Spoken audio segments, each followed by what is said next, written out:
Oh, Tumini and Paimon. Fancy that. I didn't expect to run into you two here. Oh, hey, Coach Yan-san. What are you doing here all by yourself? Just so you know, Paimon didn't come here to train. Paimon's not looking to sign up for any diet plan or bodybuilding class right now. All right, got it. But seriously, what do you take me for? Some coach from hell? I'd never force a student into something they didn't want to do. That being said, a little aerobic exercise would probably do you some good. You could take over my patrol for a while. That would count.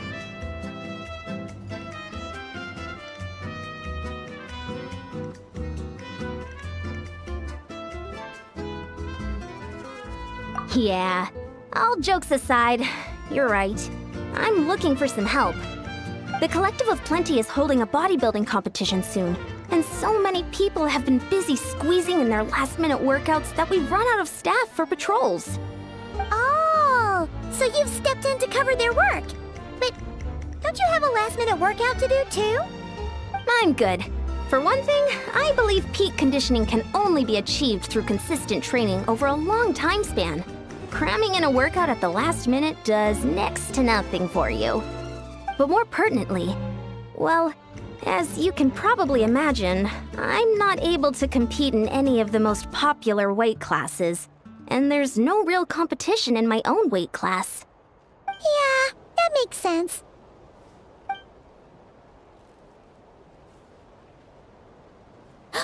Oh no! Don't look at Paimon like that.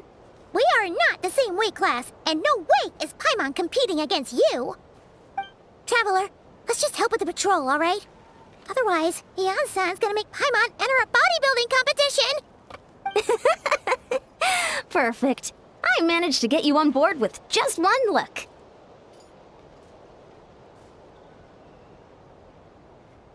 Thank you both. It should be pretty routine. Just keep your eyes peeled and make sure nothing strange is going on in the area. That'll free me up to check the other section. Let's meet back at the settlement when we're both done. Sure thing. Just leave it to us. We're experts at strolling and patrolling, don't you worry.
What's this? Was there always a cave here? We should go take a look, right?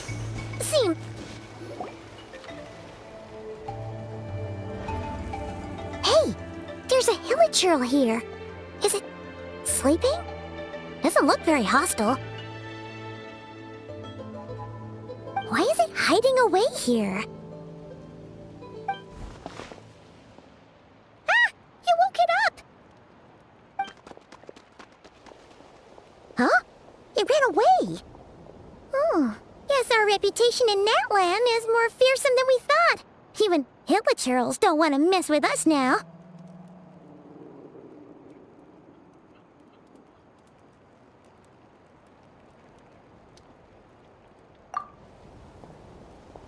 You mean that shiny thing? Huh. Must have dropped it as it ran off. Huh. Paimon bets that Hillachurl thought it was a priceless treasure. It was probably planning to hide it here for safekeeping. Until we showed up. Let Paimon take a look. Hillachurls aren't the brightest, so it might not be worth much, but still.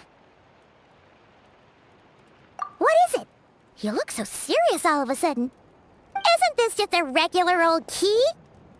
The style is unusual, though. Doesn't look Natlanese. Where do you think it's from?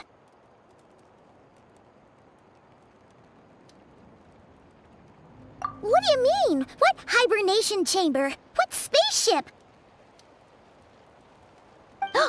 Wait. You mean the spaceship? The one that brought you to Teyvat? So, how did that key show up here? Are you sure you didn't just drop it? Whoa! Yeah! These look identical! So, if one of them's yours, does that mean the other one is...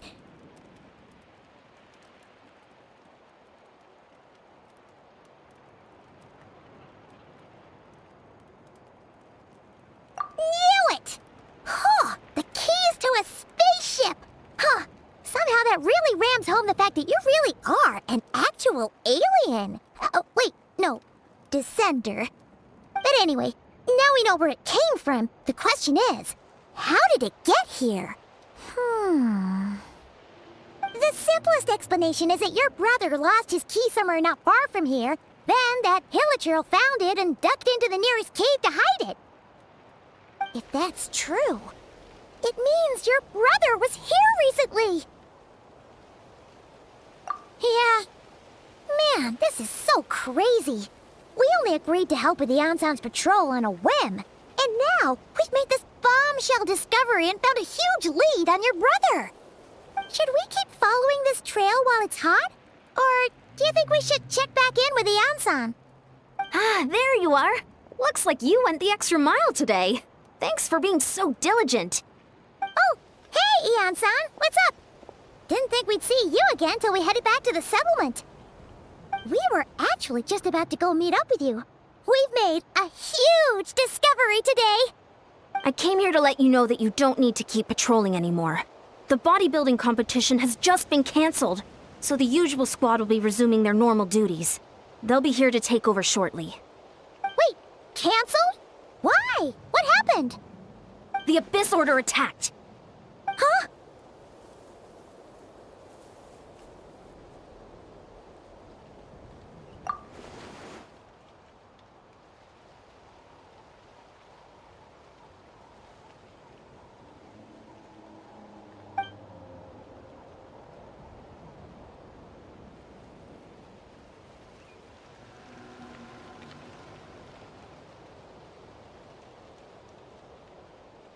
I've heard of the Abyss Order, but this is the first time I've known them to take organized action on such a large scale. It's like they're preparing to go to war against our entire nation. One little sect versus the entire nation at war? How are they expecting to pull that off?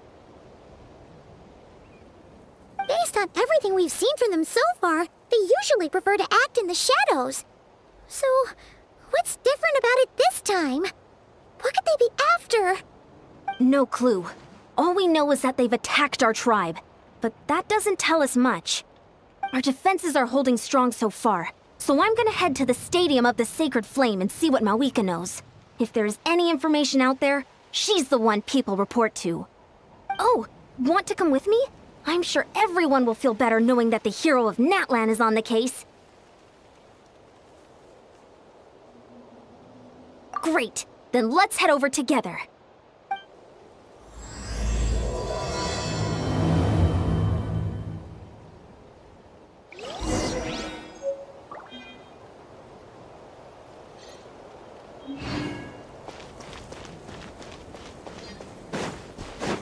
Try and stop me!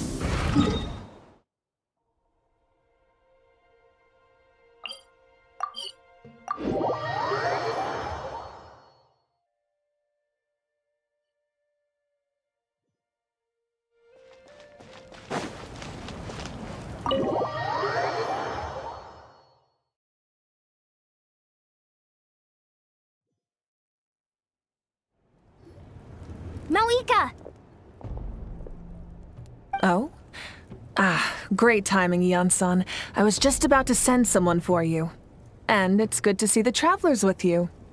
How are things looking? What's the latest word from the messengers? The Abyss Order has been spotted near several tribes at the same time. Clearly, this is a coordinated strike. Also, their numbers are much higher than expected. Their organization appears to have grown considerably, but because they're usually so secretive, this is the first we're learning of it. It sounds like they're throwing everything they have at us. What are they trying to achieve? That's what I'd like to know as well.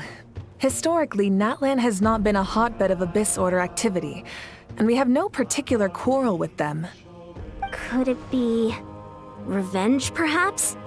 Would they want to get back at us for our recent victory over the Abyss? Seems unlikely. But then again, Paimon wouldn't put anything past the Abyss Order.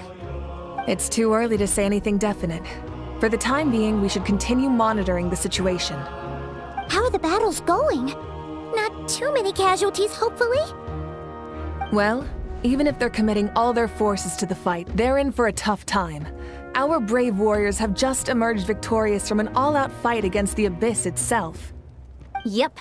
We have a whole nation's worth of seasoned veterans fighting for us.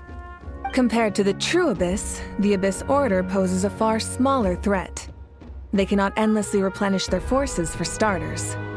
However, this is still a war, so we must give it our all and do our utmost to minimize casualties. The tribes are organizing their defenses as we speak. Traveler, this is one war that Natlan can handle on its own. If you wish to stay out of it, you'll be safe here at the stadium with me.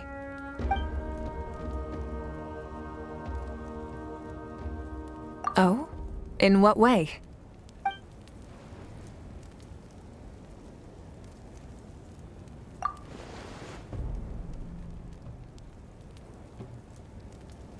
Yep, that's how it is. I see. My goodness, that is very personal indeed. If you don't mind me asking, do you have any idea what his goal could be? Safe to say, they're not exactly on the best terms at the moment. Ever since Paimon met the Traveler, she's been trying to track her brother down and get some answers. But he's been avoiding her. I see. So you two have fallen out. Huh. A pretty common occurrence between siblings. Well, yeah, that may be. But the stakes are a little higher where these two are involved. They certainly are. Although somehow it doesn't surprise me that a spat between the Traveler and Twin could affect the fate of the entire world. Just so I'm clear, you're still on Natlan's side, and you have no idea what your sibling is after. Is that right? Well, that's a relief. When you first mentioned your sibling, I was worried we were about to be thrust into an impossible position. Our reports say that the Abyss Order has focused most of their efforts against the Masters of the Nightwind. If you don't plan on staying here with me, I'd recommend going there to lend them a hand. I'll join you. Right now, the Collective of Plenty isn't facing a serious threat, so we should support the other tribes. Many thanks, you two. Anything you need, send word to me right away.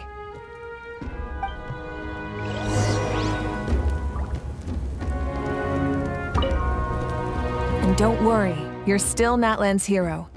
I'm not gonna blame you for something your sibling has done.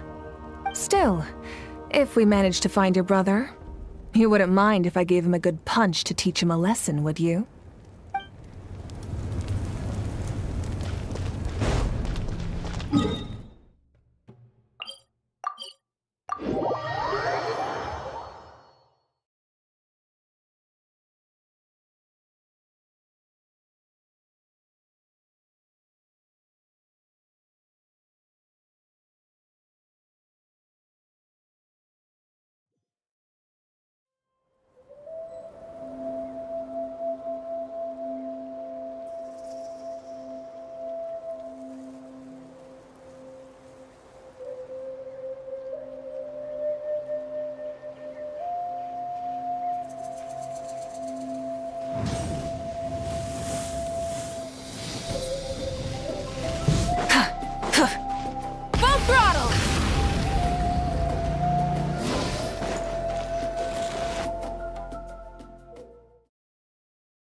It's Lolly.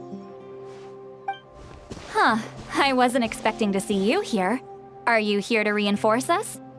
How are things looking? Mawika told us to come here. Oh, the situation must be pretty dire if it's managed to get Lolly out of the house. Dire? No, I wouldn't go that far. It's mostly just irritating. I heard we're being hit the hardest out of all the tribes. What are they trying to imply? They just think we're pushovers or something? The more I thought about it, the angrier I got. I couldn't exactly concentrate on my novel after that, so... well, here I am. So, that's how they earned the ire of Granny Eatsley, huh? They call themselves the Abyss Order, yes? Ugh, so tasteless. It's exactly the kind of two-dimensional name a clueless writer picks because they don't trust the rest of their writing to persuade the reader of who the real villains are. Hey, she's saying your brother has poor taste.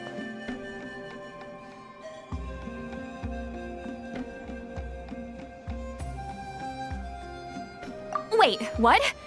Are you saying her brother is a member of the Abyss Order? I only said that because I was mad, but maybe I went too far. Hey, let's save the chat for later. We've got some enemies incoming. Good. A much-needed chance to vent my frustration. And not a moment too soon. Things were getting awkward there. Luckily, I'll never have to find out just how badly the rest of that conversation was gonna go. You didn't have to say that last part out loud, Sweet Lolly. Anyway, let's get 'em! Everybody stand back! Let's rock!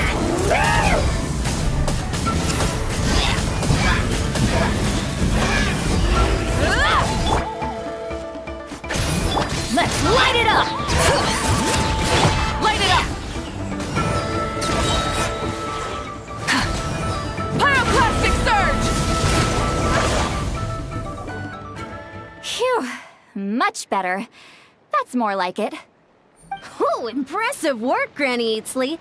If I'd known you were on the case already, I might have reconsidered whether your tribe really needed reinforcements. If anyone should be reconsidering, it's the Abyss Order. They picked the wrong target this time. Experience says that if we head in the direction they were attacking from, we should find their stronghold. Why don't we press our advantage and destroy their base? They won't know what hit them. Hey, was there a battle here just now? Need any help? The warriors from the Masters of the Nightwind are here! The battle against the Abyss is still fresh on our minds, so everyone's used to working together. Well, morale's high and everyone's here. Let's go take down that stronghold!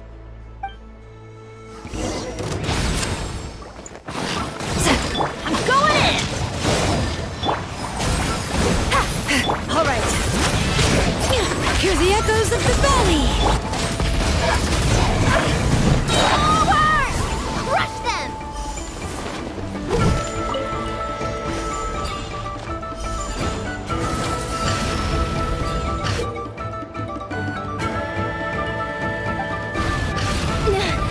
What is that thing?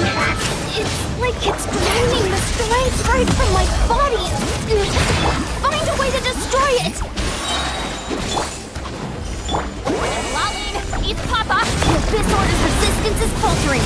Now's our chance!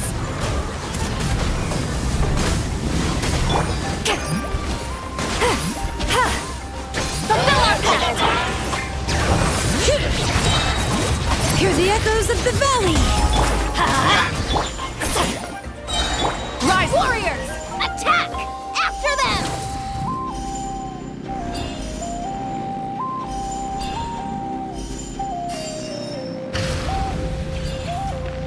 Everybody stand back! Show no mercy! Light it up! You must be the boss here. Time to show you what happens when you mess with the Masters of the Nightwind! Resist the abyss and pay the price! You two! Time to end them! Fulfill our pact! I'm going in! Bring it! Light of the blazing sun!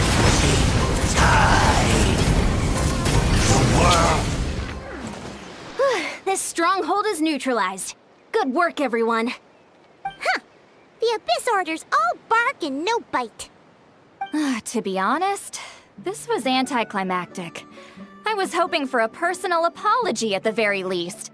And ideally, a whole speech acknowledging the superior might of the Masters of the Nightwind. Well, whatever. I'll just have to make up for it with some extra wine at the victory feast. With the stronghold cleared, this area should be safe for the time being. But still, something tells me we can't afford to let our guard down yet. Maybe it's just me, but an enemy under siege normally defends their stronghold at all costs. The fighting gets more and more intense right till the bitter end. But this time was different. With a few exceptions, most of the enemies here gave up and fled the moment that... well, I don't know, but it seemed like they sensed something. Huh? Not sure I follow. They did a tactical retreat, that's all. It's just a different strategy. I'm not convinced. Don't forget, they're radicals who chose to wage war on an entire nation. They don't do things in half measures. It seems out of character to cut their losses and run like that. So you're saying there's more to this than meets the eye? I'm saying we don't know enough to be sure of anything at this stage. So let's stay alert and keep our defenses at the ready.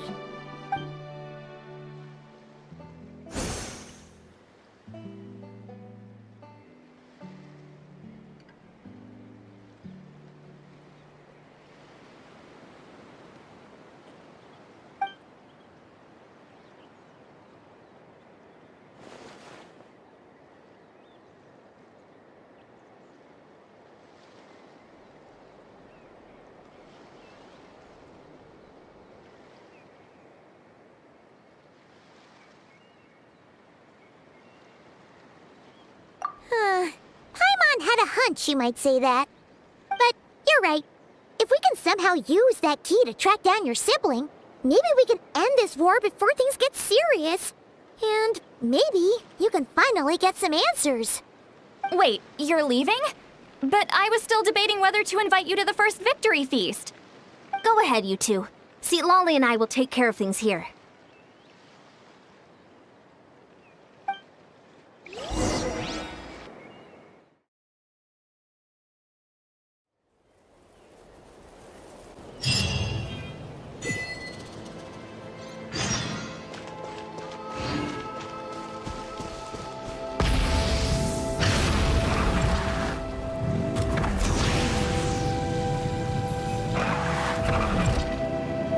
All right.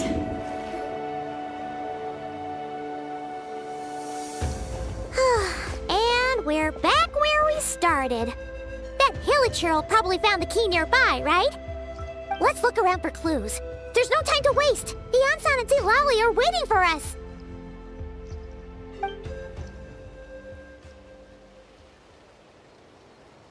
Ugh. We've scoured the entire area, but still nothing. How the heck did the key end up in that Hilichurl's hands?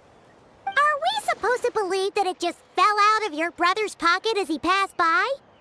Seems kinda ludicrous to lose something so important in such a dumb way. But then again, who knows? Sometimes in life, things just go missing and that's that. Oh, thank goodness! Someone's here. Please help me! Oh, who are you? What happened?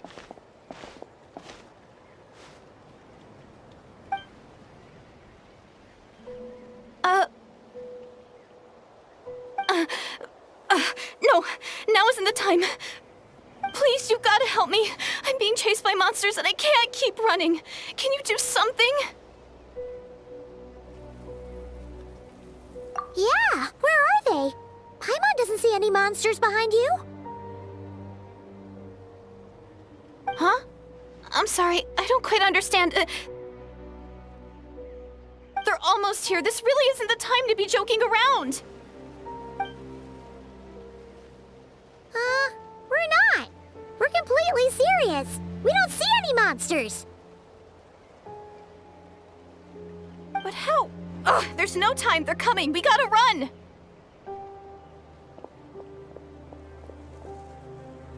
wrong with that girl? She must be seeing things.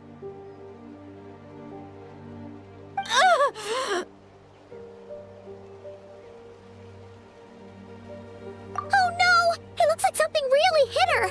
Maybe she was right. Quick, let's see if she's okay. What's wrong? Are you hurt? What was that? The monsters! They're right there! You need to get out of here. It's too dangerous.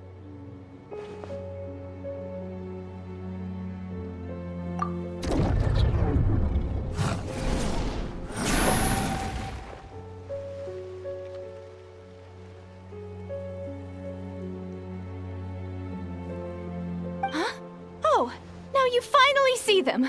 Well, it's about time. I nearly kicked the bucket just now. Great! Thank you, Savior. Savior?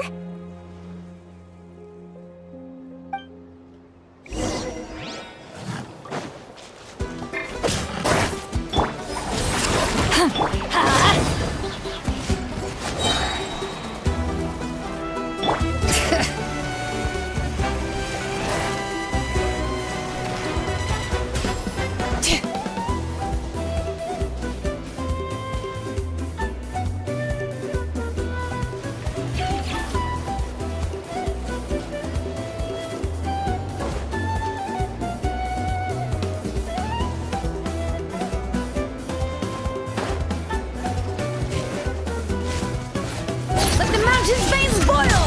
Teamwork is dreamwork! Get to work!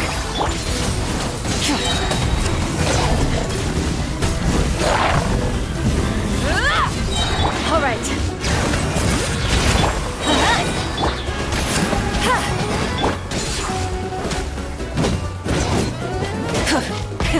Rev the engines!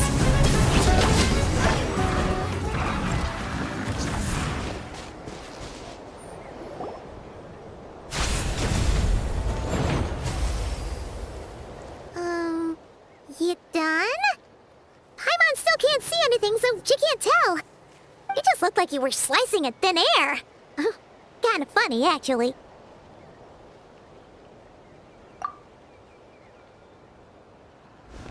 Oh, really?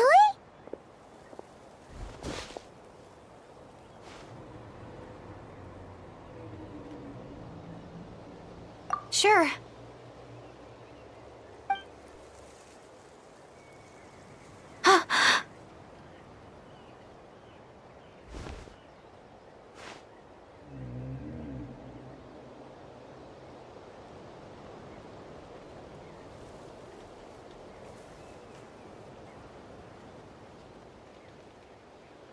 It's nothing.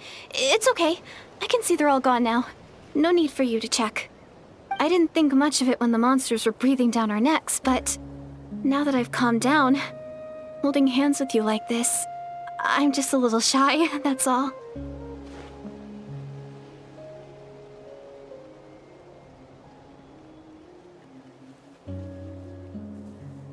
Huh? Have you never shaken hands with someone before? You sure get flustered easily. Well, anyway, I haven't had the chance to introduce myself yet. I'm Deirdith. Thanks for, saving me just now. I'm really grateful for your help. No worries. Paimon's Paimon, and this is the Traveler. With her around, you'll be safe from any monsters. As long as they're visible. So, what was the deal with those monsters just now, anyway? Your guess is as good as mine. I could see them the whole time, so when you said you couldn't, I thought you were making fun of me. Whoa! That must have been scary. The idea that we'd stand by and laugh while some poor girl was being hunted down by monsters?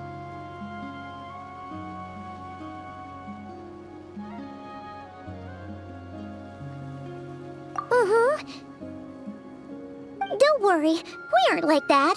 When we say we can't see something, it's because we really can't see it. But more importantly, did the monsters hurt you? How bad is it? It's nothing serious. But I did sprain my ankle back there. I won't be doing any more running for a while.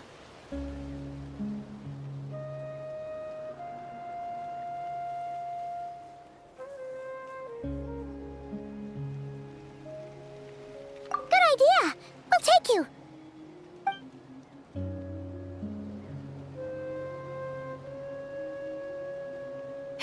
Thank you so much. Despite getting injured, I still feel much safer with you around. I'm gonna stay here until I heal up. Don't want to risk running into any more monsters. Yeah, you already took a big enough risk coming out here all on your own. So, where are you from, Deirdith? A small village, far away from here. I walked for what seemed like forever and lost my way, so...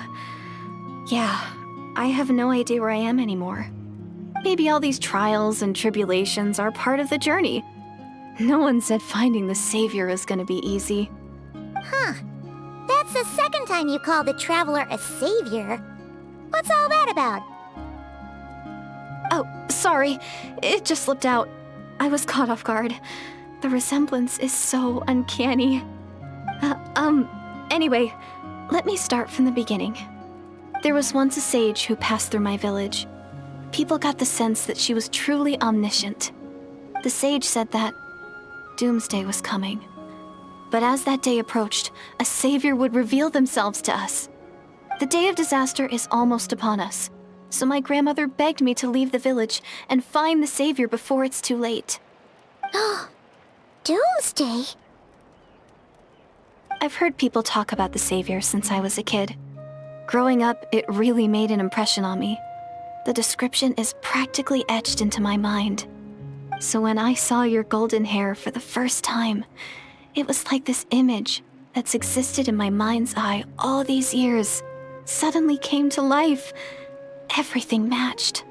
Oh, so that's why you were lost for words when you first saw her. Well, the Traveler's definitely got what it takes to be a savior, and she's already got a ton of titles, so she won't mind one extra. Actually, I don't think it's her. What? But didn't you say that everything matched? Everything except the gender. The savior was described as a young man. Oh, for goodness sake. There are gender requirements to be a savior? Really? Oh, of course. If it's not you, then it's gotta be him. Who? Who is it? You have a brother? Well, then that's it! Oh, it's him! It has to be! Oh, thank goodness! Please, can you take me to see him?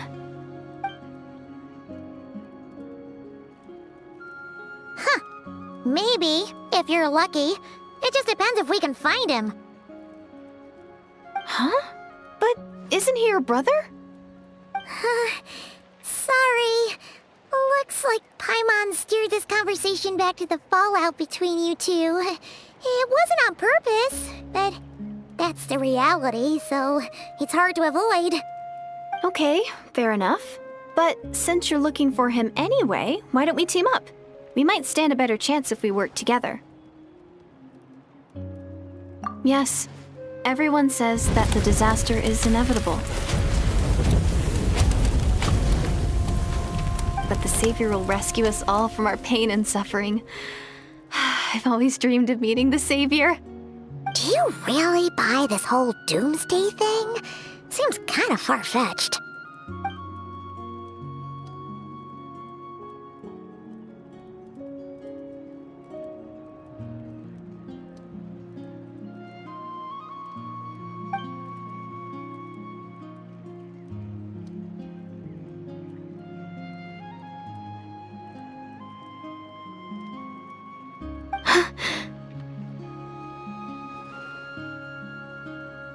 See? She broke eye contact.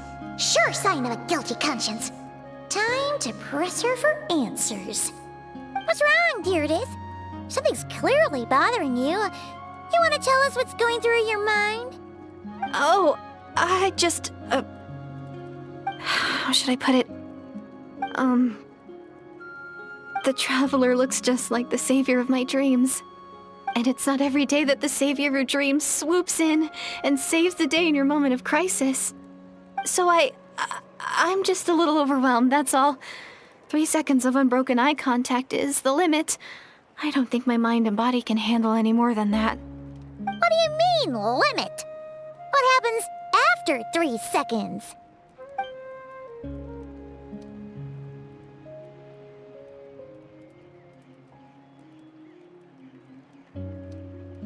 I'm sorry.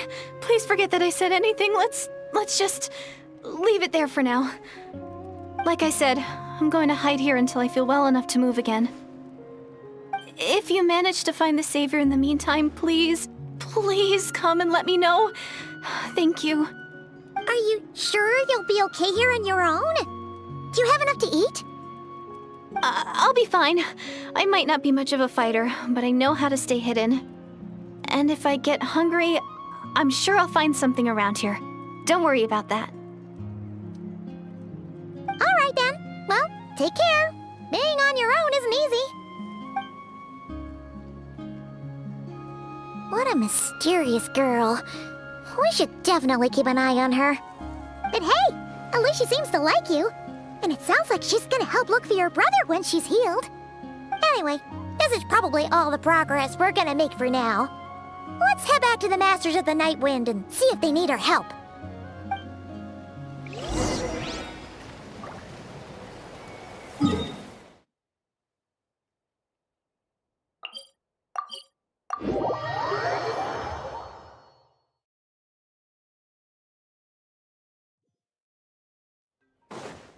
Try and stop me!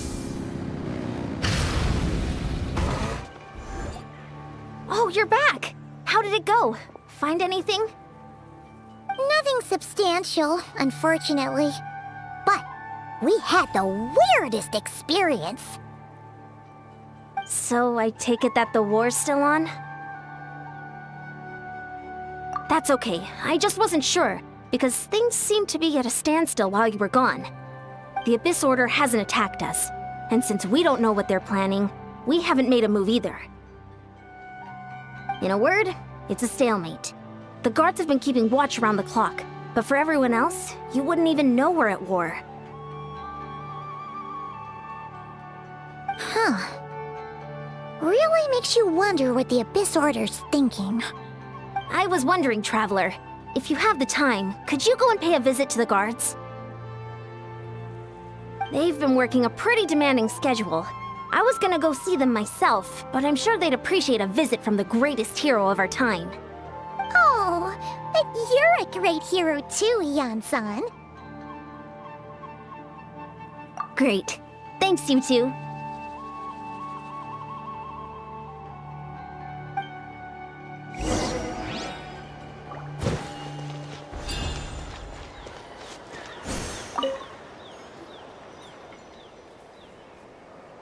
Wow, Tumaini, our hero. We've actually fought together before. You probably don't remember it, though.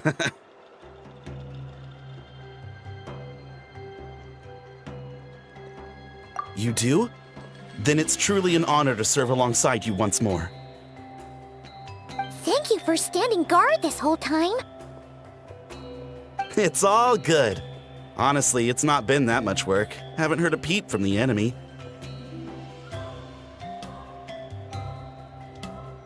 Nothing that would indicate an impending attack.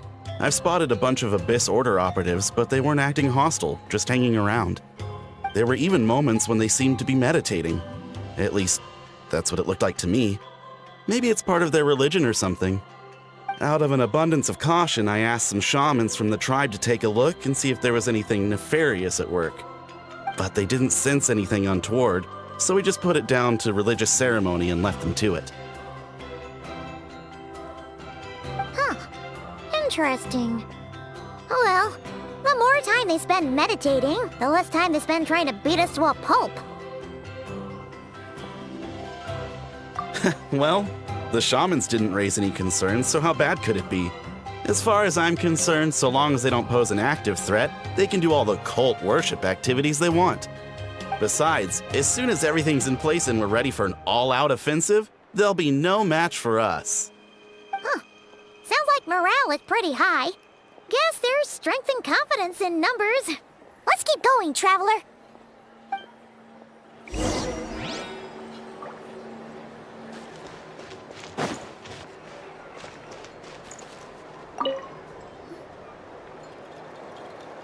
Huh?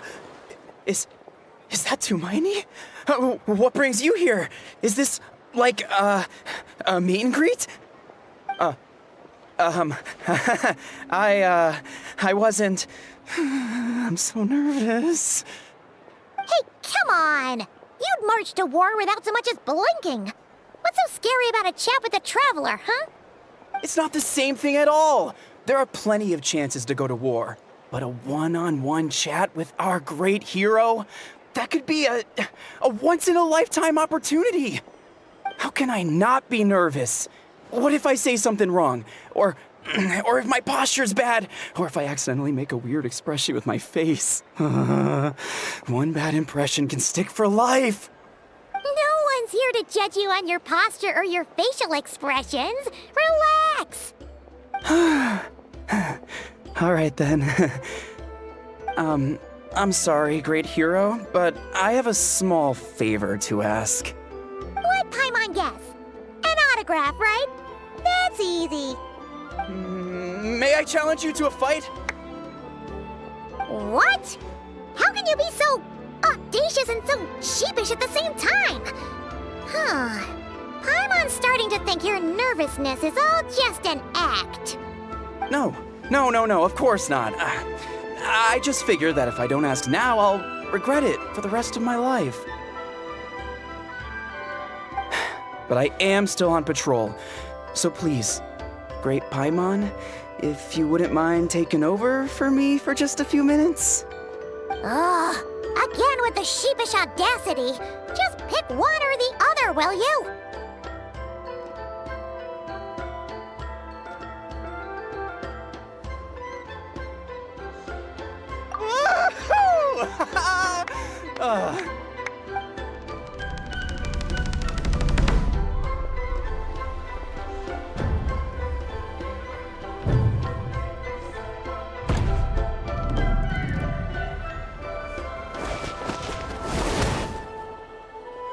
Obviously, I never expected to win, but until now, I didn't appreciate just how great the gulf was between us.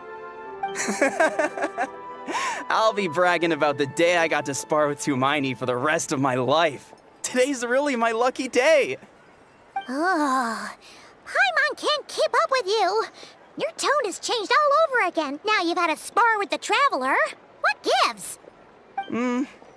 Well, some people connect through conversation, but we warriors bond by sparring. And now that I've had a bout with the hero, we're no longer strangers. Nothing to be nervous about anymore. Okay. Well, to each their own. But Paimon's still gonna stick to conversation.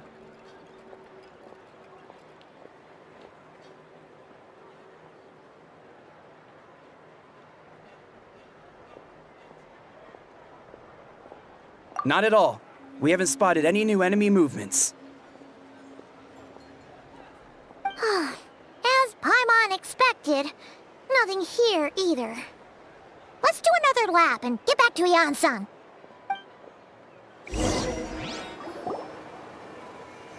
You're back. So, did the guards find anything? Nothing much, no. Someone mentioned that the Abyss Order has been doing some kind of meditation or prayer, but apparently it seemed harmless. Paimon wants to lodge a complaint about one of the guards, though. His name's Kentaro.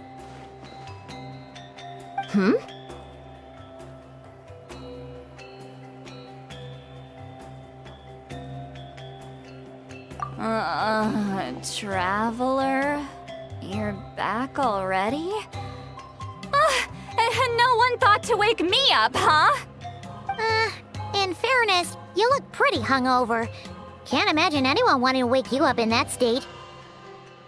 I'll have you know I'm perfectly sober when I'm hungover.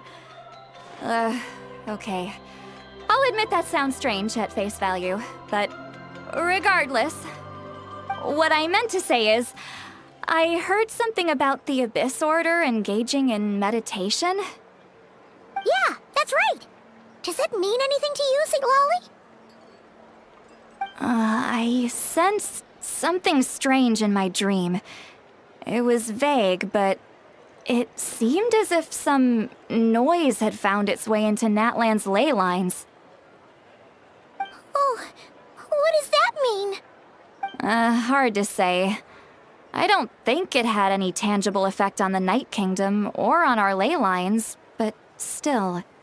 It's like a signal that exists on a different dimension of reality. It might not interfere with ours or pose any detectable risk, but I just get the sense that something strange is going on. Oh. So even someone as familiar with the ley lines as you can't tell what's going on. No wonder the shamans that Satura called to the front lines couldn't sense anything. Ian-san, I think we should go talk to the chiefs. There's no point dragging this out. We need to take the initiative and drive the Abyss Order out of Natlan for good. If that's the Council of Granny Eatsley, I'm sure the chiefs will agree. But it will still take us some time to gather the required force. In war, adequate planning and preparation is the key to victory. Sure, but the finer details aren't my concern. Anyway, I'll leave you to it. Just remember to come find me when you're ready to talk to the chiefs.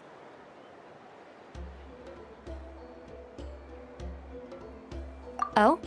Sure, what is it?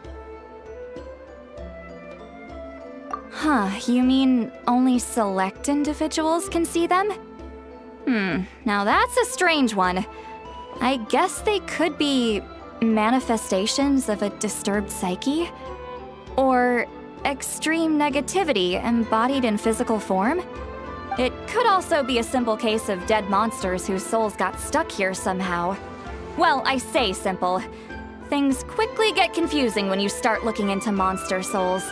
For starters, trying to figure out which classification system to use is a real pain in the... All right, we get it. Granny Eatsley's learning and wisdom knows no bounds. But could we just get the short answer? Hey, I was just thinking out loud. You really think I was just trying to flaunt my knowledge? Anyway, the short answer is... there are many potential explanations for the kind of phenomenon you describe. That said, it's not something I've ever encountered in all my years. Oh, wow. Okay. Well, if Granny Eatsley's never seen it, it might as well not exist, right? Hey, I'm not that old! Care to elaborate on what happened? This all sounds rather mysterious.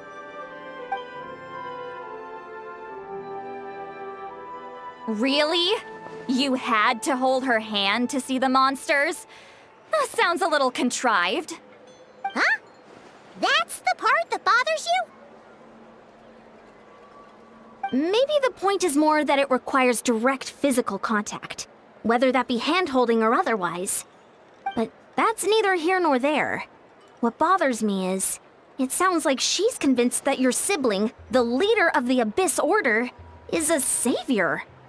That really makes me question whose side this girl is on, and whether what she told you about her background is actually the truth.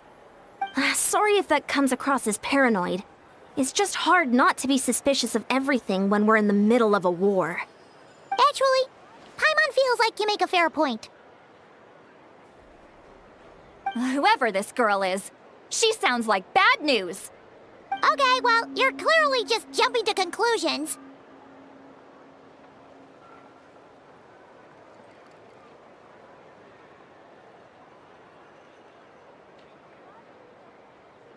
It's hard to know what to make of it. A young lady all by herself, lost in the middle of nowhere, sees monsters that no one else can, calls the leader of the Abyss Order her savior. At the very least, we should remain vigilant. Keep a close watch on her. Sounds sensible. On that note, we probably shouldn't have left her by herself in that cave. Traveler, we still need some time to muster our forces. Maybe you could check on her if you're not busy. Just be careful.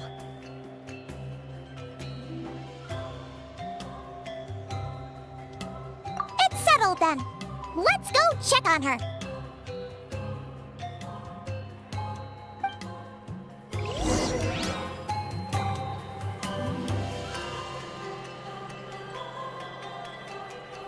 Don't worry, I'm sure they'll show up soon.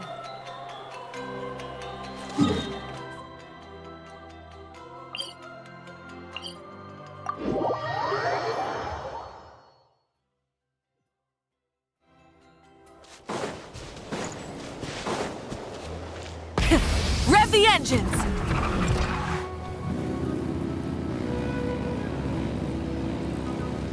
All right.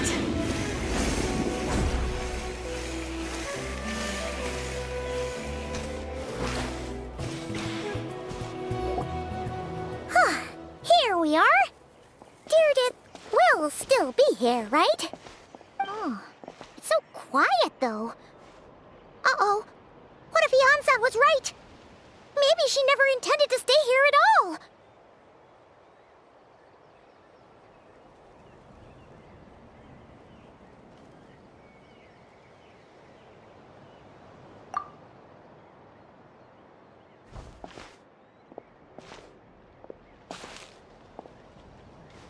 Traveler, watch out!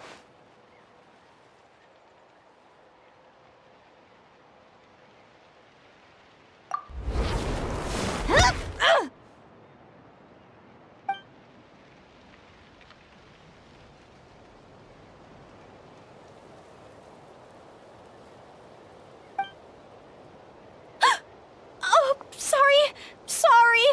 I didn't know it was you. I heard a noise and I thought it was the monsters coming to get me. Did I hurt you? Oh, I'm so sorry. I wasn't thinking straight. Phew. That was scary. Paimon thought we'd walked into a trap.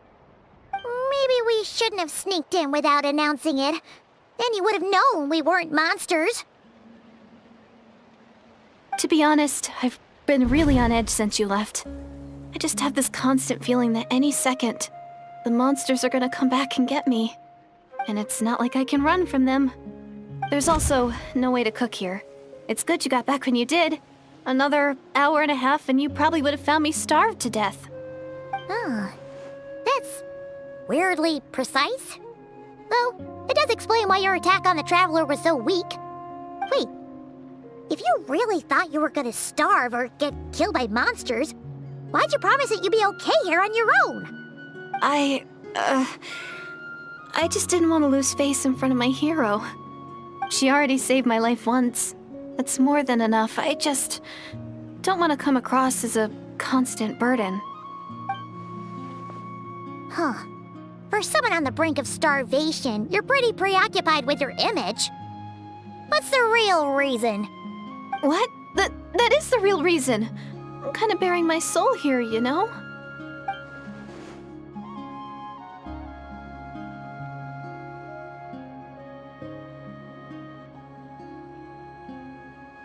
Anyway, so, could you make me some food now?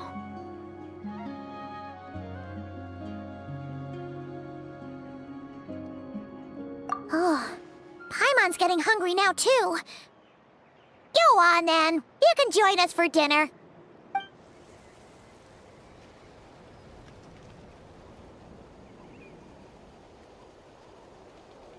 Whew. I am so full. Thanks for saving me, again. Starvation feels like a distant memory now.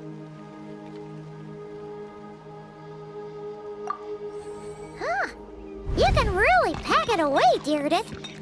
Guess that explains how you had the energy to make it this far. I tried so hard to hold back, but it looks like I still came across like a total glutton. Paimon didn't even realize how late it is. Hey, the night sky here is really pretty. Yeah, and it's all thanks to you both that I'm able to relax and enjoy it. I was cooped up in that cave the whole time you were gone. Now, I'm finally out. The air seems fresher, and the stars more beautiful than ever before. You weren't in there that long. When I was young, I used to lie on the roof of my house, gazing up at the stars. And often, my mind would drift to this question. Is this starry sky actually real?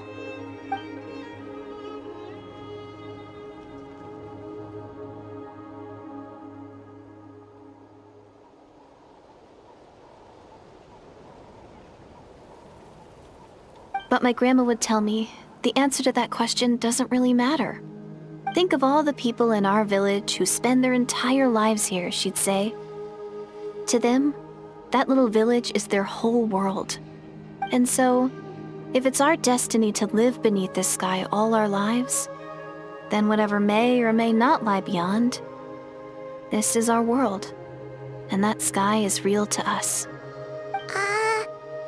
Paimon kinda gets you, but also not really. Is it kind of like how journeying with the Traveler is everything to Paimon right now?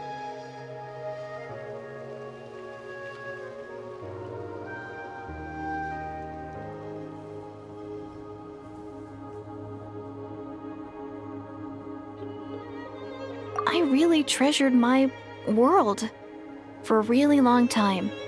The village was my everything. The houses, the scenery, stories I always loved to hear about the Savior. But I could never bring myself to agree with Grandma. Even if the village was my entire world, I still had to know what lay outside its borders. Yeah! Go you! So, I finally ventured out and set off on my journey to find the Savior. I'm going to make my world bigger, one step at a time. And I'm not going to stop until I've seen what's beyond the stars. Maybe then, I'll finally get an answer to the question I had as a child.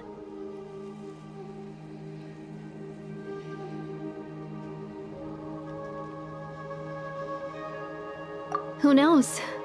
Maybe one day, I'll be sitting and chatting just like we are now, but with someone from another world. Yeah, one day. Oh, if only we could tell her. But it's probably best not to open that can of worms right now. I need to find the Savior and protect my world. Then, I can make sure it continues to grow. That's the most worthwhile thing I could think of doing, so I've been giving it everything I've got. You know what? That's pretty cool. Paimon kinda wants to root for you now. Oh, sorry. I got a little carried away. I always get chatty after a hearty meal. Just like my grandma.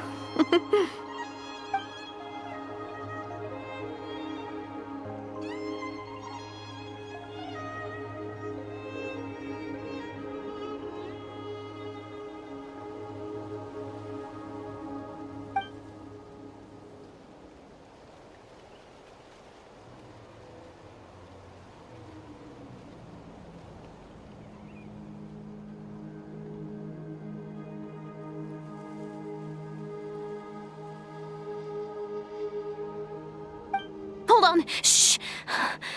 It's them. The monsters are back. Where? Oh, still invisible, huh?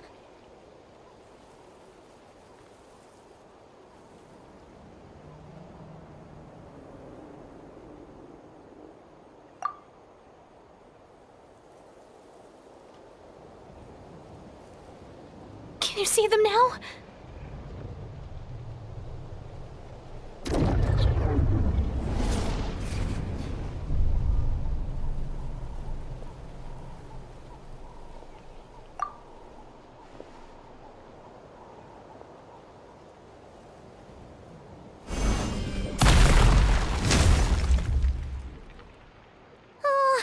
Paimon still can't see anything.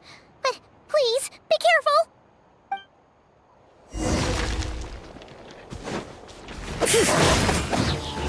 Letting brave names echo! Everybody stand back! Show no mercy! See Lolene, these pop-up wrath from the skies!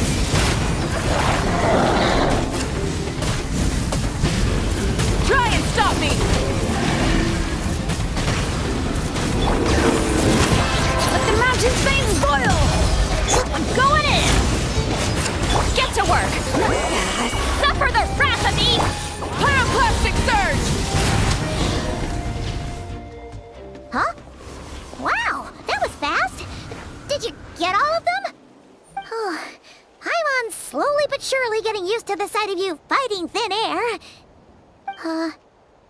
You doing all right, Deirdith? Deirdith? Hey, it's okay. There's nothing to be scared of anymore. Oh, I'm fine. I just spaced out there for a moment. You spaced out? That's a pretty bold move under the circumstances. I was just... the image of the Traveler fighting to protect me. I was trying to commit it to memory. Seems like the least I can do. All right. Whatever floats your boat. Anyway, there are no more monsters in the area, and it's getting late. Why don't you stay here tonight? Sounds reasonable to Paimon. What do you think, Traveler?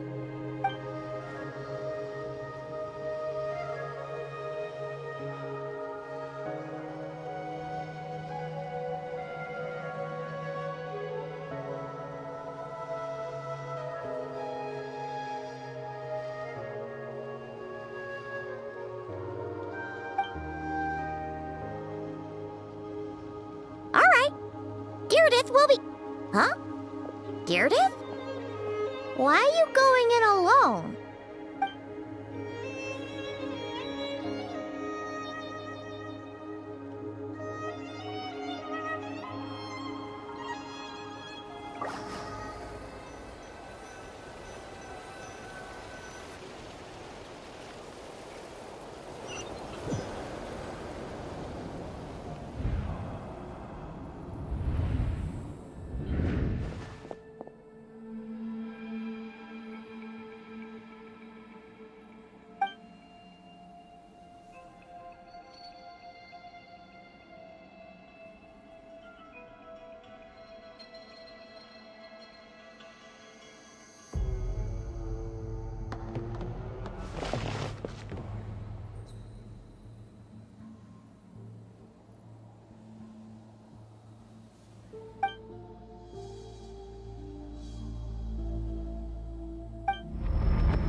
Doomsday.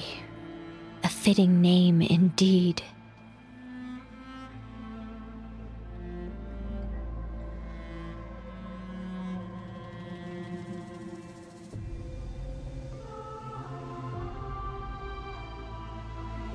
A blood-red sky.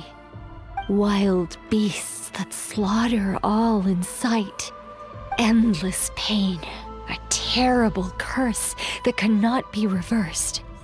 And the birth of a savior.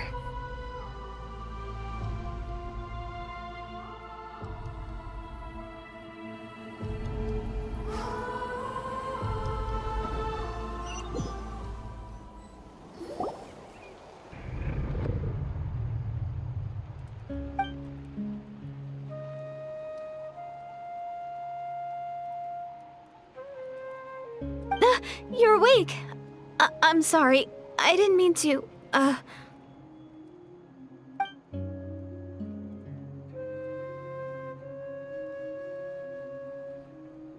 You just look quite distressed, like you were having a nightmare. I thought if I took your hand into mine, you might find it soothing. At least, that's what my family always did when I had nightmares. But it didn't seem to work on you. In fact, I think I made it even worse.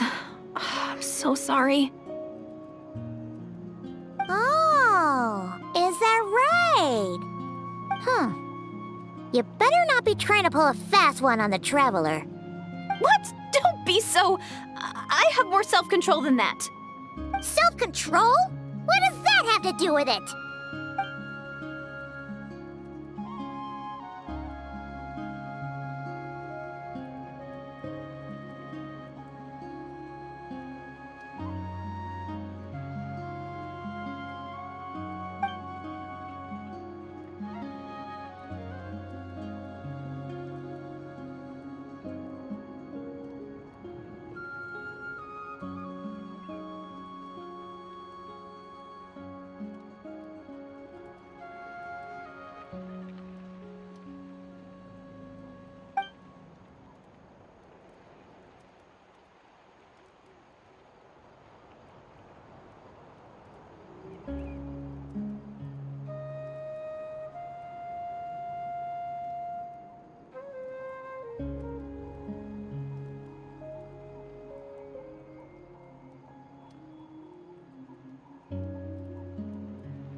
Paimon getting back to sleep after this.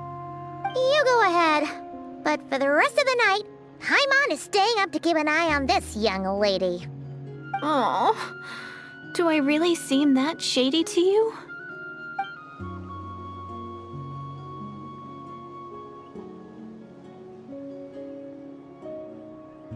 Well, Deirdith, there should be enough food for 3 days. Make sure you eat the perishable stuff first, so nothing goes to waste. You can't tell which stuff is perishable, right? Yeah, I can tell from the ingredients. Thank you so much for making all this for me. 3 days will definitely be enough time for my ankle to heal. Then I'll continue on my journey to find the Savior. All right, then we'll be off. Bye for now, Deirdith.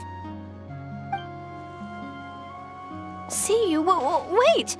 But if this is goodbye, how am I supposed to find you again? Oh, I mean, what if I find your sibling?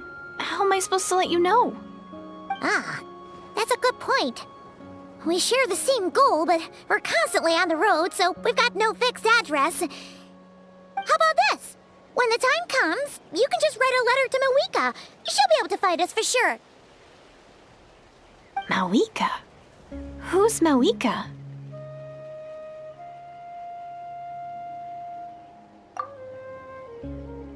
It's the Abyss Order! They're here! But it doesn't look like they're marching to war. More like they're running away? Where? What are you talking about? A bunch of Abyss Order thugs! You don't see them? They're heading right this way! That's strange. I guess it's my turn to not be able to see the monsters.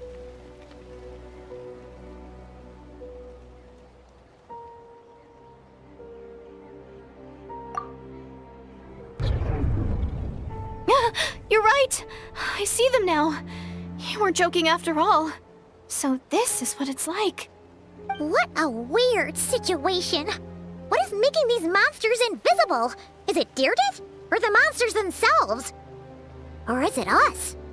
Well, might as well mow these ones down, just so they can't pose a threat to the tribes.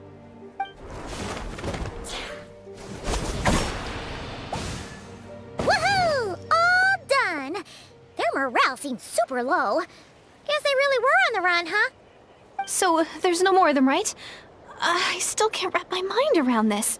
Why couldn't I see them until you took my hand?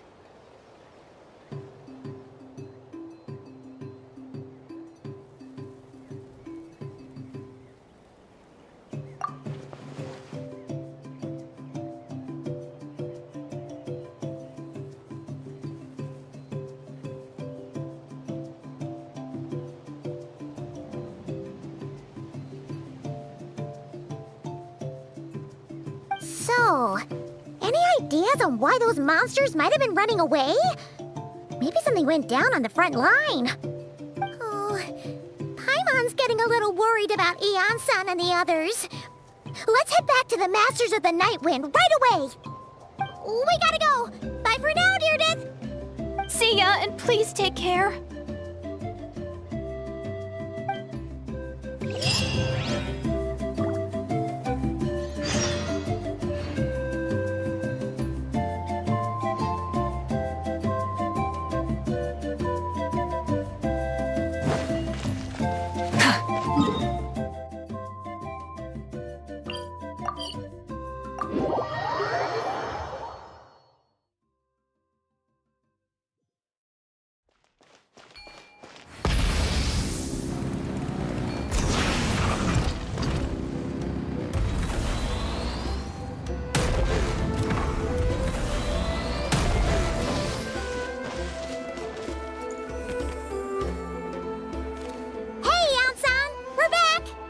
We ran into quite a big group from the Abyss Order just now.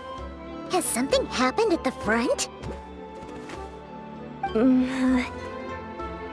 The front line has collapsed. Huh? But how?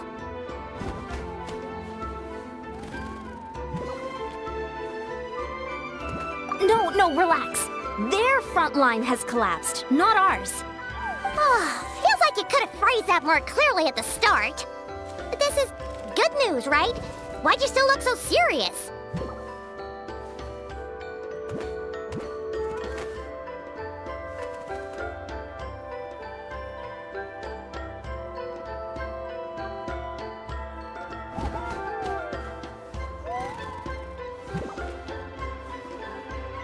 No, we're still mustering troops, nowhere near ready to go on the offensive. So at first, I was also confused about what exactly happened out there. But just now, I got the full story from a guard who was on the scene. He watched the enemy lines crumble in real time. What did he see? One person. Just a single individual. They stormed the enemy lines and attacked with a vengeance, cutting them down like paper dolls. They wielded an unknown power and fought with a sword style that no one recognized. The guard who relayed this to me said that before he even had time to react, the enemy was decimated.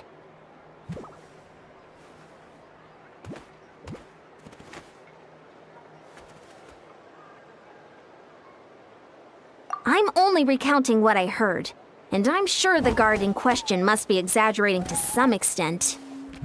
But still, we have to identify this person.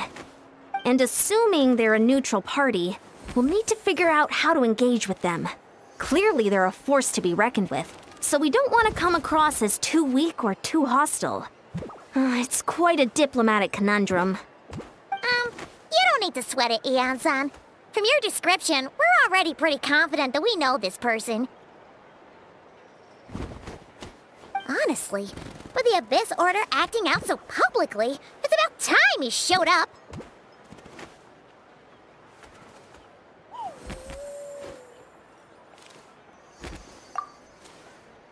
Dainsliff!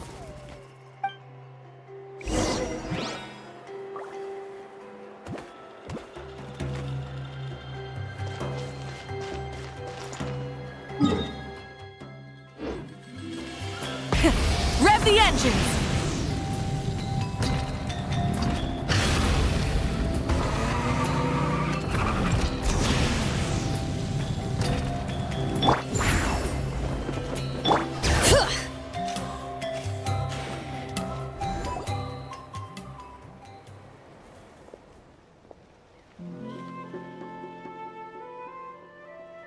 It's been a while, Dane. And yeah, after we heard what went down, we figured you'd shown up. You caused quite a stir, you know. Oh, this is a friend of ours from Natlan. Her name's Eon-san. She insisted on coming here to thank you in person. It is my honor, Mr. Dainsliff. Thank you for breaking the stalemate in our war against the Abyss Order. Natlan is fortunate to share a common enemy with such a mighty warrior as yourself.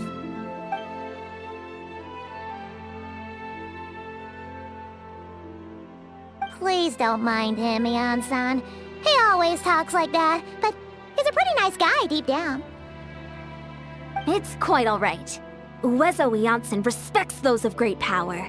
It's quite clear that he meant no offense, and I am still delighted to make his acquaintance. Anyway, since you're old friends, I'll leave you to catch up for now. Take your time. Sure thing. You probably have plenty of other stuff to do anyway, right? Since this war isn't exactly over. See you later, Eon-san!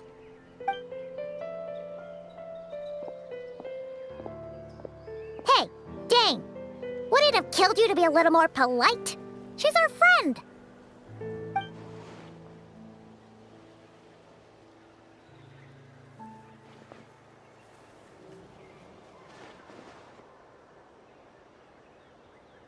Ugh, so stubborn. But whatever. So anyway, Dane, do you have any new info about the Abyss Order for us? Any idea what they're trying to achieve with this war, for example?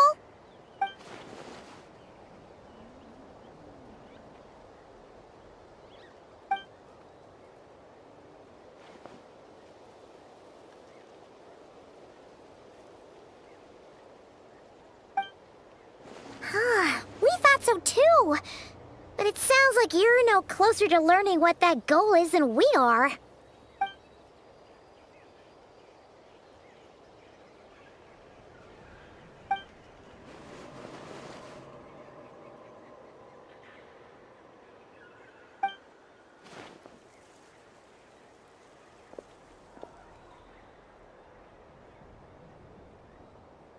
What do you think we should do?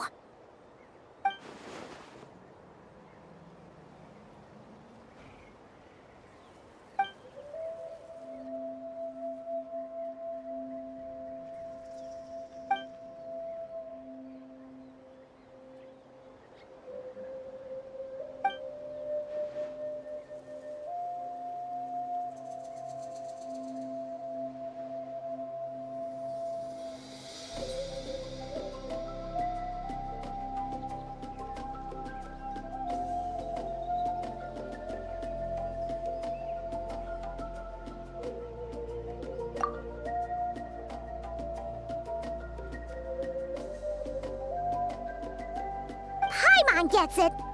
Nothing in the world can satisfy you like making mincemeat out of the Abyss Order, right?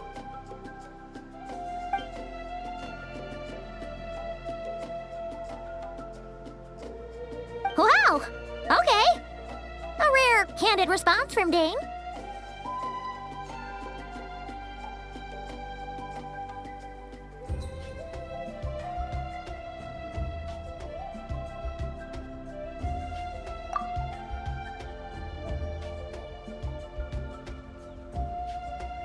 Well, actually, we found her brother's hibernation chamber key near the Collective of Plenty.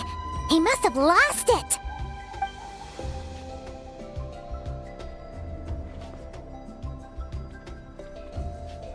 Oh, and there's more! After finding the key, we also ran into this weird girl. She kept seeing monsters that we couldn't see, and then, this other time, we saw a load of monsters, but she couldn't. She also said she was on a journey to find the Savior. Her description of this Savior matched the Traveler pretty closely, so we figured it's probably her brother.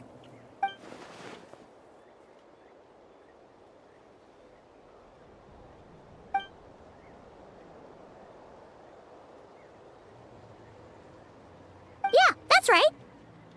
Is something the matter, Dane?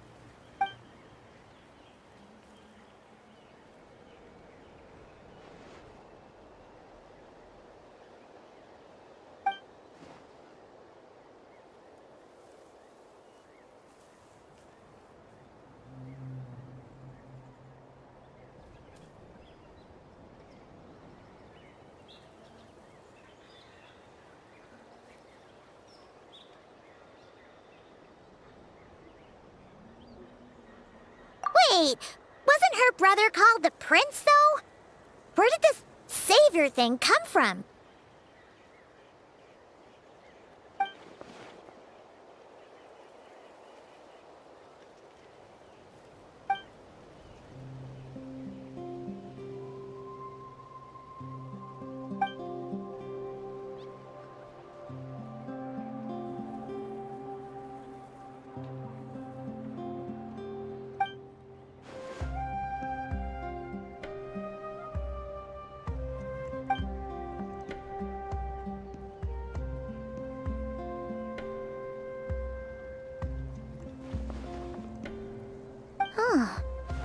Sounds like the people of Conria really believed in him.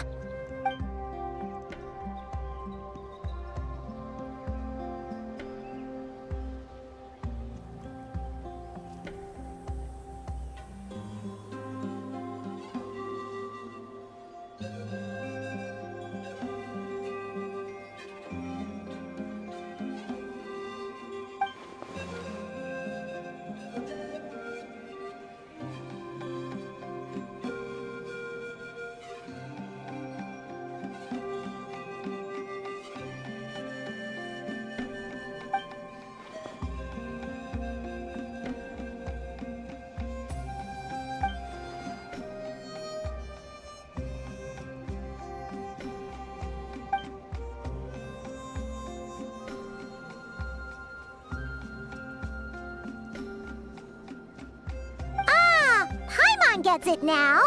So, a bit like Kaya, except she grew up somewhere more isolated? Still, that doesn't explain the invisible monster situation.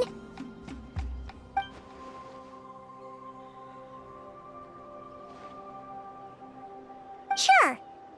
Also, why don't you you stay with us at the Masters of the Night Wind for tonight. You must be tired after all that fighting today.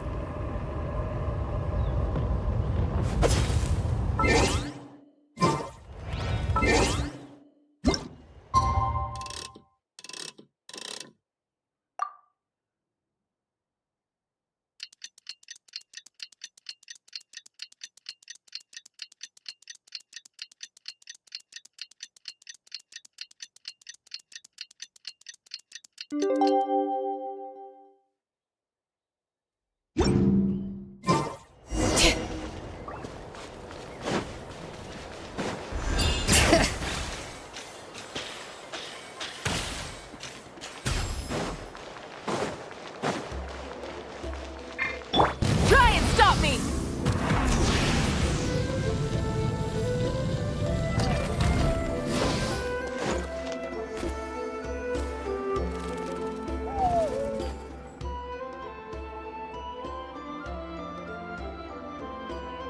Is that Dane and Neon-san discussing strategy together? Huh. Looks like they're getting along just fine.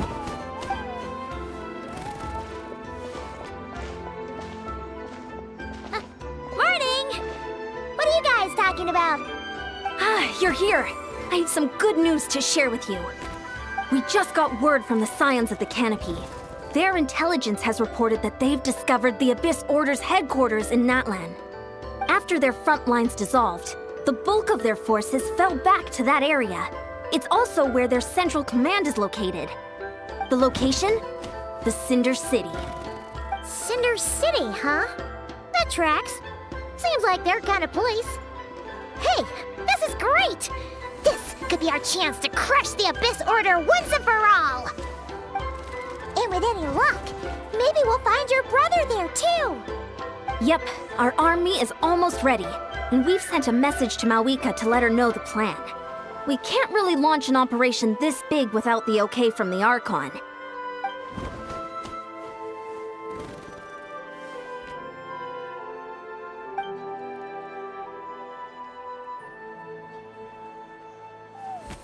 I've already explained my reasoning, Mr. Dainsleif. I understand your concern, but an immediate strike is not on the cards for us.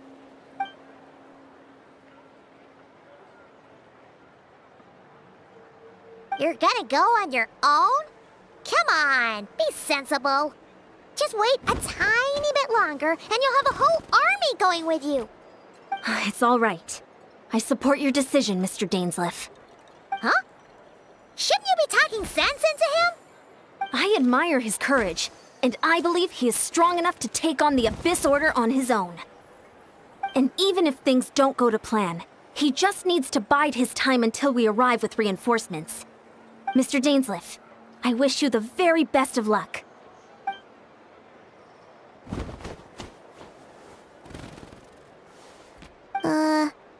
Looks like he's waiting for you to say something, Traveler.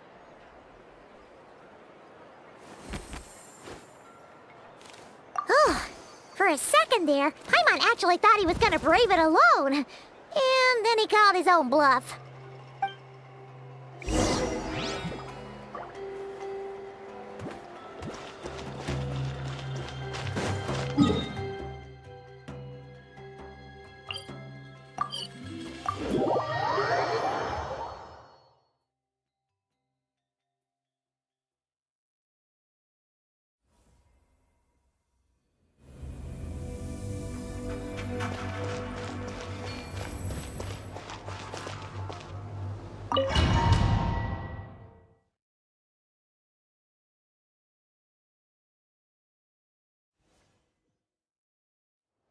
Is this the place?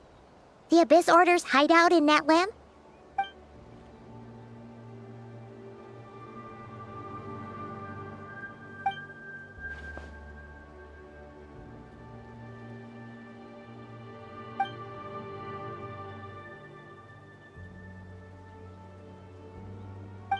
It's been so long since we fought with Dane side by side. Paimon's confident we can clear this place out long before Eon-san arrives.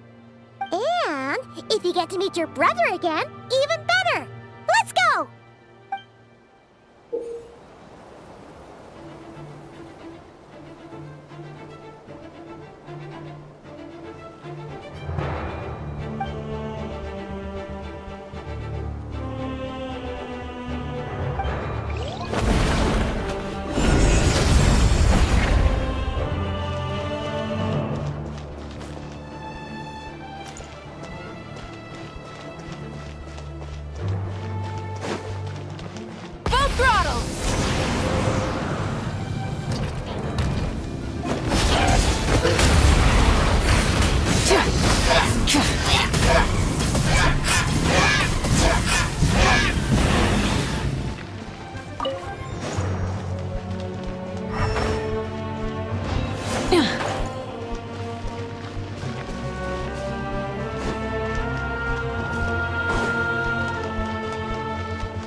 Teamwork is dreamwork!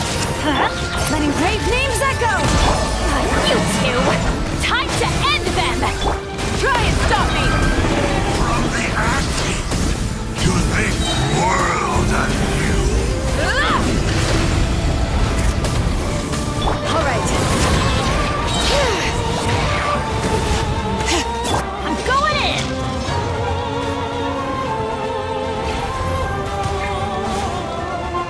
A glimpse of the beauty.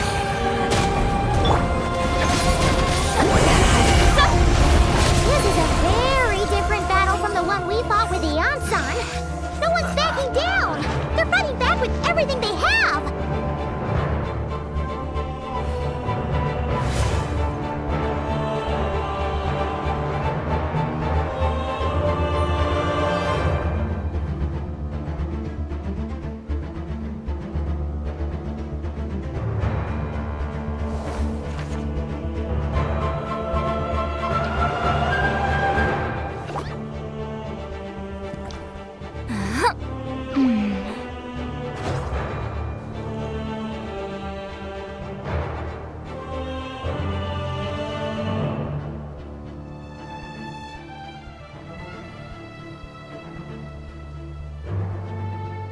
Here's to a life where the drinks keep flowing and the Mora keeps rolling.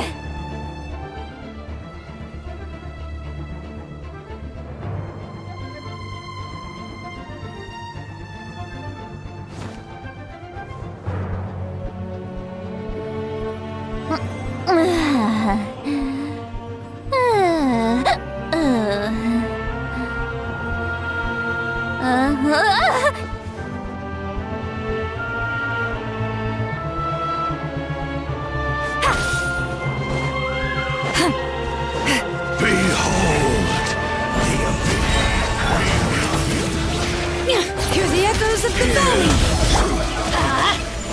Let's fulfill our pact! Lalin, Ismata, light of the blazing sun! In the name of the truth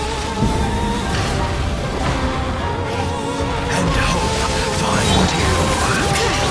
Teamwork is dreamwork! Let the mountain's veins boil! The truth shall set you free.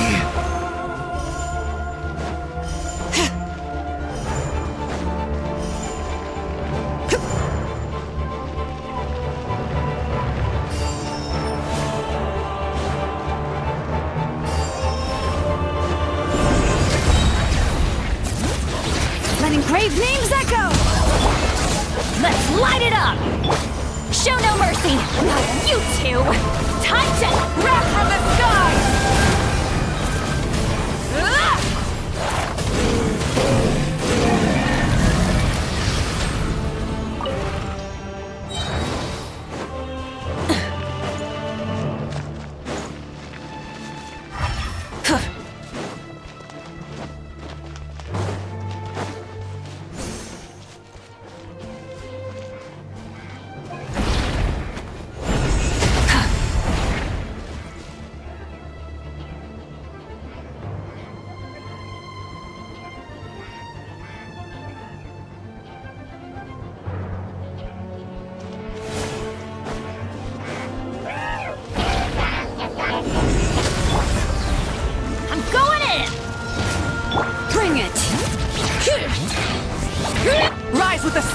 days.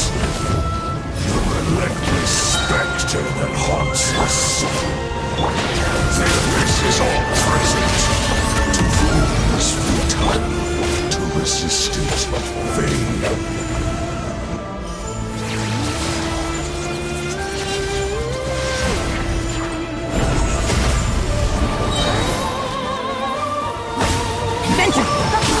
Get to work! Teamwork is dreamwork!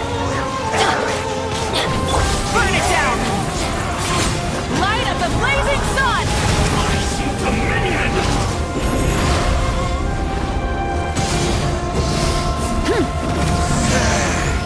All right.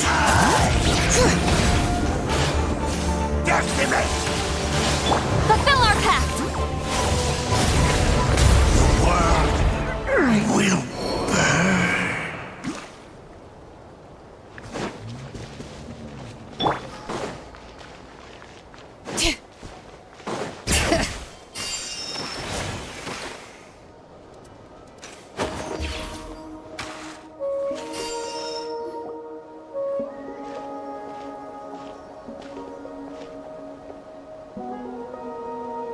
Twilight Sword Dainsleif.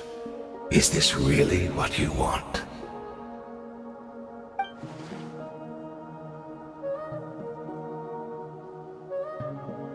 So where's the Traveler's brother then? Or is this guy supposed to be in charge here? So, this is a hunt to you. I must say I pity you, Dainsleif. The death you dole out so readily to others is a luxury you yourself cannot enjoy. But today, that is the least of your worries. Do you realize that all your years of pursuing us are being rendered utterly meaningless, even as we speak?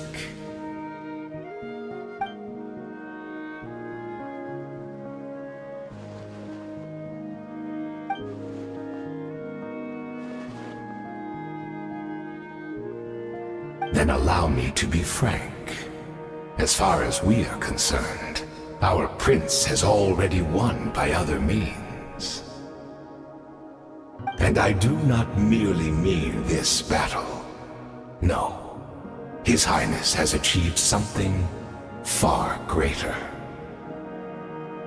For today, the Abyss Order's greatest wish has finally been fulfilled.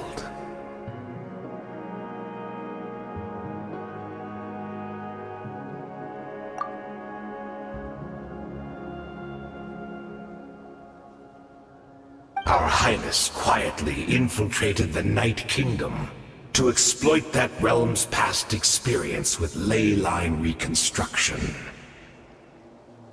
And then used the Loom of Fate to reweave the ley lines of Conria. What? He used the Loom of Fate? Wait, does this mean the attack on the Masters of the Nightwind was all a smokescreen to give him some cover? Oh no! This makes too much sense. Correct. As of now, our homeland has been revived. And all of my comrades that you have slain, Dainsleif, they shall forget the struggles that have beset them these past 500 years, and begin their lives anew in a Conria restored to life.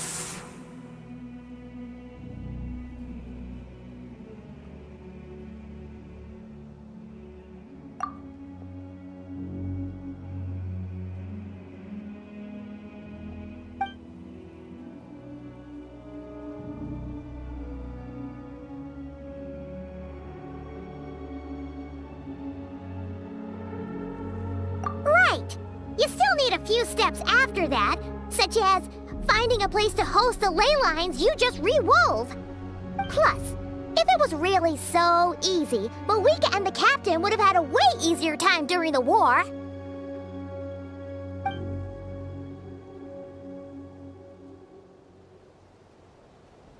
Oh, you poor fools, clinging to delusions, even after the truth has been plainly revealed to you. Think back on the past few days. Have you truly not noticed anything amiss since the start of the war?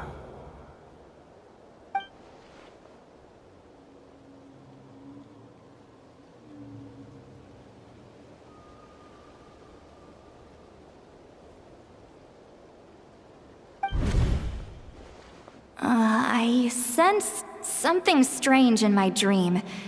It was vague, but it seemed as if some noise had found its way into Natlan's ley lines. Oh, what does that mean? Hard to say. I don't think it had any tangible effect on the Night Kingdom or on our ley lines, but still. It's like a signal that exists on a different dimension of reality. It might not interfere with ours or pose any detectable risk, but I just get the sense that something strange is going on.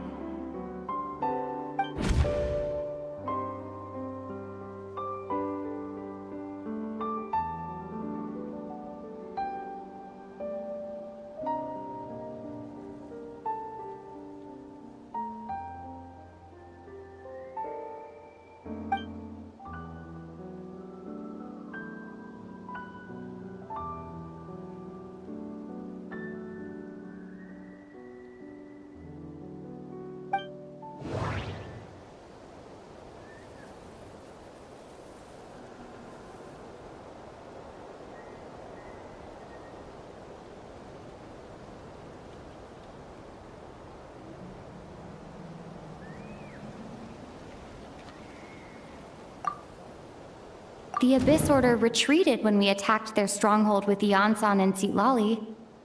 This isn't their usual style.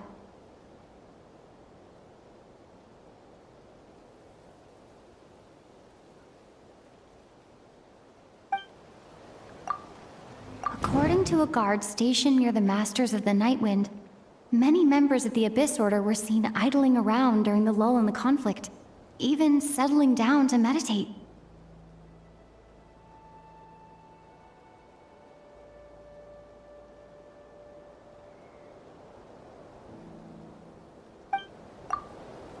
I couldn't see the monsters that Deirdre could see, and she couldn't see the ones I could. We could only see the monsters in each other's sight after making physical contact.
Show no mercy! Give in to the embrace of the abyss and be baptized!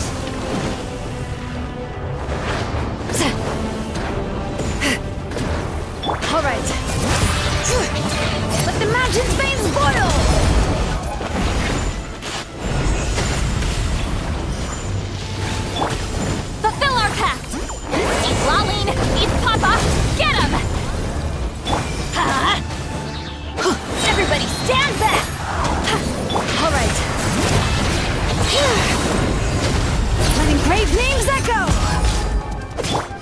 work!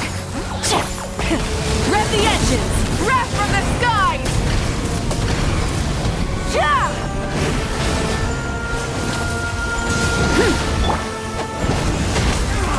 Teamwork is dreamwork! Fulfill our path!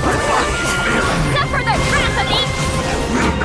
Chained to the name of the Abyss! That should be all of them, right? So, we've destroyed the Abyss Order's headquarters in Natlan, but somehow, that didn't feel satisfying at all. Are you still thinking about what that guy said? You look really worried.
"500 years on, and you still refuse to address me as master.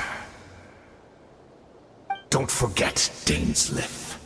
You may be the renowned Twilight Sword, while my arm has grown too feeble to swing a blade. But I taught you everything you know about wielding a blade.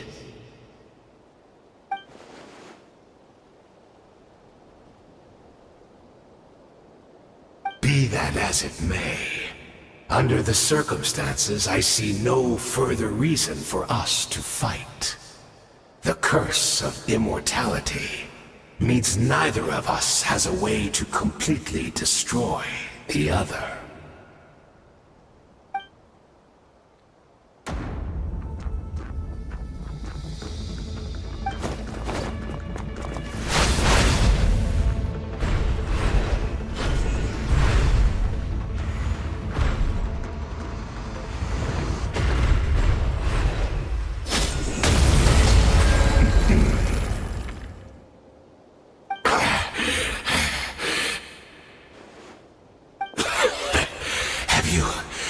Finally had enough.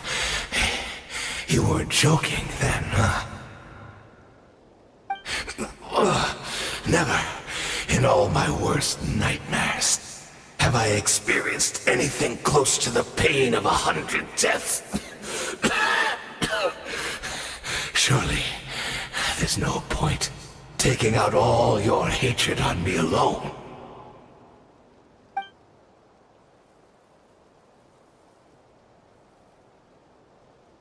All right, I believe you. Still, aren't you at least a little tired now?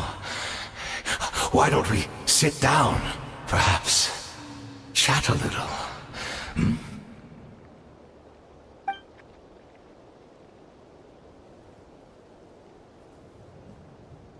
What? Not a fan of reminiscing about old times? Well, I suppose you don't have many fond memories to look back on.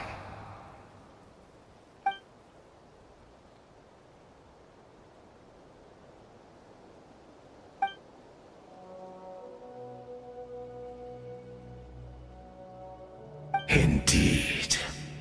When the cataclysm first struck, everyone prayed for the Savior to deliver them, but he was nowhere to be found. Yes, we knew that the great abyssal power within him had been divided up. Yet we still despaired at his choice to leave us. Still, I believe that everything he's doing now, including his regret over what happened, comes from a genuine place in his heart. And besides, who else can we place our faith in? We are proud Conrians, are we not? I mean, we can hardly turn to the gods.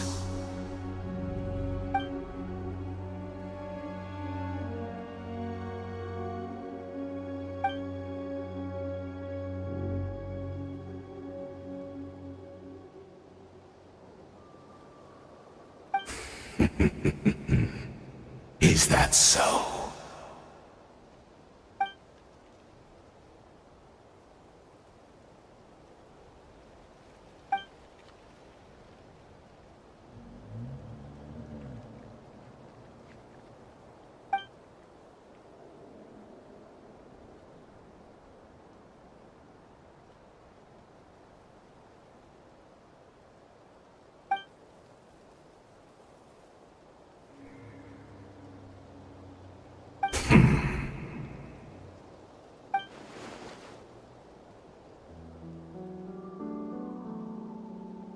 Oh, I'm sorry, Dainsleif. I would apologize to you for those actions, truly. But the fact is, I honestly can't remember them anymore.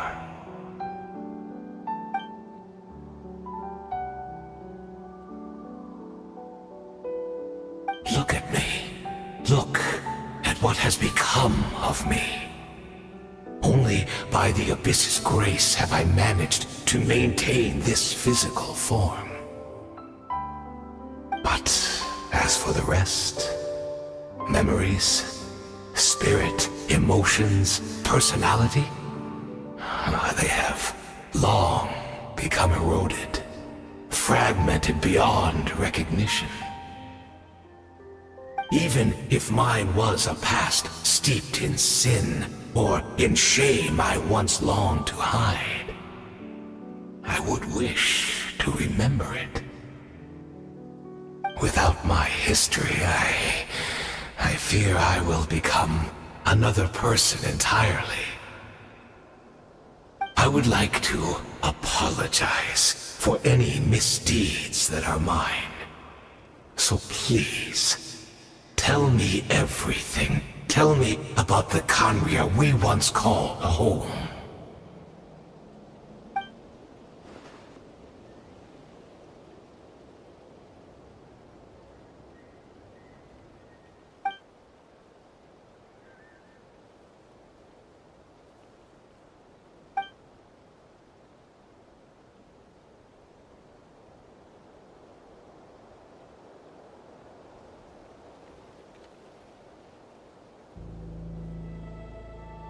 You seem to remember much. Could you tell me more about it? About our golden age?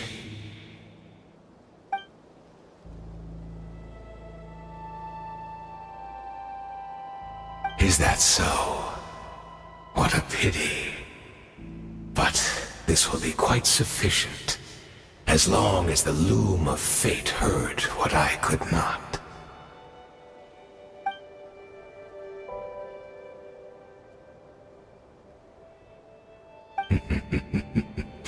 I'm afraid I owe you yet another apology, Dainsleif. You were right. I lied to you earlier. Your wits are too sharp to be fooled by me. The homeland hasn't yet been revived. In fact, even the ley line weaving is not yet complete. Think of ley lines as the collection of memories concerning a given place. To reweave Conria's ley lines as they were 500 years ago, we would somehow need to retrieve almost all the memories of Conria from that age. The loom of fate cannot weave without an abundant supply of memories. And so, we relied on everyone in the Abyss Order to provide what they could. Even though fragments are all that remain in most cases, the more we all share, the more that can be restored.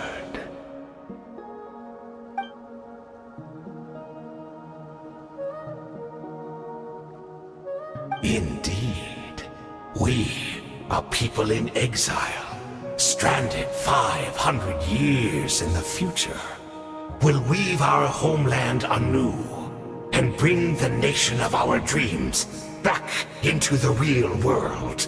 Ah, what a glorious undertaking! What a shame it had to take this long. After 500 years, most of our memories have faded, and a world woven from broken memories shall itself be broken.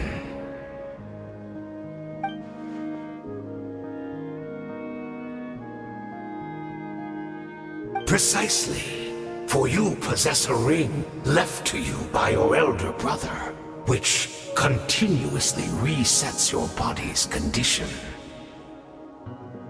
Of course, your memories are susceptible to erosion just like ours.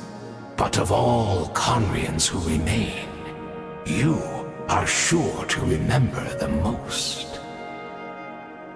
We had to obtain the memories in your mind, whatever the price. Even if it meant sacrificing our entire army as bait.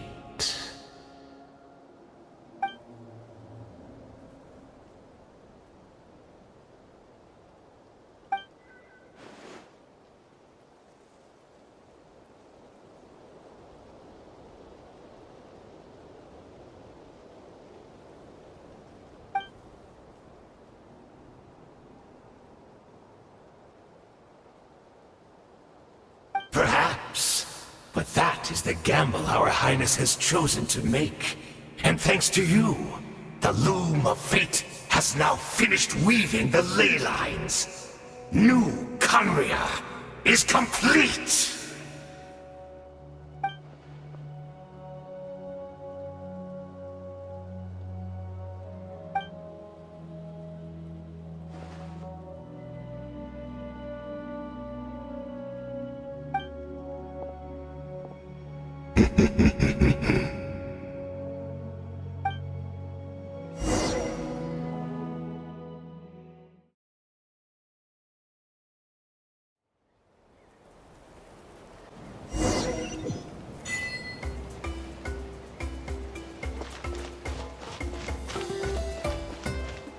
Try and stop me!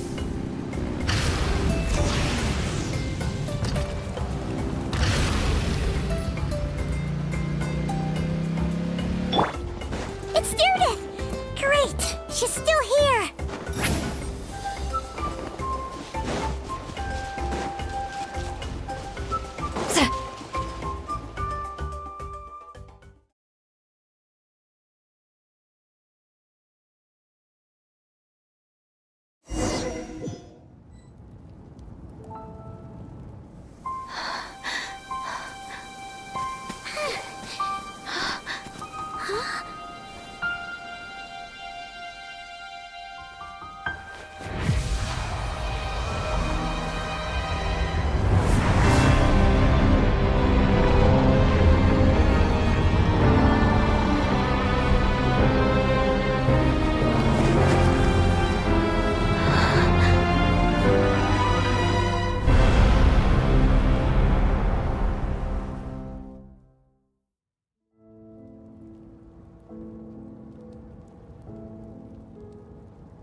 We're not from the same world, are we?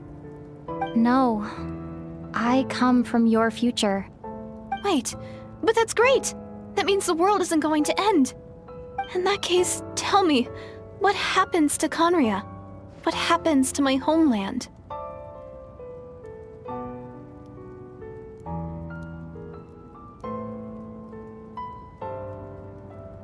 No, wait. Don't answer that.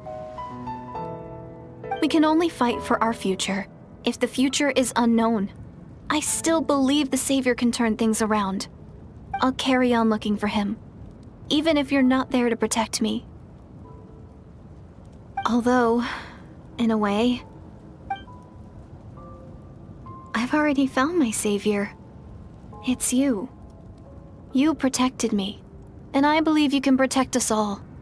You're the one who can change everything.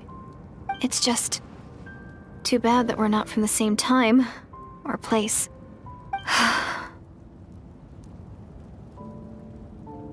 Oh, one last thing before I forget. I know how much you want to find your brother. Surely he must be desperate to find you too. So, is there anything you can give me as a memento? Proof that we met? That way, when I do find him, I can convince him that you're also searching for him.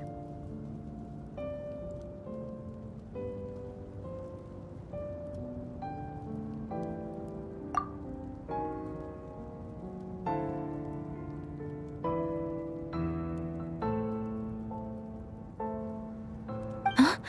What is it?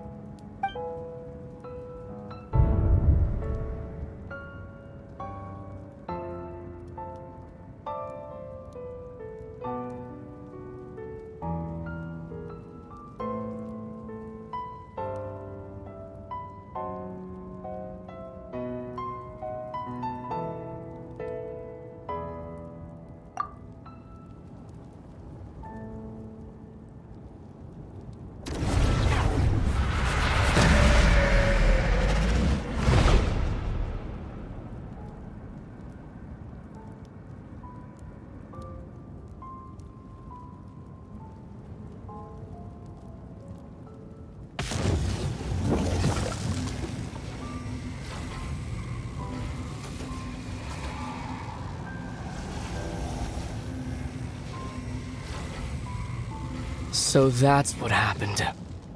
Istaroth, the ruler of time, must have had a hand in this. There's no other way that this meeting could have taken place.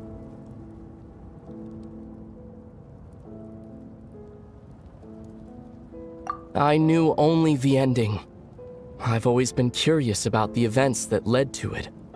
When the Cataclysm first began 500 years ago, I, as the Prince of Conria, was preparing to do my part, to fight back with all my might. But then this girl, Diridith, she found me. The irony was that even as she desperately begged me to save the world, she brought me news of you. I was stunned, and I was suspicious of her claim that you were searching for me. But then, she showed me the key to your hibernation chamber.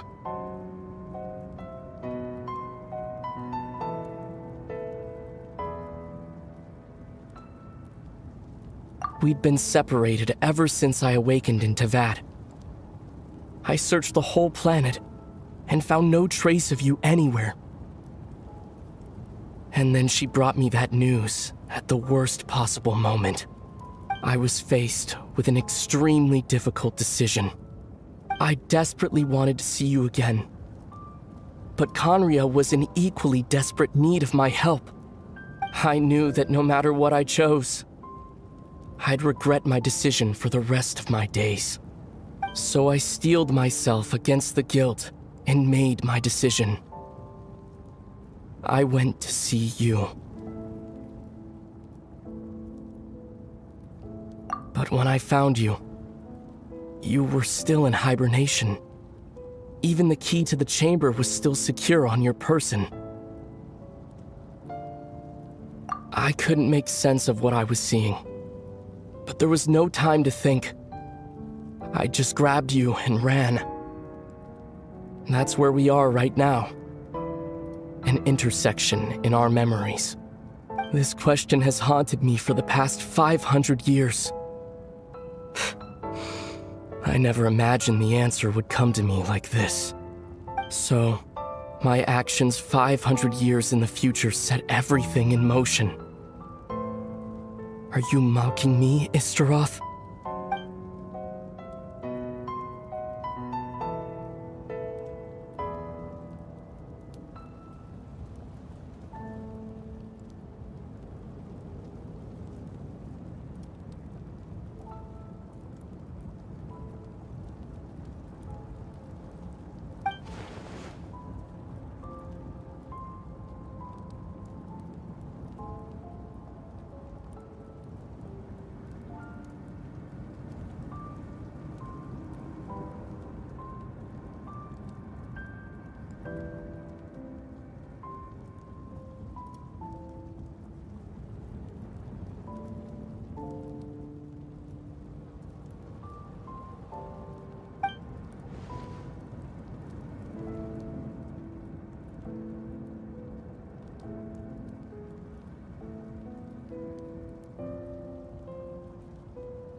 Not yet.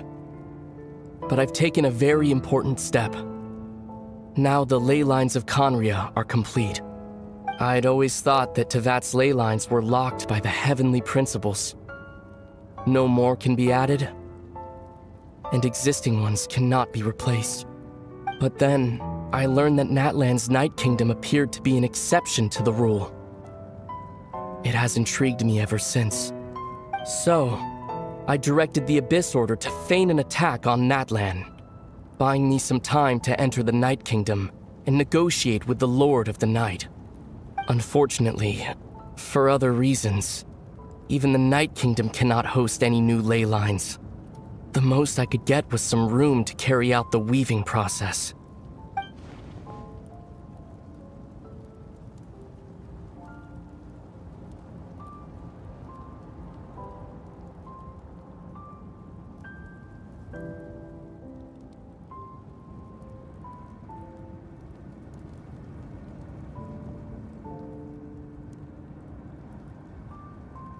Still, I received the Lord of the Night's permission and activated the Loom of Fate. Using an Intivat as the base, I was able to grow a realm based on the Conria of 500 years ago, superimposing it over present-day Natlan's space-time. That superimposition is what allowed you and Diridith to cross paths.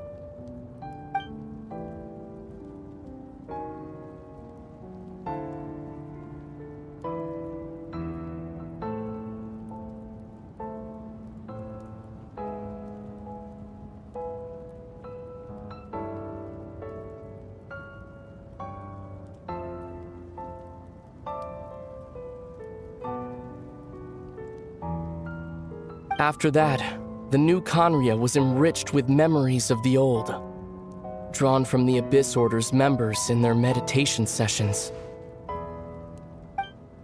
With those memories as raw materials, and the superimposed realm as a template, the Loom of Fate finally finished its work.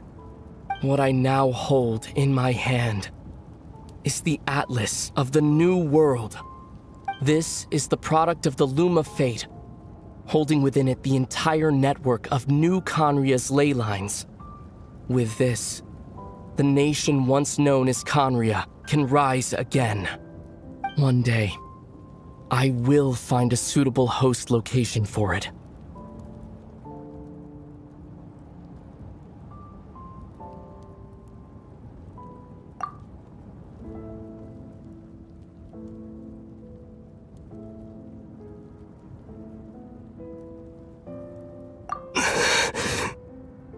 When I first arrived in Conria 500 years ago, my memory was completely blank.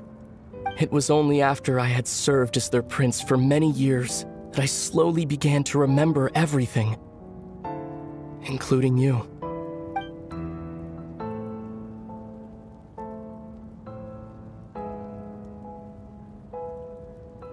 But recovering old memories didn't simply erase the part of my life I spent in Conria. I still see it as my second home. That is why my guilt weighs so heavily on me. But even so, that only constitutes part of my motive. More importantly, if I wish to speak with the heavenly principles as an equal, I will need the might of an entire world behind me.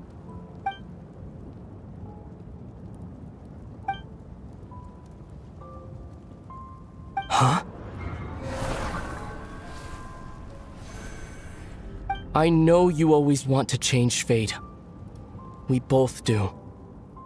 But this time, I won't let you succeed. I cannot miss the chance to reunite with you 500 years in the past, no matter what.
Our hero is back! Everyone's been waiting for you!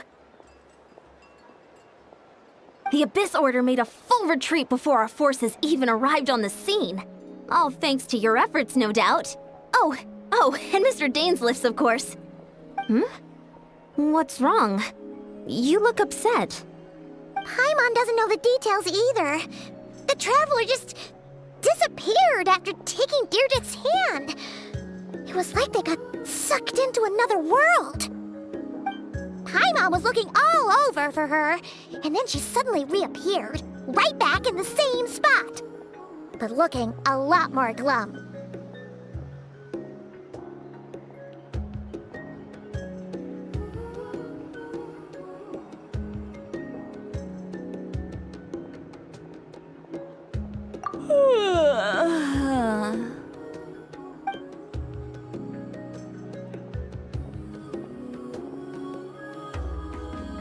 I think I got the gist of what happened.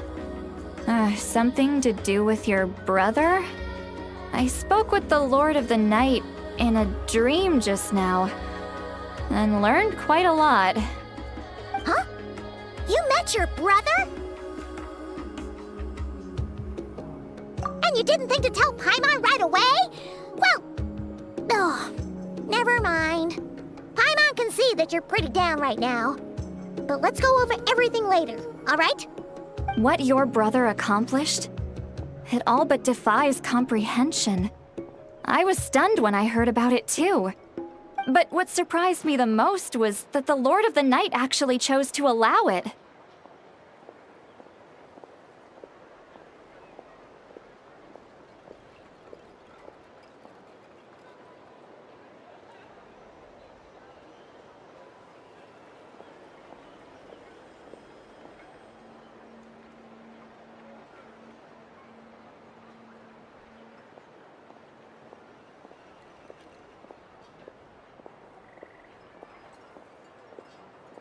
The Lord of the Night did try to explain it to me, but in a word, it's complicated.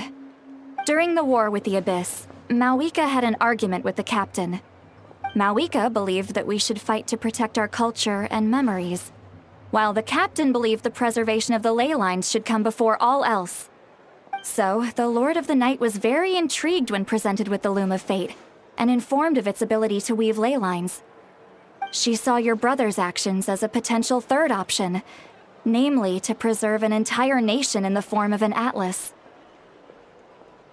Preserve a nation? You've definitely lost me now. You're not the only one. Paimon's got no idea what's going on either.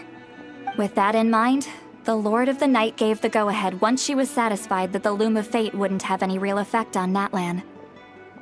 However, I believe she imposed an additional condition of her own. An additional condition? Did she ask for something in return? No idea. She wouldn't tell me what it was. Huh. Alright, well, let's not overthink this for now. We just won a war! Time for a well-earned drink to celebrate. I trust the Lord of the Night unreservedly. I'm sure she only involved herself to take a problem off our hands, so it's one less thing for us to worry about. Don't you agree, Traveler?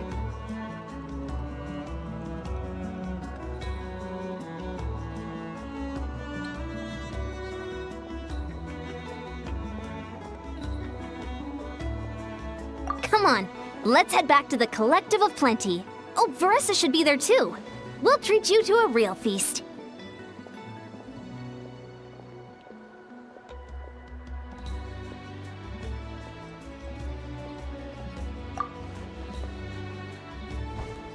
Huh?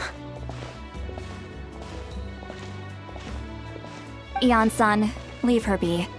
This might be hard to understand for an extrovert like you, but some people need alone time to recharge every once in a while. Traveler?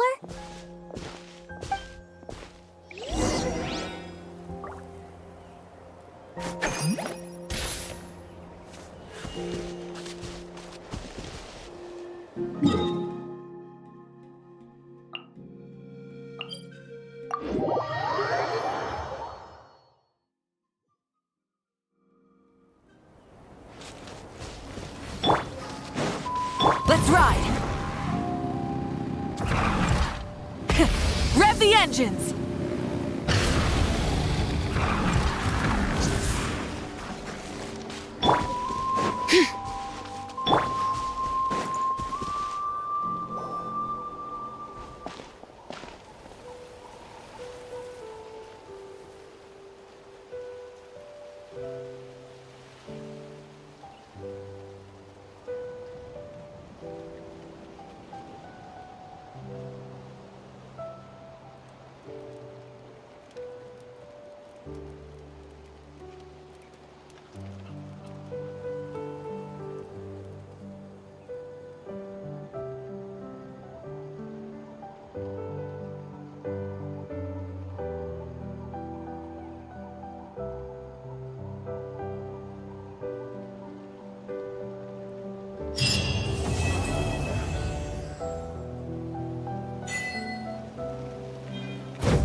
I know. Present!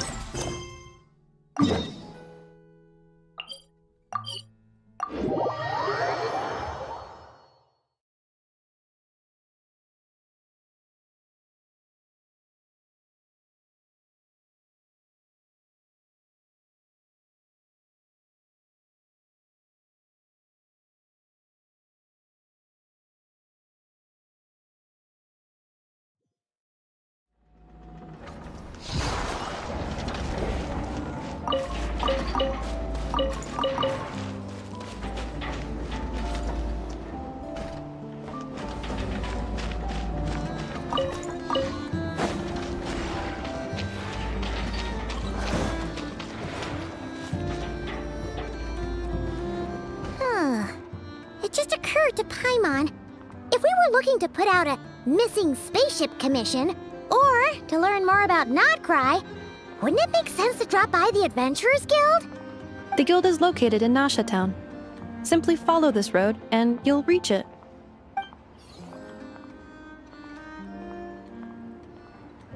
Huh? What in Teyvat is that? Looks kinda like a Seelie, floating around in the air like that. That is a Kuhenki, a species unique to the land of Notcry. A Kuhenki? Does she have something to do with the moon, too? Indeed it does. According to the Frost Moon Scions, the indigenous inhabitants of this land, the Kuhenki, are said to be familiars of the moon goddess, leading those who walk in the moonlight's glow to things of great importance. The moon goddess? Don't all people here worship the Tsaritsa? Although Notcry lies on Snezhnaya's border regions, the people here have held their own unique beliefs since time immemorial. As I mentioned, everything in this land shares a deep connection with the moon and the sky above. The beliefs of the Frostmoon Scions seem to date back to the civilization of the angels. According to the documents in my database, even the 7 Archons did not exist at that time. Wow! So the origin of their beliefs goes back even further than the Archon War? Correct. At some point, you may come across some statues of their goddess. The Frostmoon Scions carved these as well. Hey! Looks like she's floating away! I suggest you follow her. The probability of an ordinary person encountering a Kuhenki lies in the single digits. Many here consider them heralds of good fortune.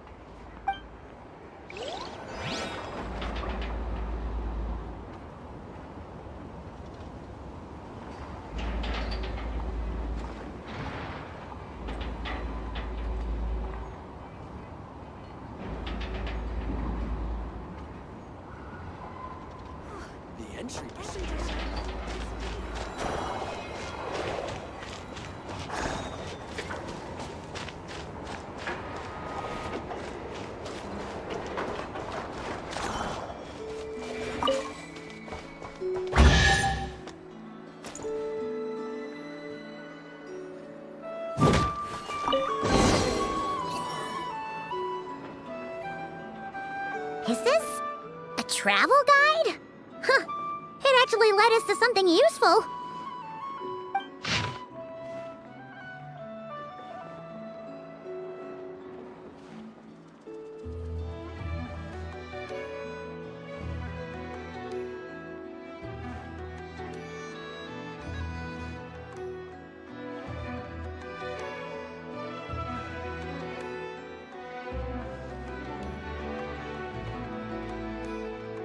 Are there any particular points of interest?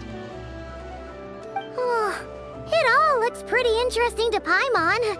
If we have time, she'd love to see, pretty much everything. Recalibrating route.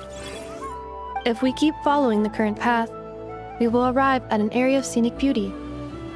From there, we will be able to identify both the Adventurers Guild and several must-visit specialty stores. Yikes! Why is Paimon suddenly getting the feeling that if she doesn't step it up soon, Ineva's gonna put her out of a job?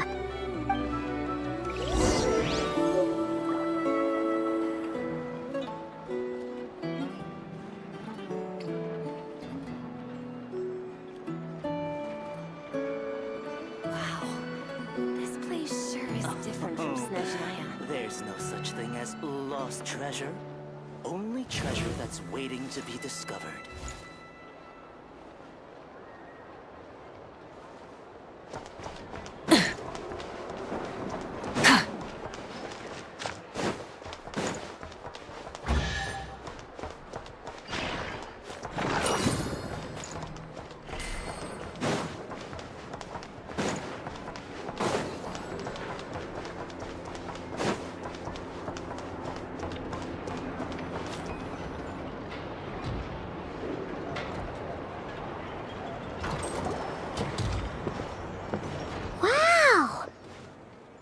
Town actually looks pretty big from here. Feels a bit different than Paimon imagined, though. Which aspects in particular deviated from your expectations? Well, Paimon keeps hearing people describe Nodcry as an adventurer's paradise. So she kind of thought it'd be a bit more picture perfect somehow. According to legend, there was indeed an era of peace in Nodcry's past, the Age of the Fae. Tales of those ancient heroes are still told today. One of the most well-known is that of the Lantern Fae. This individual performed many good deeds for Nodcry. The present-day Lightkeeper's nightly lantern patrols are, in part, a tribute to their memory. But then, one day... What happened? There came a devastating abyssal calamity that swept across Nodcry, and for a time it was left desolate. Heartbroken by what had become of the land they had so cherished, that Fae extinguished their light, just as the Abyss had extinguished all hope. Nowadays, the paradise people speak of is more of an aspiration, or an irony, perhaps. An irony? Today, no official authority governs Nodcry. In theory, at least, it is somewhere a person can do whatever they wish, and become whoever they want to be.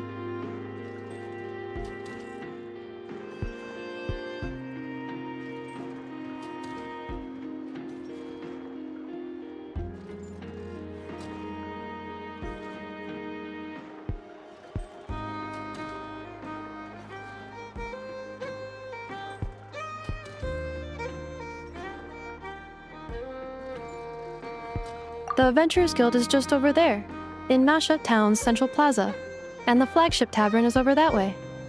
Hey, what's that building over there? You know, the biggest, tallest one. That is Aino's Boom and Blast Kuvaki energy cannon. It gets activated when the wild hunt threat level outside Nasha Town reaches a certain threshold. But according to the scan I just ran, the energy cannon appears to be malfunctioning, likely due to a recent discharge. The Wild Hunt? Isn't that the abyssal calamity you mentioned that's specific to Nodcry?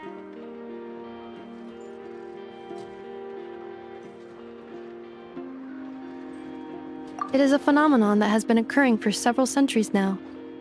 Yet the time and location of wild hunt attacks are seemingly random. At first, it was more of an old wives' tale that adults used to scare children. If you don't start behaving, kid, some night, the wild hunt's gonna come for you. Listen, do you hear that? That weeping in the fog? Those are the cries of a young woman being dragged away. You're saying people actually hear things like that? I have not witnessed enough wild hunt attacks to give a statistically sound answer. But the oldest legends say that all people saw was the ghostly shadow of a woman in the mist. It wasn't until later that it became a full-blown calamity. Abyssal monsters and all. When you put it like that, Paimon's really gotta hand it to Aino. Not only did she repair you, but she's even built a giant cannon to keep the wild hunt at bay. Absolutely. Aino is very impressive indeed. Anyway, according to my schedule, it is time I took you over to the flagship. Oh, sure. After all, we shouldn't keep Varka waiting. Well, Paimon's not sure if he'll actually show up at the bar this early. You're right about that.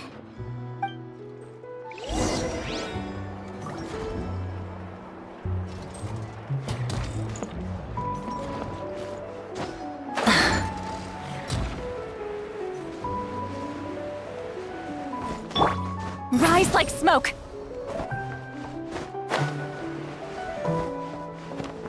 Watch out!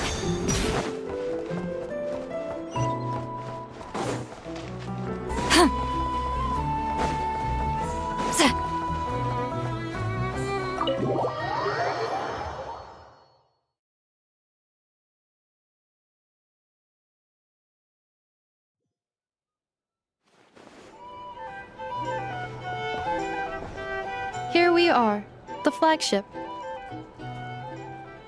Varka told us to meet him here in his letter, right? Let's see. Varka? Varka! No matches, I identified. Huh.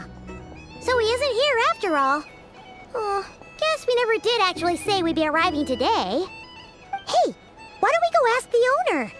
If what they say is true, Varka's drinking prowess must have left quite the impression.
These are bounties. If you want to negotiate prices, go find a flea market. Here's the thing. You can't live life without a little spice.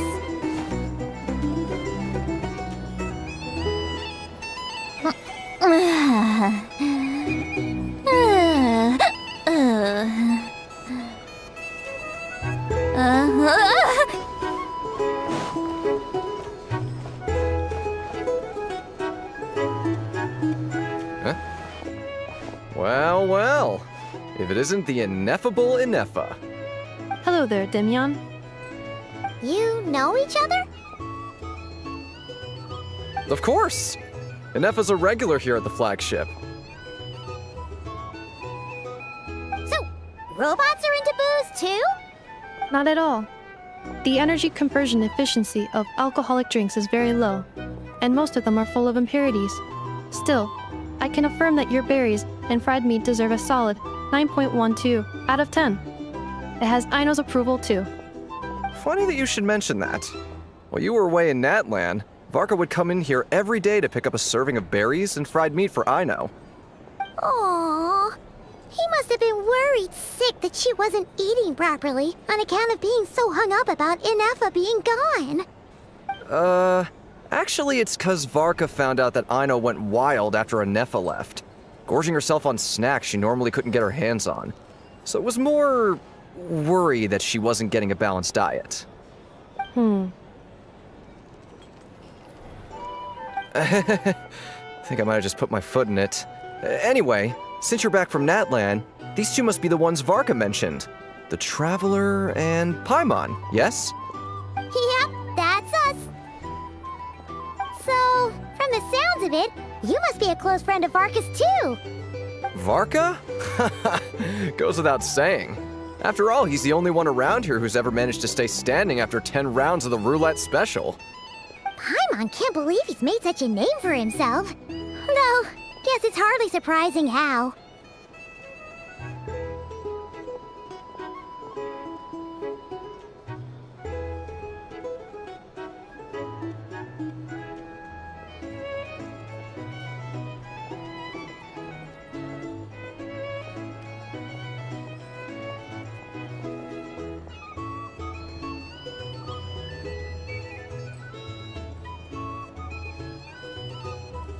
Right now?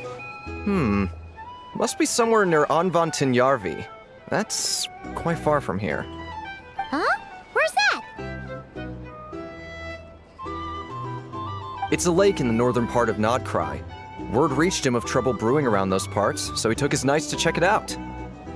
Oh. So, we missed him?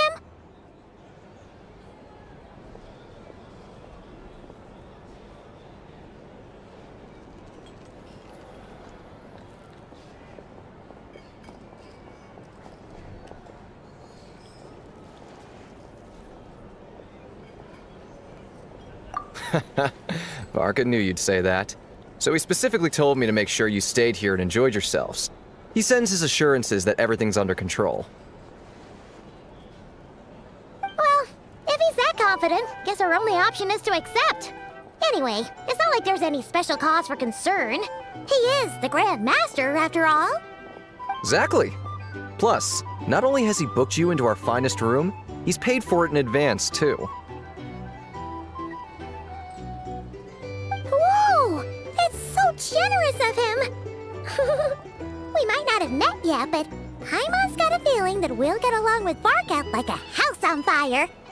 Oh, and by the way, he also asked me to serve up a portion of berries and fried meat for Anefa. That was prepaid as well. Thank you. No, thank you. I'm the one who should be grateful for your business. Traveler, Paimon, why don't you go ahead and drop off your luggage? I can use this time to go pick up some components that Aino asked me to bring back. Sure thing. Besides, now that we've got ourselves a map, once we're done unpacking, we might as well go for a stroll ourselves. Why don't we meet up again later? Oh. So you no longer require navigational assistance? No worries, we should be fine. We've got a rough idea of our way around town, so Paimon's reasonably confident we shouldn't get too lost. Thank you. This translates into an approximate time saving of 30%, meaning I will be able to see Aino about 45 minutes earlier than previously projected. Oh, right. You must miss her a lot, too. In that case, we better get a move on. Our drink recommendations? Well, for starters, I recommend you drink less. Here's the thing. You can't live life without a little spice.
pretty nice having someone sort out our food and lodging for us, huh?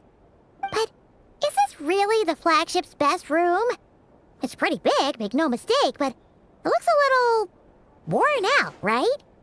Though, to be perfectly honest, that feels right at home with everything else we've seen of Nasha Town.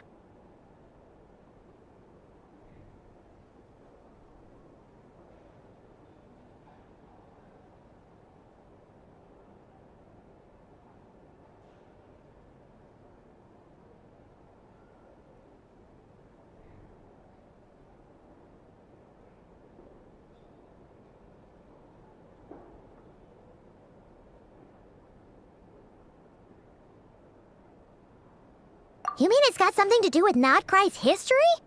Oh, that makes sense. But what exactly was this calamity?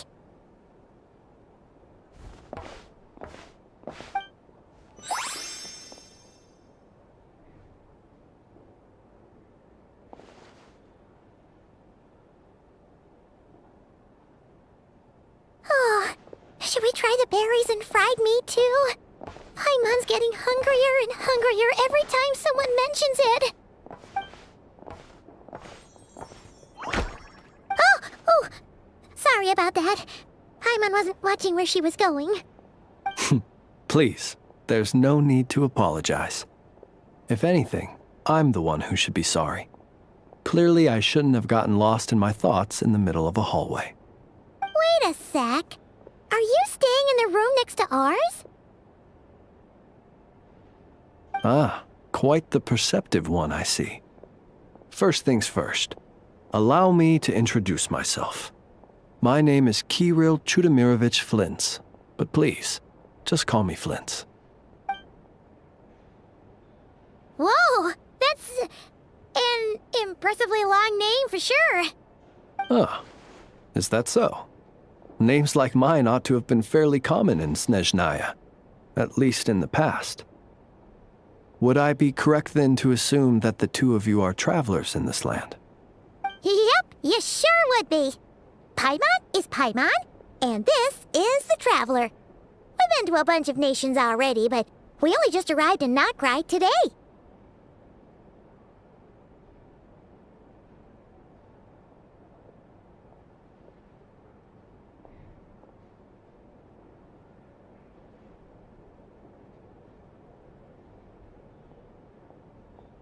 What a rare honor it is to meet such worldly travelers.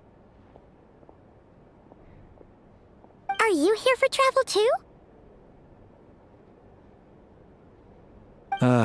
If only I had the time to spare. No, I'm just staying the night. Oh, so you're here for business? That's certainly one way to put it. I'm a Ratnik of Nodcry, normally stationed near the burial grounds to the north. My sole cause for being here today was to repair this lantern of mine.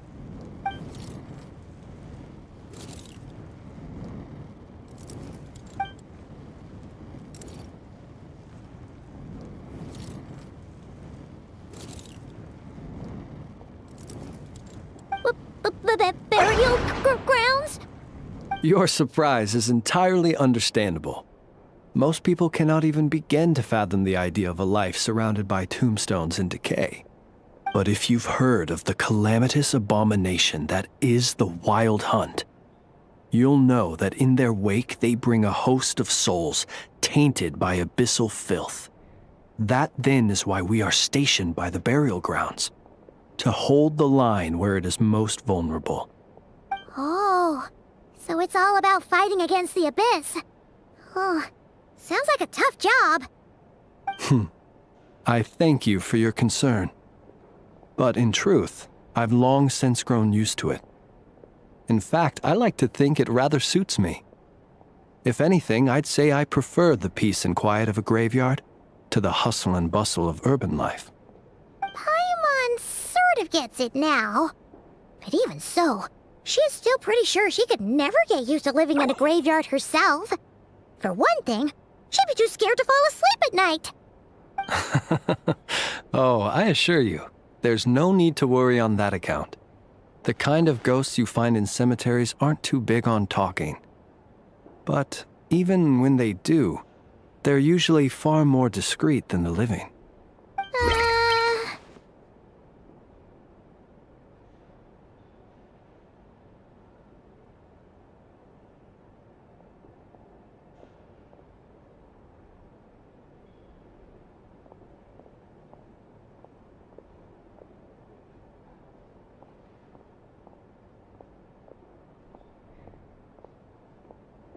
Well, would you look at that? Who'd have thought we'd end up chatting this long? Must have a lot in common, huh? Forgive me, but I must excuse myself, for the time of my appointment draws near. And in terms I'm sure you'll understand, a lanternless ratnik is like a mapless traveler. A serious conundrum indeed. Oh, sure. In that case, you go right ahead. We won't keep you any longer. Not at all. Should the opportunity present itself, I'd gladly continue our conversation another time. You're always welcome to come visit my grave. I mean, the grave I stand watch over. Your visit would bring much-needed light to that place of final rest. Right. Well, if we get the chance. Then allow me to wish you a traditional ratnik's farewell. See you by the graveside. Ugh. Jeez. What a weirdo. Not to badmouth him at all. In fact, he seemed pretty cultured, but at the same time, kinda spooky? Must be all that time he spent around graveyards.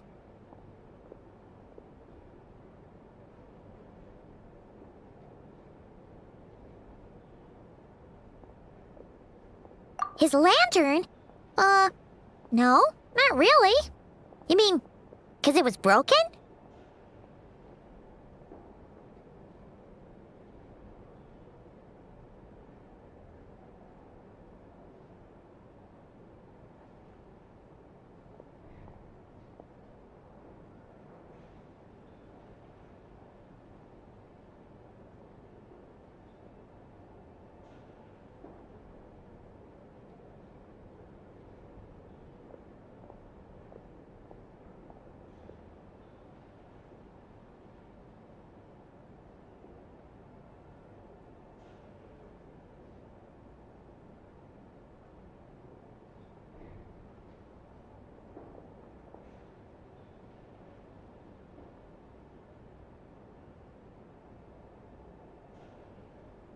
Huh.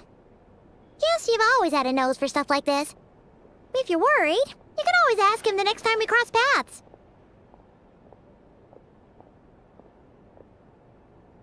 Hey! Don't you start spouting all that weird stuff, too!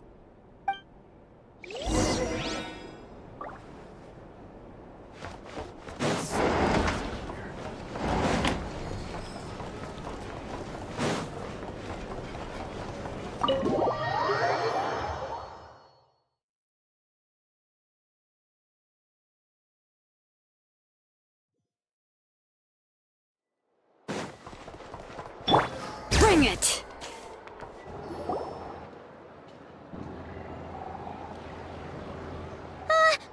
Paimon almost forgot something super important!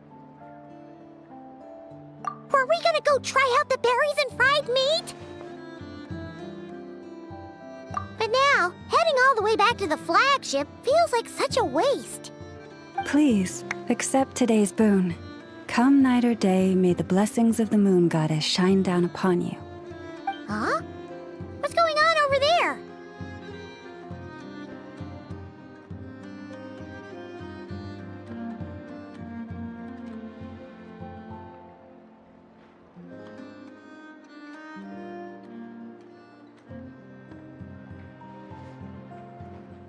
Wait!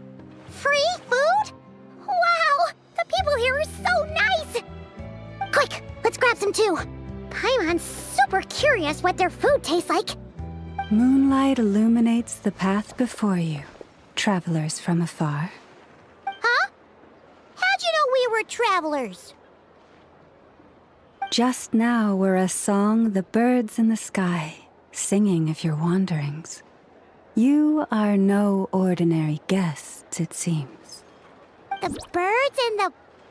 what now? Forgive me. I should not have laid the words of others out as a welcome mat for our very first meeting. You, too, must be wondering who I am. I am Lauma, Moon Chanter of the Frost Moon Scions. Please, as do our followers and other passers-by, accept today's boon. Happy to oblige. Paimon's name is Paimon, and this here is the Traveler. Thanks so much for sharing your yummy food with us. We'll take one each.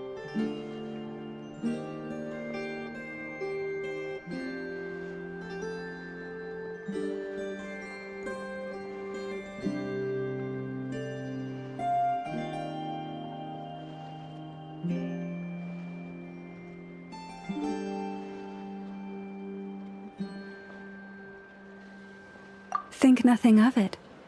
These fruits were the finest we found, delicacies gathered in the wake of the morning dew. It is my hope that partaking of them may lift your spirits to heights anew. The finest you found? Wow! That sure is kind of you, but wouldn't you want to keep those for yourselves? The first fruit of the harvest must be placed upon the moonlight altar, not as an offering to the gods, but as a spark for lost hunters. For it is the blade of the starving that darkness most easily corrupts. As perhaps you have already heard, we Frost Moon Scions revere and worship the moon goddess. We believe that together, virtue and compassion are the shining light that will lead us all out of the long, dark night. And now, with tides of haughty Fatui swarming into Nodcry, driven by greed and greed alone, more than ever before, we must all unite under the banner of virtue. Huh! Look who it is again. Those unsufferably kind-hearted Frost Moon Scions. Got enough for us too? That's right! 2 servings each! We're starving over here! The Fatui! After what you've been doing to our sacred statues, how dare you even show your faces! Wilhelmina, bestow today's boon upon our guests. You hear that? No slacking now. We'll have the very best you got. But, my lady, they... Please, you two, accept this meal. But remember this. Kindness is the first lantern left to guide those who stumble in ignorance. Come again? Let me finish. But should they still refuse to follow the moonlit path, then by our frosted blades shall we show them its shadow. You! Hey, look who it is. Whatever. Just you wait. We'll be coming for you next. Huh?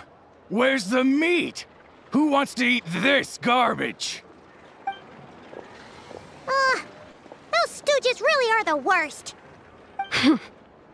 Ever since they came to Nodcry with all their weird equipment and built that so-called experimental design bureau, our lives have been turned completely upside down. Judging from how they reacted just now, it seems the Fatui already know who you are.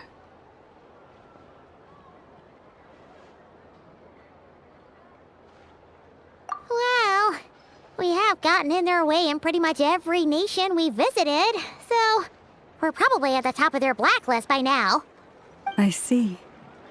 Then, on behalf of the Frost Moon Scions, I thank you for the goodwill you have shown us.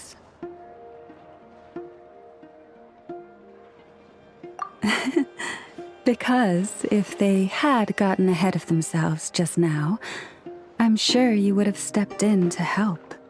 Just as the birds and beasts put it, your arrival heralds joy to us all. Besides, for a weary traveler far from home, what better respite than to bathe in the moonlight? You will always be welcome at the Frost Moon Enclave. The place we call our home.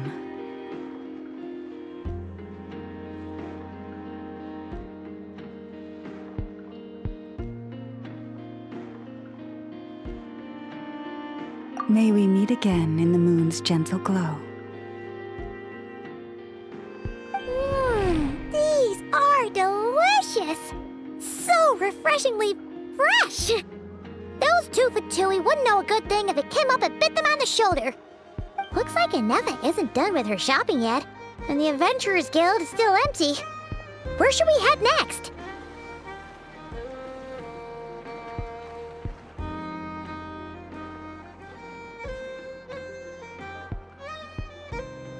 Good idea! Wouldn't want to let the Kuhenki down after all. Let's see. Okay. Paimon's got our route all figured out. So, all that's left to say is, don't fall behind. This is Nuts and Nuts. It's mostly a fruit shop, but there's a crafting bench too. This is the Speranza, one of the travel guide's recommended restaurants. All the waiters here are kids. This is the Vesnici Prolegia greenhouse. Apparently, their flowers are all made of metal, so they'll never wilt away. And this is the Rossum Workshop. If you ever need a weapon made, this is the place to go. And over here, they've got a super tall observation deck. Whoa! Take a look at that! You can see really far out into the distance. That way's north, and that looks like something built by the Fatui? And then over there to the west, that must be the place Lauma mentioned, where the Frost Moon Scions live. So, what'd you think? Even if Ineva kinda stole her limelight earlier, this just goes to prove that Paimon's own tour guiding skills aren't too shabby either, right?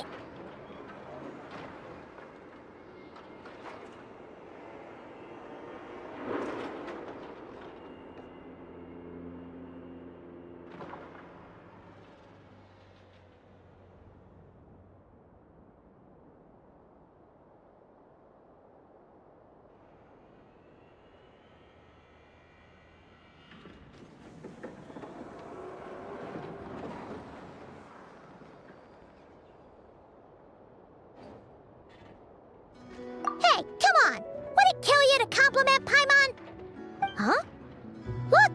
There must be someone at the Adventurers Guild now! There's already a line forming outside! Looks like we'll finally be able to ask about your spaceship! Oh, or was there anywhere else you wanted to stop by first?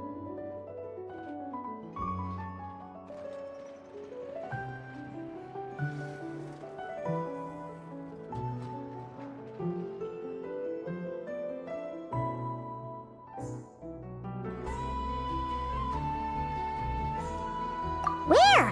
Which one are you? Oh, now you mention it, Paimon's noticed it too. Ugh, better not be who she thinks it is. Anyway, where we go first is completely up to you. Either the Adventurers Guild, or that suspicious-looking shop. A word of warning, though. If we step into that shop, be sure to keep a very close eye on your Mora.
Lucky us. The line seems to be gone now.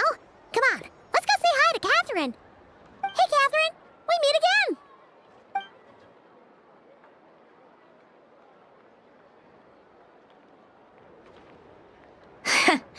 How ridiculous. Huh? They often say that mortals, shackled by their own flesh and blood, may fail to perceive the truth of this world, even when it is right beneath their very noses. Yet I had not expected to have the pleasure to witness such heights of absurdity firsthand. But Paimon must have gotten the wrong person? At second glance, you do seem a bit younger than Catherine, and you certainly sound a lot less friendly. A creator might forgive ignorance, but being mistaken for one of my own creations is beyond all pardon. Look very closely, for standing before you is none other than Marionette, 7th of the Fatui Harbingers. A Harbinger? I told you already, I'm not Catherine. Just how obsessed are you with my machines?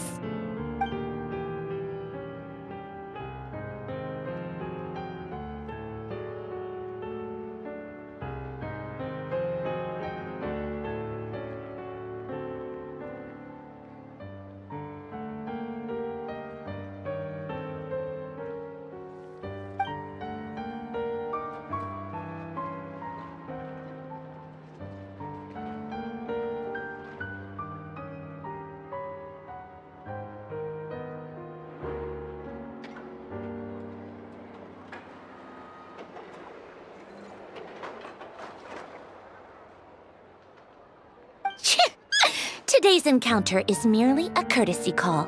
A friendly warning, if you will. You interfered with my work once before, with that little robot. I let it slide. After all, it was nothing more than a distraction, a side project at best. But we are in Nod Cry now, and as such, I strongly advise you not to stand in the Fatui's way.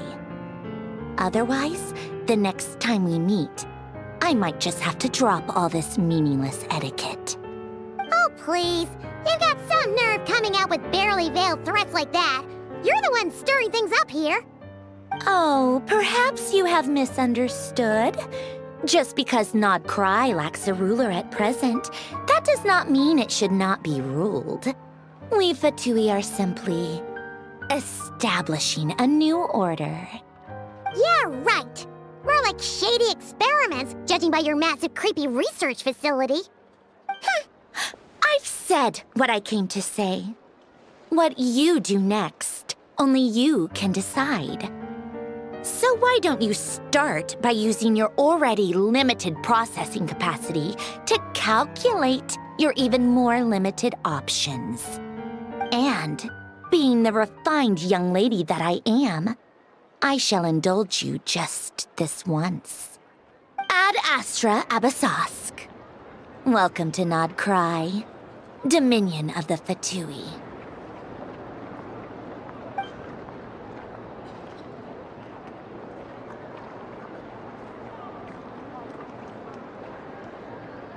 Ugh!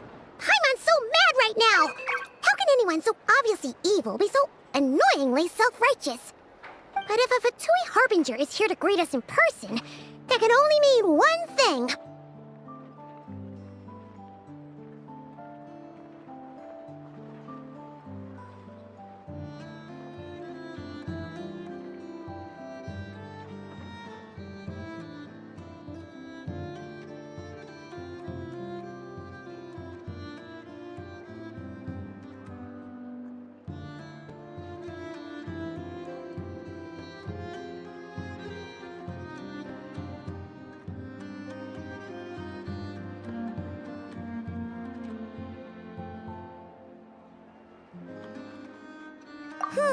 We'll have to be extra careful from here on out.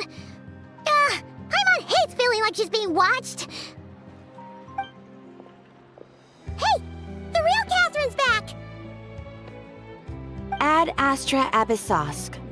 Welcome to the Adventurers Guild. How may I help? I will do everything I can to assist you. Oh, you're so much nicer to talk to, Catherine. Please don't leave us again, okay? Hmm?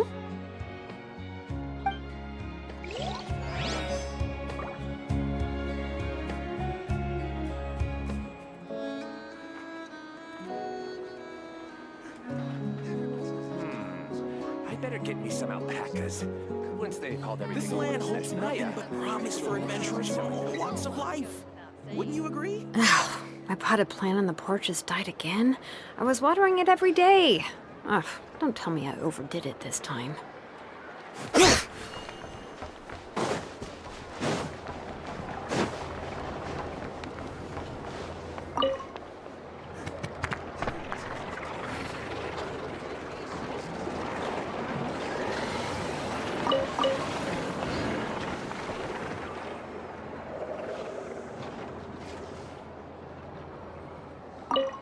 Great wisdom can be...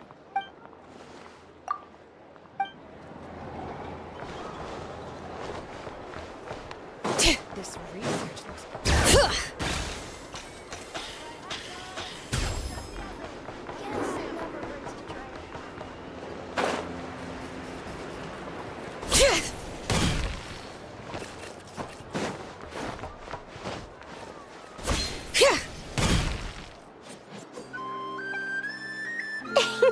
Please, here you go. And if you ever need anything else, don't forget to make the great Lord Sangama Bay your first port of call. Oh dear. So it is the real deal.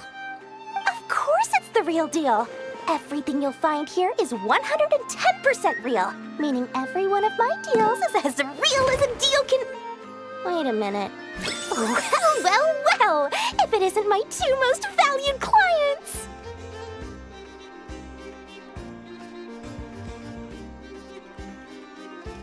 And with no small thanks to your munificent patronage.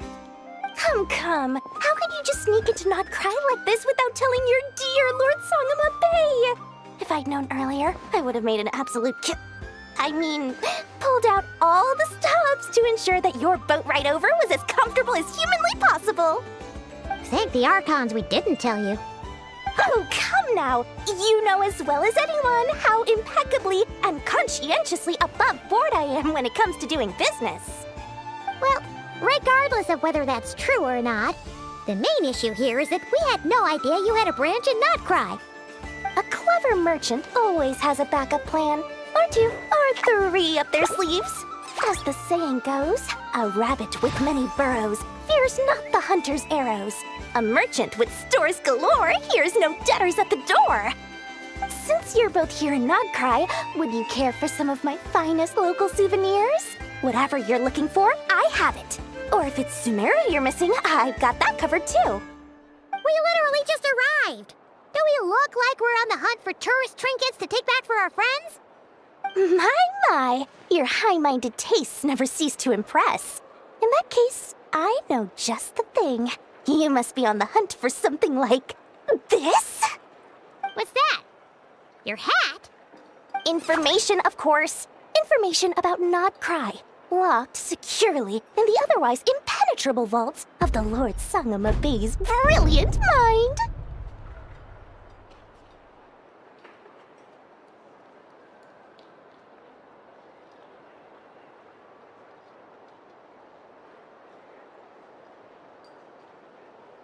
I knew it! I just knew you'd appreciate the value of my wares. On the back of all our pleasant dealings in the past, I'll even take a hit by throwing in some insider info for free. Wow. You sure are feeling uncharacteristically generous today. What do you mean by uncharacteristically? I am the most generous person forget it. Anyway, the long and the short of it is this. The moment I set up shop in Not Cry, it struck me how many different factions there were, all competing against each other for power and influence. Well, as they say, there's no time for business like a crisis. Things got even more turbulent after the Fatui pulled down 2 ancient moon's remnants. People began to catch a whiff of the coming chaos.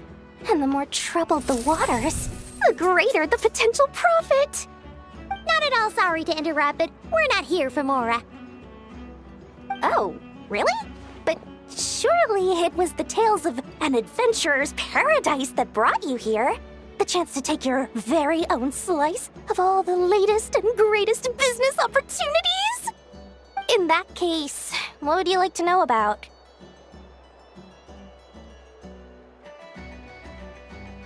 The Frost Moon Scions? You mean the people who believe in the Moon Goddess?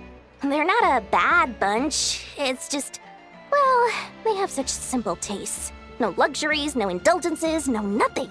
Trying to earn a little more from that lot is like trying to squeeze blood from a stone. Still, things between them and the Fatui have gotten pretty tense. It's only a matter of time before the powder keg goes boom. And when that happens, that's when business will start to boom too.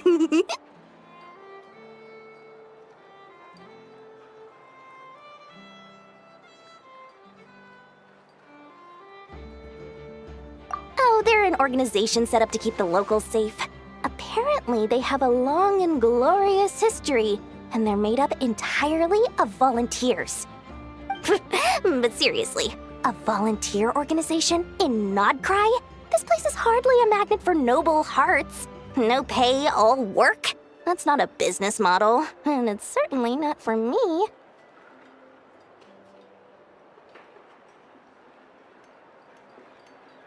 Everyone knows they're here for the Ancient Moon's remnants, but no one's sure why they pulled them down in Nodcry of all places.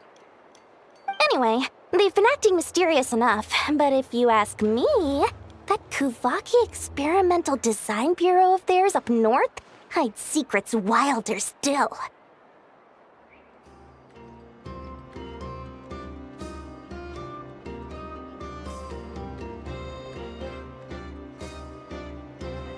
Oh, they're an organization set up to keep the locals safe.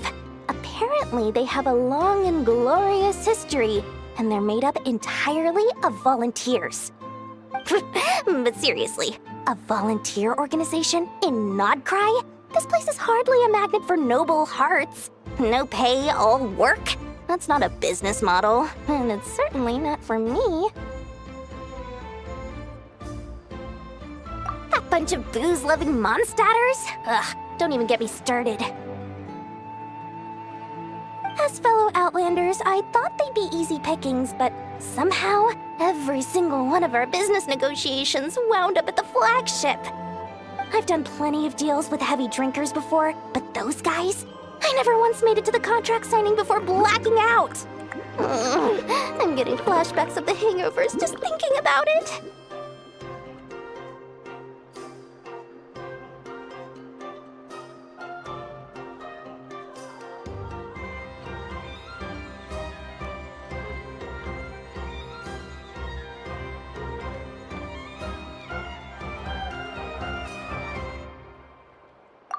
What now?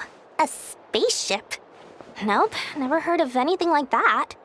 Don't you two get involved in any big business here without so much as a heads up, you hear me? At the very least, consider letting me in as a key investor.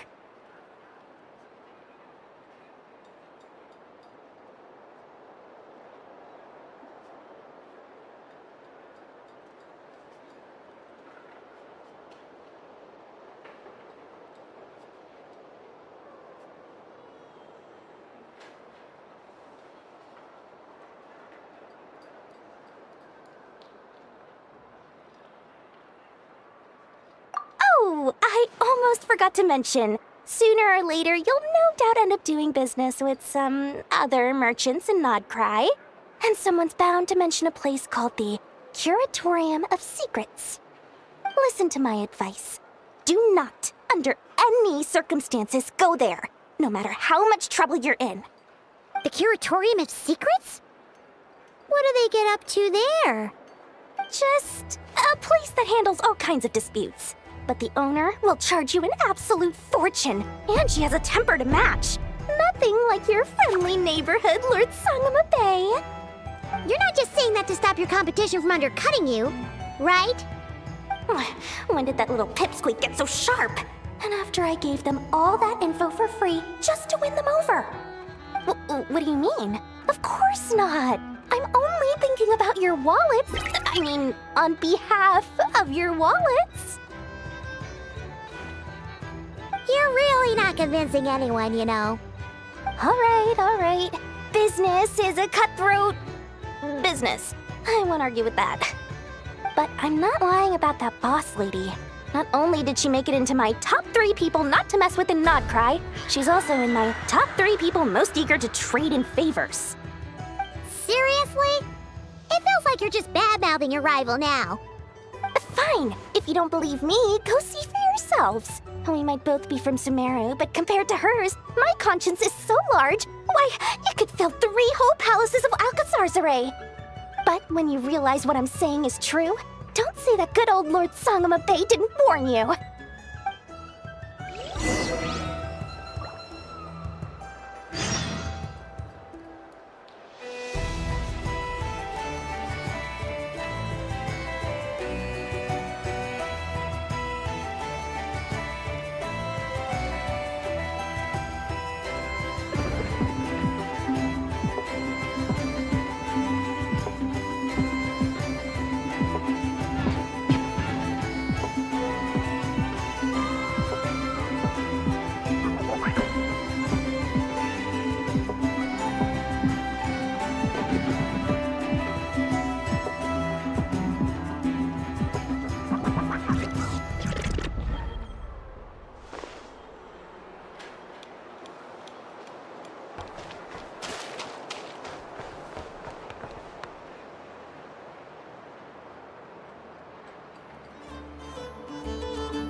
Bring it!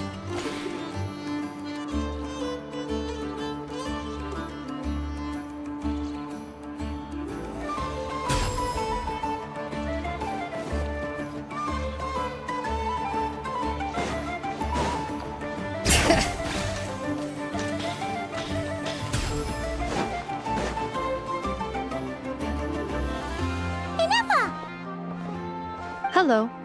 I was just about to start tracking your whereabouts. Did you manage to get everything Aino asked for?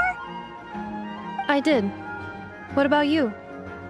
Do you need me to navigate or introduce any more places around town? Not for now. We've seen most of it already. We probably need some time to process everything we've learned, though. Any progress with the spaceship? No. Catherine came back just now, so we asked her, but even she hasn't heard a thing. One possible explanation is the vast stretch of time that has elapsed. Additionally, given the limited resources available in Nodcry, it is entirely plausible that the wreck was scrapped for parts, or even mistaken for a pile of broken machinery. Aww.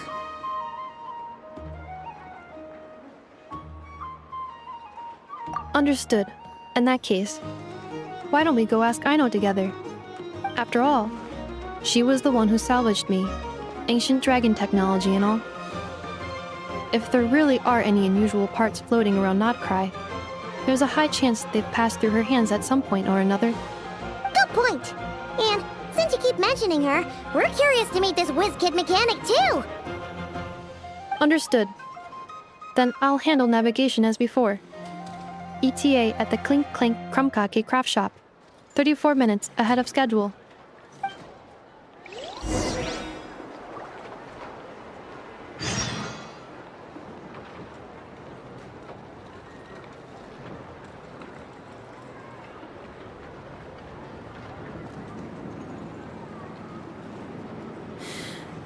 How many forging commissions do I still have to finish? Let's see. 1, 2... not so many as I thought. I'll get to them tomorrow.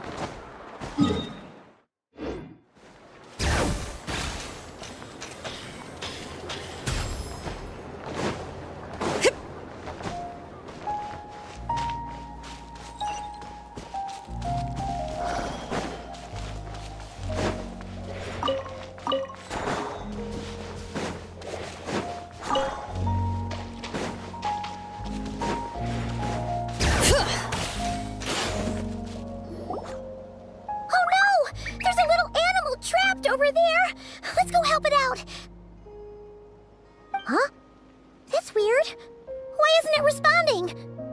tides of Kuvaki affect everything in Notcry.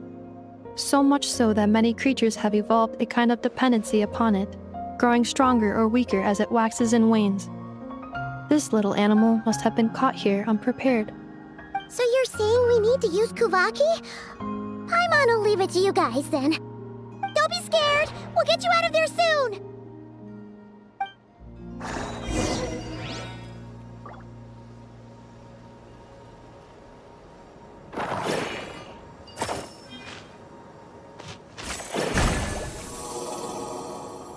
Oh! It worked! Off you go now, little one. Don't go getting yourself caught again.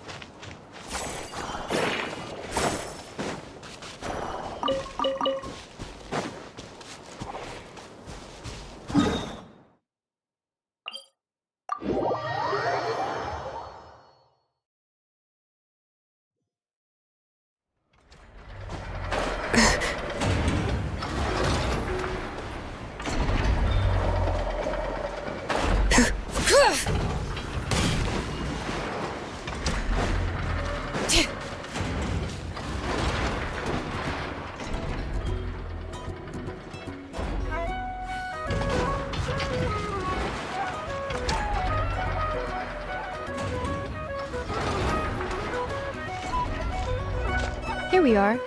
The place Aino and I call home. Whoa! So many machines that Paimon's never even seen before. And then there's all these little robots. Did Aino build them all? That is correct. It looks like Aino has created 3 more little bots since I've been gone. Aww. Well, you were gone for quite a bit. She must have missed you. I missed her too. I want her to see what I've become. Let's not keep her waiting any longer then. Come on!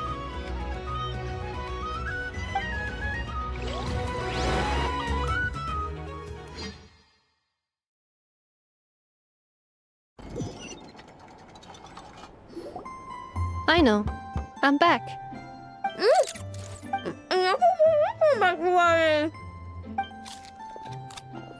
Hmm?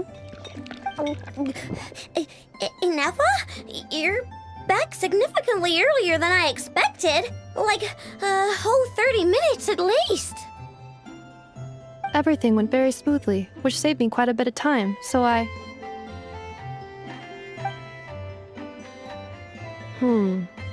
I know.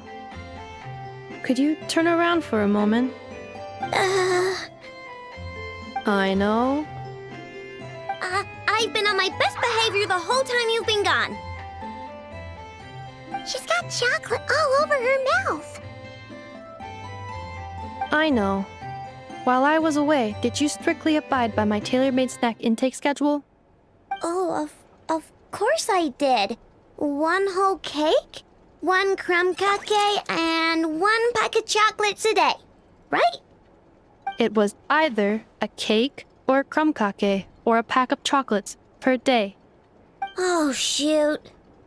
When did you finish the snack stash I left for you? Literally just earlier today. Let me just go run a scan on that. I meant today, a week ago. And then you restocked an entire week's worth on your own initiative? 2 weeks worth.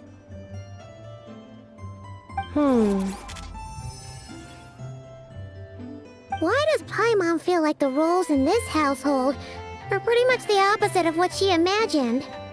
Calculation complete.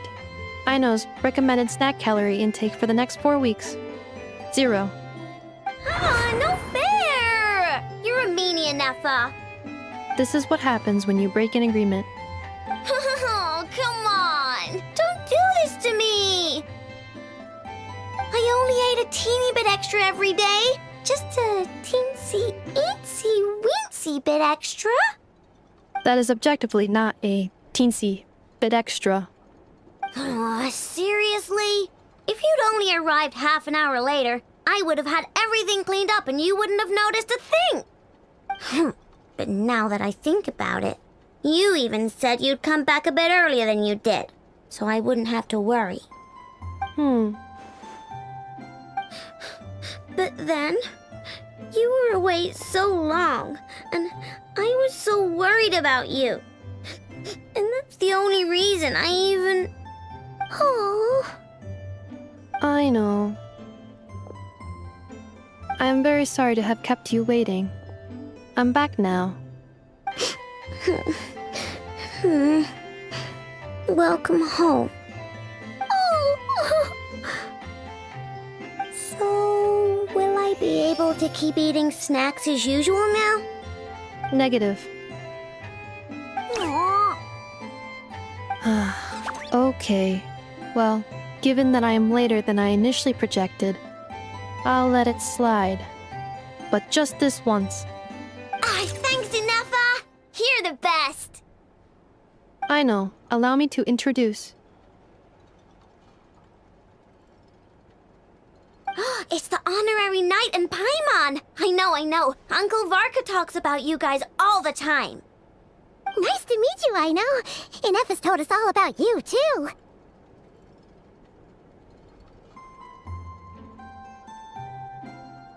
Huh? Really? She actually said that about me? Well, she's not wrong. Oh yeah, so, you're here to see Uncle Varka, right? A couple of days ago, he suddenly said he had to head out on business, and that he might not be back for a while. He asked me to let you know if I saw you. Yeah, we heard about that at the flagship. Did he say what he was doing? Nope. Just told me to take good care of you guys and make sure you feel right at home. Oh, shoot. Please, take a seat.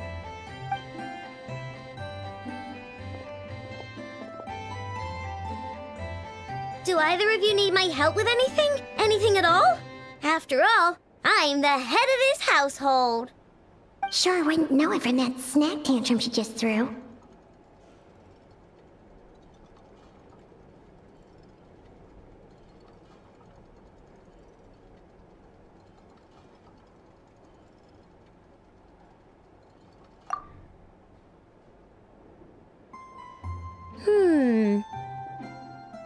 A spaceship, huh? From outside to that? Exactly. So, ring any bells? No. Oh, you sure? Nope means nope. Never seen the slightest trace of it. More specifically, by nope, I mean, I've never seen a single piece of tech in all of Nokrai that might have come from out of this world. Not in any new machines or in any old ones either. What I know means is that your spaceship almost certainly has not been disassembled nor repurposed as parts for other machines. Oh, so that's what she was getting at. Yep. I've taken apart pretty much all the fun stuff in this city at one point or another, but I don't recall ever seeing any components that were anywhere near that special. So, either your spaceship crashed somewhere it's never been found, or someone did find it and then hid it really, really well. But who would even do something like that? Beats me. Maybe someone who thought they could stash it away for a rainy day. Just like how I sometimes hide snacks in the...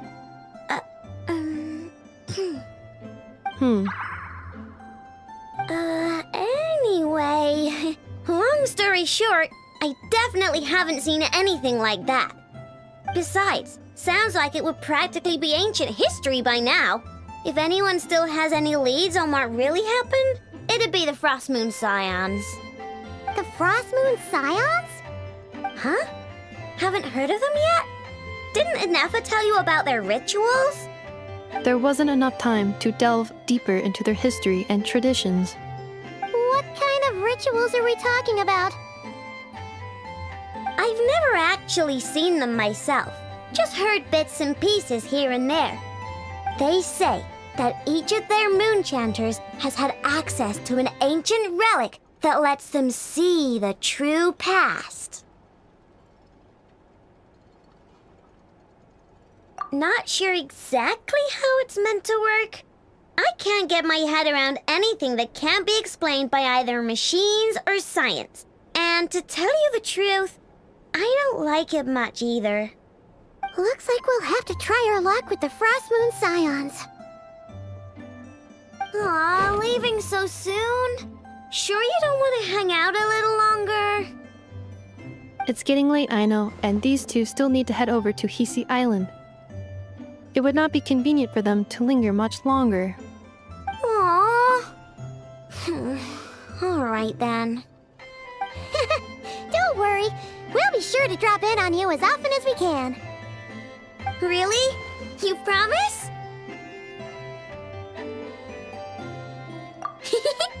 Sounds like my type of visitors. You're welcome anytime.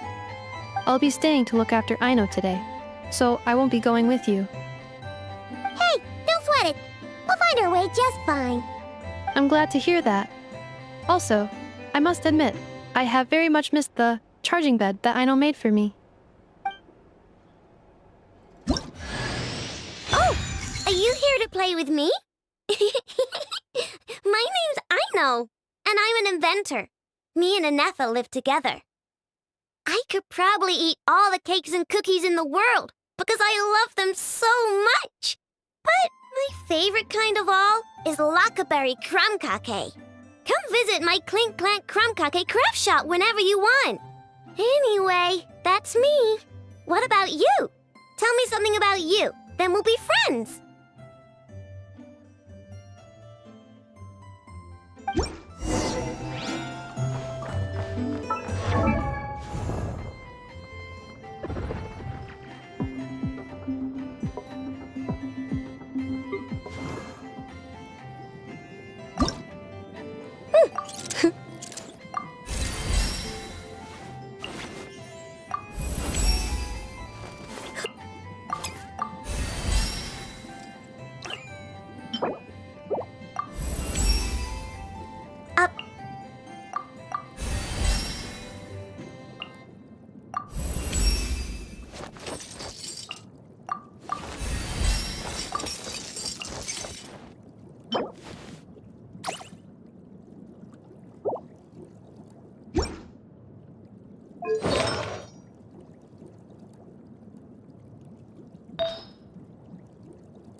Ready?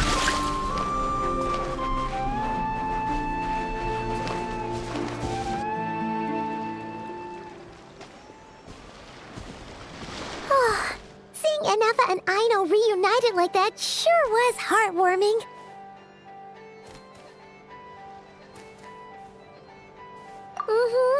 We should definitely hang out with them more in the future.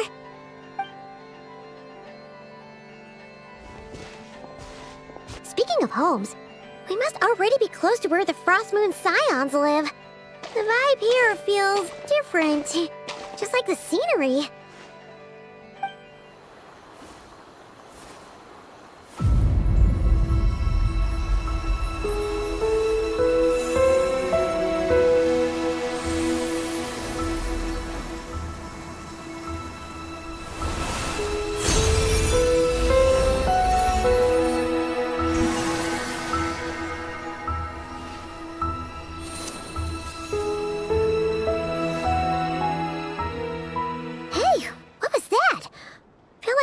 Sort of breeze blew by, and then the petals suddenly turned into...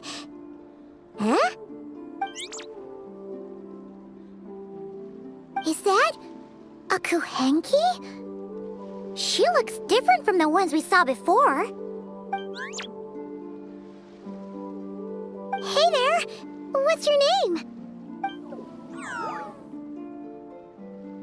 Huh. Doesn't seem able to speak.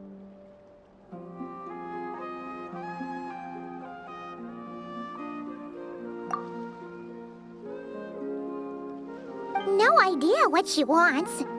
Unless you want to stop, maybe we should just keep moving?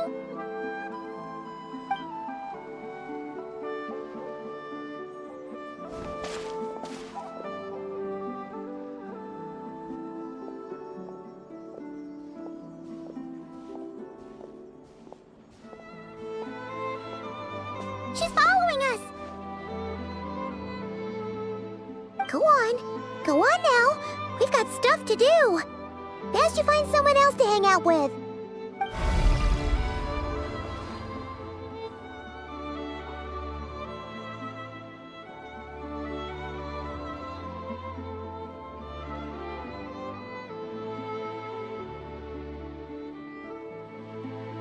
Hey! Don't make it sound like Paimon's some kind of meanie. Paimon had no idea what she wanted, okay? Ugh. Anyway, next time Paimon sees her, Paimon promises she'll be nicer. Seeing as we're on our way over to meet Lauma anyway, we can ask her about it while we're there.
Ready?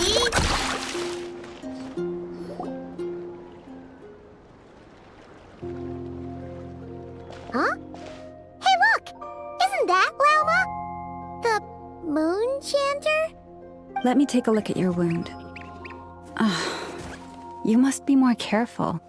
Doesn't matter how much of a rush you're in, your safety always comes first. Oh, you're back too. How was your day? You what? Those two Fatui? The ones who were causing trouble in Nasha Town? You went to teach them a lesson? And you put that in their food? You naughty little thing! How could you do that? They didn't notice. That's not the point. You mustn't do that again, okay? Next time, at the very least, bring a few of your friends along too. You'll be an easy target if it's just you on your own. Hey, Lauma! Still remember us? Oh, it's the Traveler and Paimon, isn't it? Welcome to Hisi Island.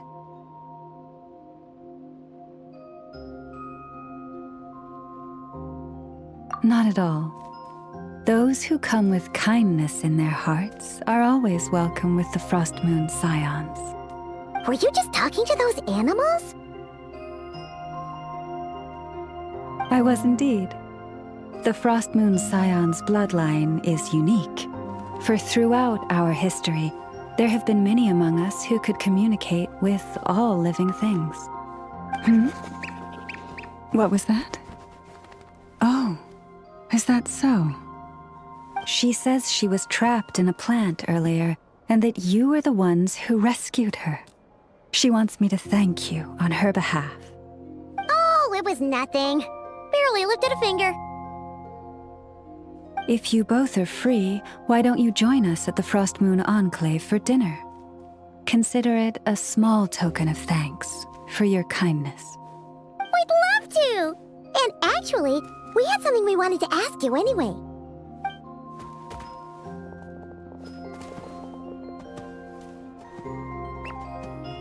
Oh, you're interested in the story of Kutar? Kutar? Yes. Kutar is our moon goddess, the moon maiden who guides us. But up close, this one somehow seems a bit different from the one in Nasha Town. It's like it's more... natural? Or like... more harmonized in its design. That is because ever since the Fatui arrived in Nodcry, they have been modifying and defacing our statues as they please. These statues were made by the Frost Moon Scions who settled here hundreds of years ago, crafted from the very finest Lunasol stone. Not only is this stone exceedingly rare, but it also brims with Kuvaki. I suppose the latter must be what caught the Fatui's eye. For a time, we put up fierce resistance. But now, this is the only one left that still retains her original form. We heard they even pulled some ancient moon's remnants down from the sky. That's right. The two largest remnants landed in Nodcry. One here on Hisi Island, and the other on Paha Isle. The Fatui built their research facility on top of the remnant over on Paha Isle, but they've had their sights set on the one here, too. Oh! Oh! It's that little Kuhenki again! Surely that can't be. Hey! We've been wondering what was up with it, too. It just appeared out of some petals and hasn't stopped following us since. No, that is no ordinary Kuhenki. These we name Luonnotar, beings born from the moon goddess's blessing. Can you understand what it's saying? We honestly haven't got the slightest idea why it's been following us. I'm afraid not. I cannot fathom its thinking any better than you can. Sometimes a long time must elapse before the moon goddess's blessings turn into Luon-Lotar. Perhaps you two were simply there to witness that transformation. Oh, maybe. Legend has it that the Luon-Lotar bring good fortune. Given that it seems to have taken a liking to you both, why don't you let it come along with you? Really? Then you can start by helping us find some more treasure chests along the way. Capiche?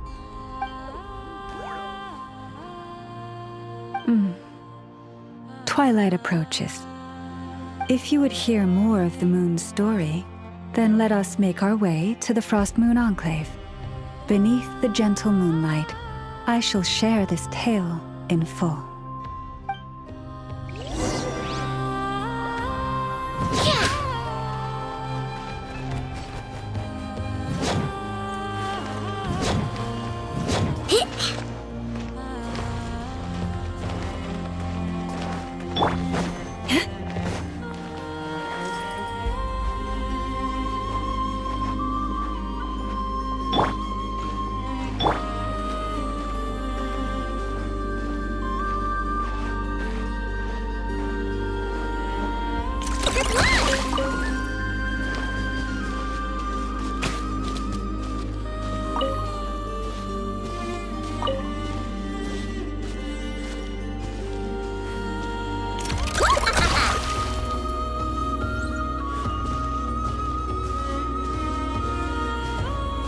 Oh, Lady Lauma, you're back.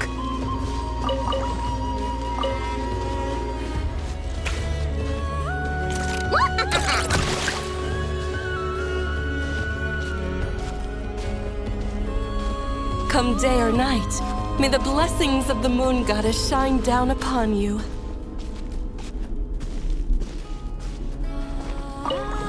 Ready?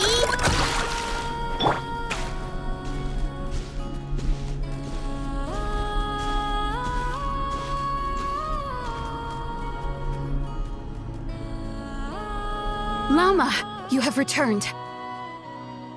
Wilhelmina, this is the Traveler and Paimon. Kindly arrange for 2 additional dinner settings for our honored guests. Of course, my lady. Wow! Everyone along the way here pretty much saluted you. Are you, like, super important around here? I am but a moon chanter, one entrusted to convey the moon goddess's will. Nothing more. She's just being modest. The Moon Chanter holds the highest rank among us Frost Moon Scions. Lauma is our leader. Wilhelmina? I know. I'll send word to the kitchen. 2 meals coming up. Whoa! Paimon had no idea you were such a big shot. It is merely that the unique traits of our bloodline have manifested themselves especially strongly in my person. That is no accomplishment of my own.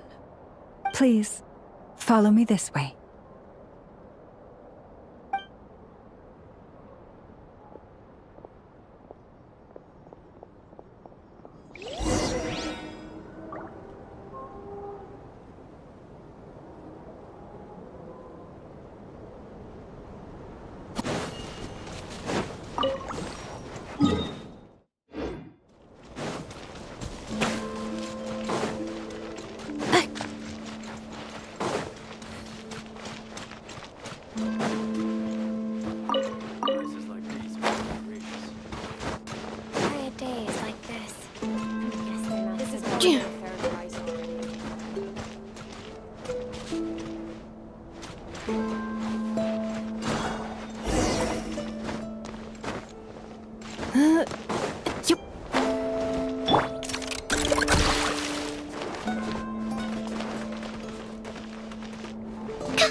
Even to this day, I am still trying to piece together the many fragments of our past. It is a story not only of the Frost Moon Scions, but also of the moons themselves. A story of the moons? Yes. We Frost Moon Scions are the last descendants of the ancient golden realm of Hyperborea. Its former glory may have faded, but what remains is a memory uniquely ours. In the distant past, Tivat had not just one moon, but 3. It is said that they were created by the primordial master of this world, cast into the firmament to keep peace in the land below.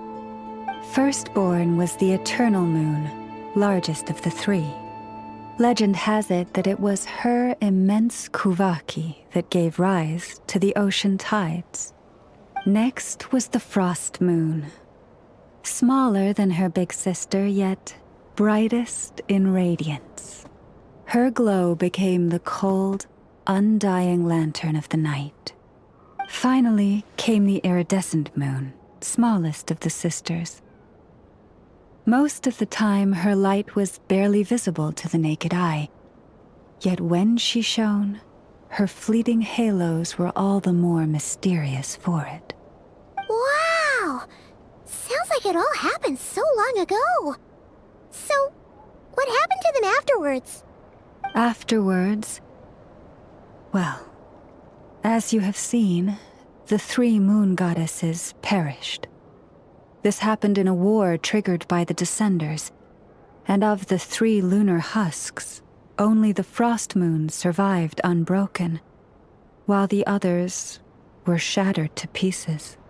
Oh, so that's why there were ancient moon's remnants in the sky. Yes. It is also said that when the moons shattered, most of their fragments rained down upon this land like stardust. That is why Nodcry is blessed with such an abundance of Kuvaki. As for the remnant that the Fatui recently pulled down, that belonged to the Eternal Moon. Wait a sec. But you just said that 2 of the moons were shattered, so where are the remnants of the iridescent moon? The iridescent moon's remnants were never found. What happened to her after the war remains a mystery. Some say she vanished in an instant, while others believe that her remnants are simply too delicate to leave a trace.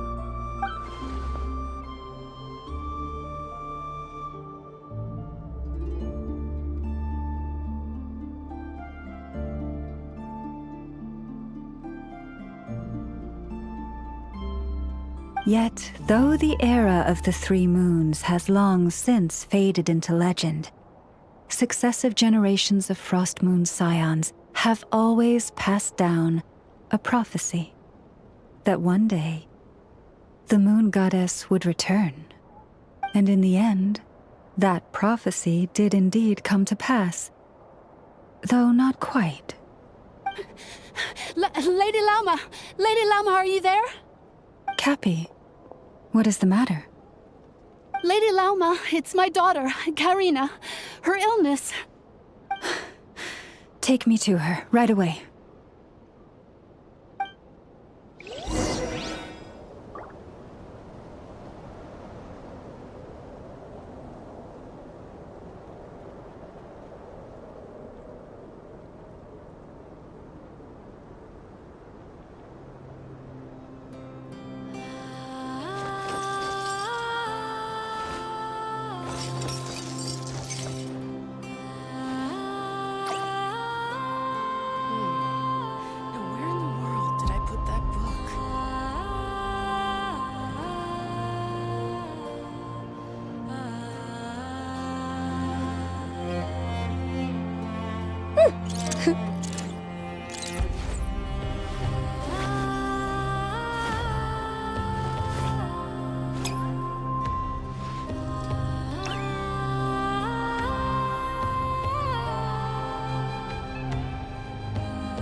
Where in the world did I put that book?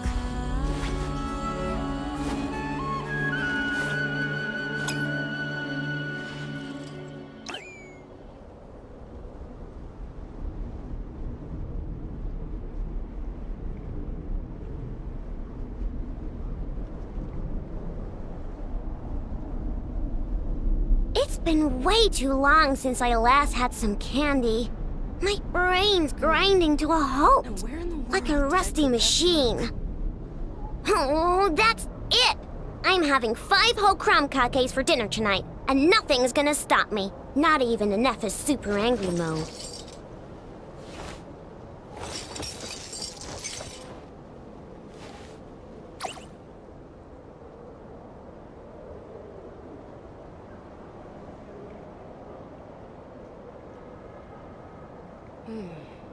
Now where in the world did I put that book?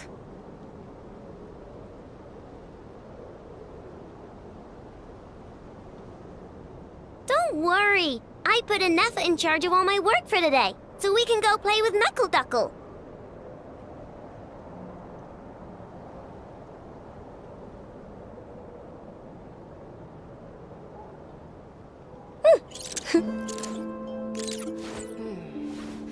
Where in the world did I put that book?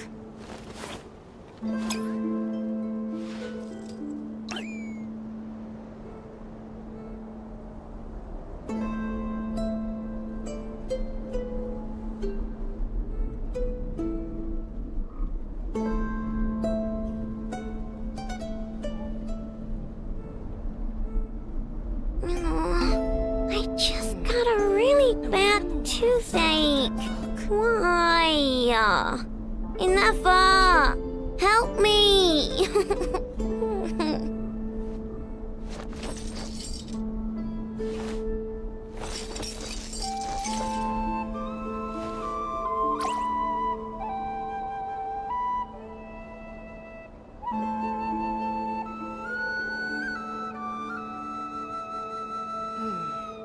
Now where in the world did I put that book?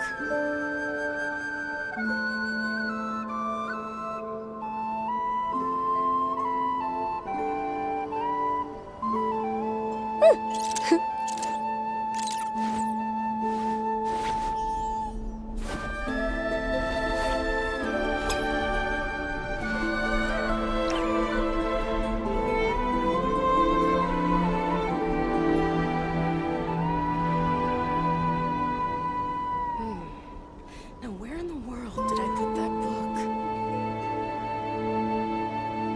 Don't worry! I put Ineffa in charge of all my work for today, so we can go play with Knuckle Duckle.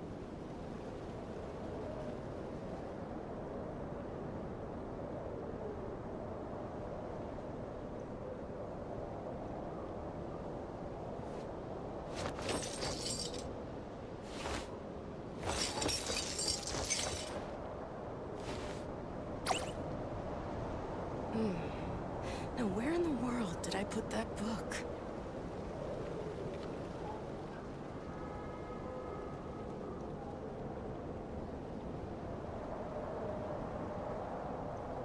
It's been way too long since I last had some candy. My brain's grinding to a halt, like a rusty machine. Oh, that's it! I'm having 5 whole crumb cakes for dinner tonight, and nothing's gonna stop me. Not even Ineffa's super angry mode. Where in the world did I put that book?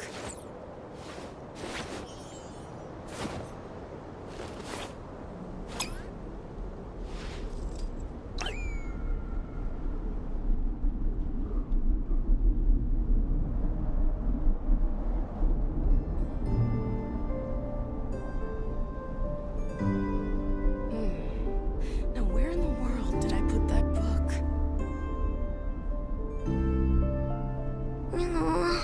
I just got a really bad toothache. Why? Ineffa! Help me!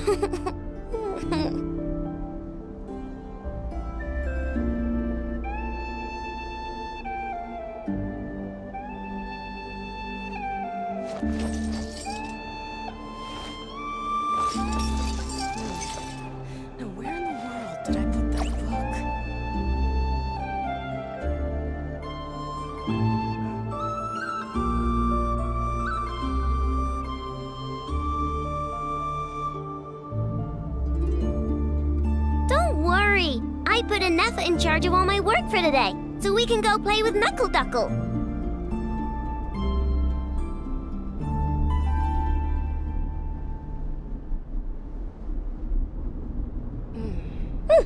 Where in the world did I put that book?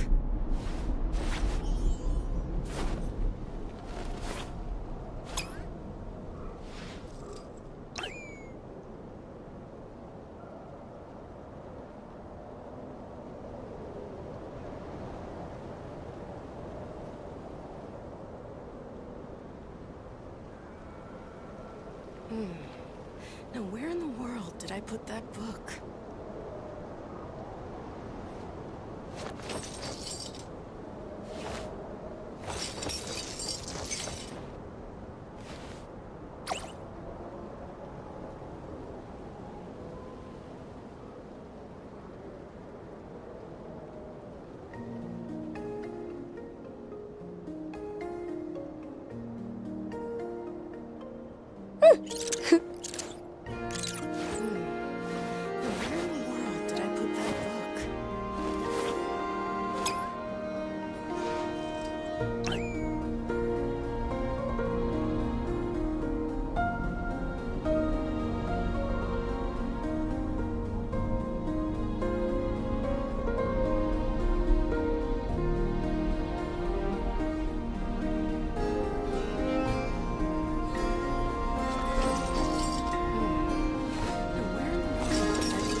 It's been way too long since I last had some candy. My brain's grinding to a halt, like a rusty machine. Oh, that's it! I'm having 5 whole crumb cupcakes for dinner tonight, and nothing's gonna stop me. Not even an effort.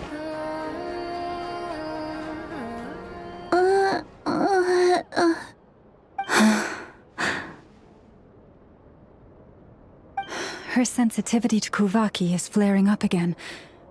After her last treatment, did you follow my advice and seek medical help in Nasha Town? But those doctors are all Snezhnayan. They're outsiders, compatriots of those brutes who invaded our homeland. How can we possibly trust them? Not all outsiders are enemies, Cappy. They've been treating this condition for generations. They have the experience we lack. But we're Frost Moon Scions. Should we not remember what the outsiders did to our moons? Surely the Lady Kutar will reward our devotion. But Cappy, Kutar is long... This isn't the time for a debate. O lost child, snow-swept and buffeted by the howling winds of the frigid night, let not the silver flame within you fade. By the frost moon's grace, I shall warm you, curled up as a fledgling in frozen soil.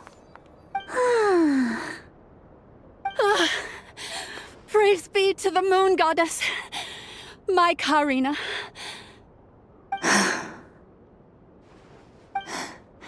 Remember, she must take powdered laka berries daily. It will ease her symptoms.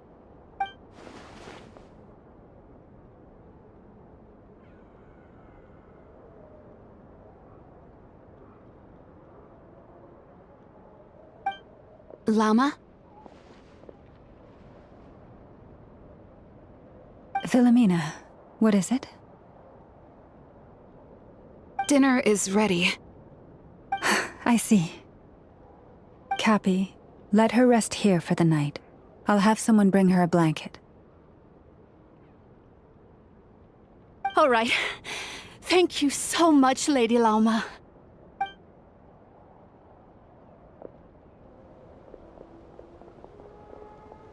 Will she be all right?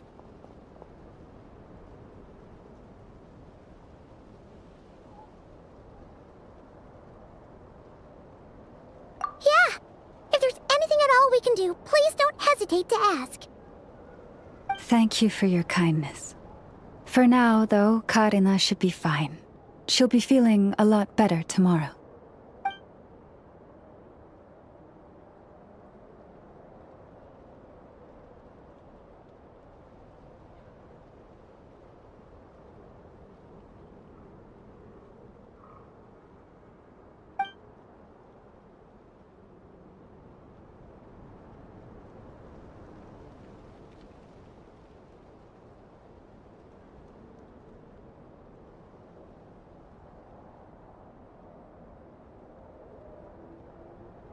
Please do not be worried. Come, let us head to dinner. I believe you still have some questions for me.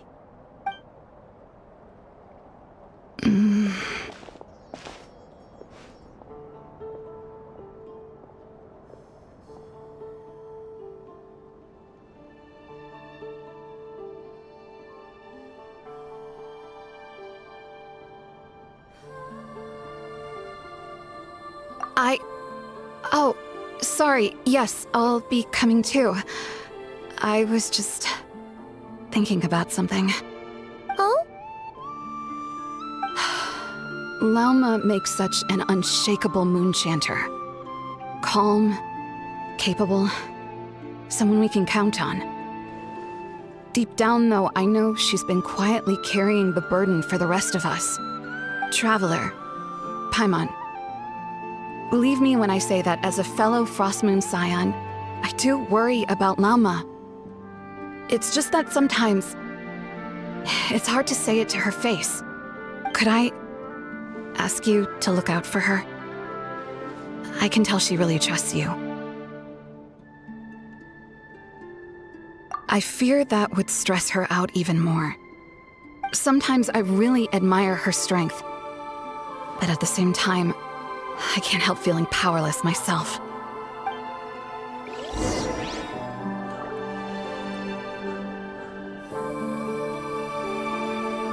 Prices like this are just outrageous.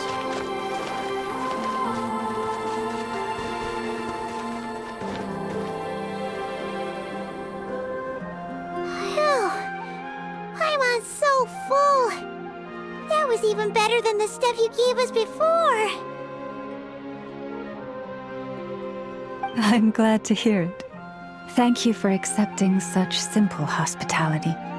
Hey, we should be the ones thanking you. Seriously, that was seriously scrumptious. How did you even manage to finish it? This slop's barely edible. Then again, I guess that's what you'd expect from savages. It's you! Those rude old Fatui we just met back in Nasha Town! My sincerest apologies. If you found the food we gave you earlier difficult to swallow, may I suggest taking a deep breath and joining us? These delicacies might change your mind. After all, I suspect that your previous meal may have been tainted with something most unpalatable. Huh? What do you mean? Tainted with what exactly? With the bitter snobbery of those who call themselves civilized. Why, you?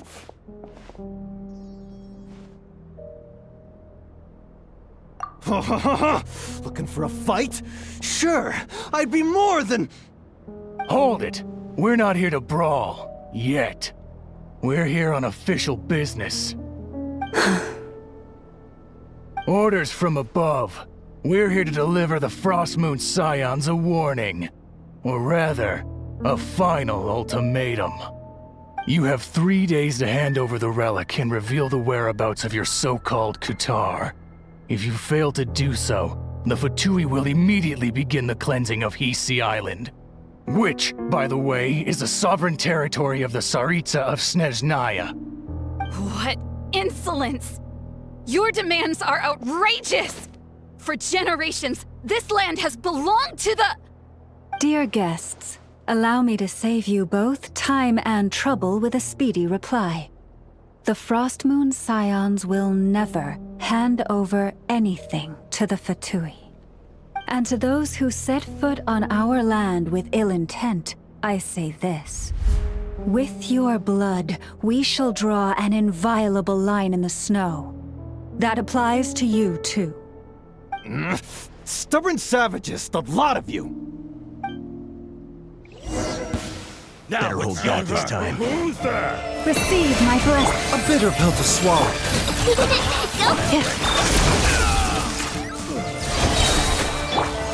Wing done water bomb! Good luck! Pretty sharp. You'll pay for this. Mark my words.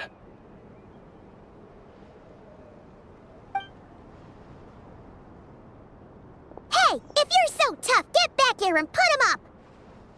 Huh. Guess all they're good for is running away. I'm so sorry. You've had to put up with far too much unpleasantness today. Come on, it's not your fault. We don't like bullies like them either. But still, they mentioned a relic and Kutar. What exactly could they be after?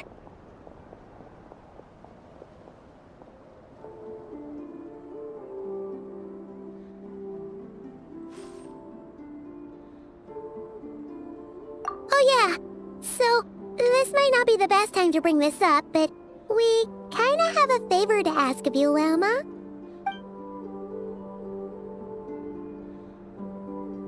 I see. So your questions concern the sacred relic too. Please, do not hesitate to speak your mind. Unlike those insolent intruders, you walk in the moonlight with open hearts. You stood by us when we needed your help, so it's only right that I return the favor. But let us continue this conversation somewhere more fitting. As it happens, there's something I'd like to show you, too.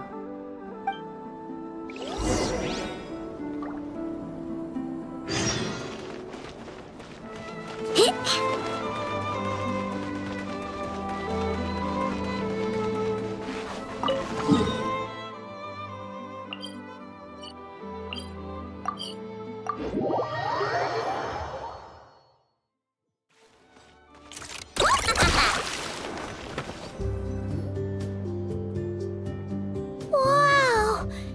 It's spectacular! Kutar was born here on Hisi Island around 500 years ago. As it just so happened, a priestess of the Frost Moon Scions witnessed the moment of her birth. Instantly realizing that this was the prophesied rebirth, she quietly recorded the event and carved this statue to honor that miracle. According to legend, Kutar's birth was accompanied by the sudden appearance of many Kuhenki, who wove the moonlight that bathed her into silken vestments fit for a goddess. Hey! It's like it knows we're talking about it. From that day forth, the Kuhenki have been regarded as Kutar's familiars. Some believe that their habit of guiding travelers to hidden treasure stems from an instinct. The same one that not only drives them to protect the moon goddess, but also to make her smile. After all, according to the records, Kutar always looked lonely as she gazed up at the distant moon.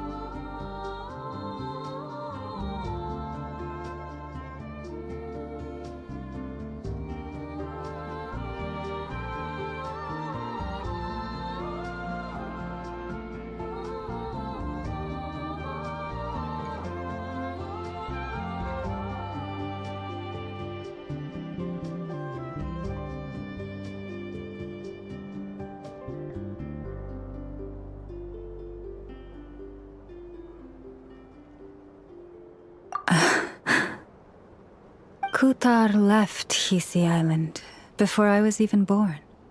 According to the previous moon chanter, the goddess was angered by our people's greed, and that is why she left us. Where did she go? No one knows what happened after she left. But just a few months ago, after those 2 ancient moon's remnants fell from the sky, she was spotted on Hisi Island once more. And the Fatui have been harassing and threatening us ever since. Judging from what they've said, our moon goddess is actually their missing harbinger, Columbina, the damselette. The damselette? But isn't she number 3 amongst the Fatui harbingers? So she's actually the moon goddess. Why would she join the Fatui then? That too is a question I've struggled with. But even at the best of times, understanding other people's choices is difficult, let alone those of a goddess. Plus, forgive me, there I go again, rambling on about our history. But you came here to ask about the sacred relic, didn't you? Honestly, Paimon's not sure which part she's more curious about now. Since ancient times, the Frost Moon Scions have had in our possession a special fragment of the ancient moon's remnants. A piece in which I sense a power unlike any other. Successive generations of moon chanters have all detected a divine presence within it. We call this unique remnant the Moon Marrow. We heard you can use it to see what happened in the past. What is it in particular that you seek from the past? Well, basically, to cut a long story short, the traveler here is actually from outside of Tibet. Oh.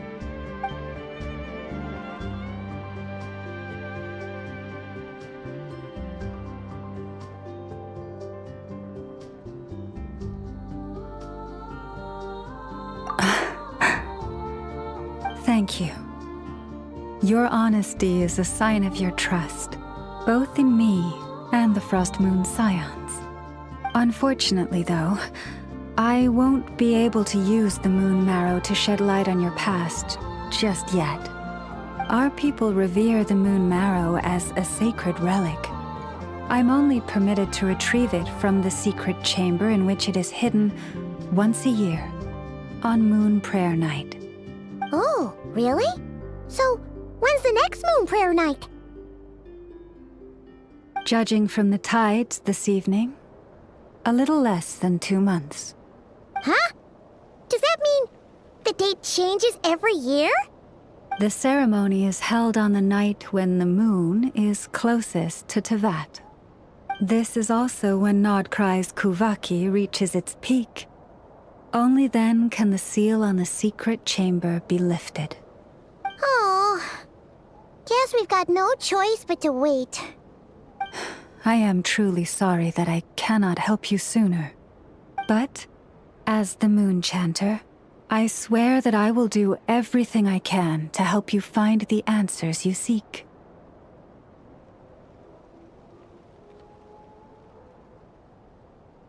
Think nothing of it. After all you've done for us, you deserve nothing less. Who'd have thought today was only our first day in Nodcry? Feels like so much has happened already. If I may be so bold, what does family mean to you?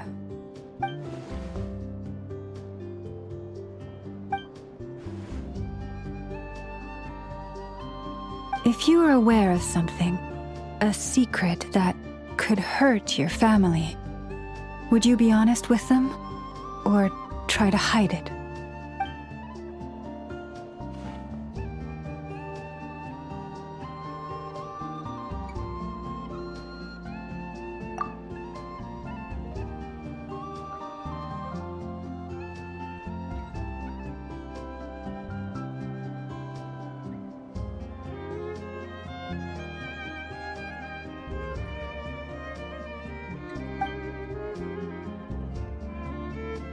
Oh, I'm so sorry. That was a strange question. I didn't mean to put you on the spot.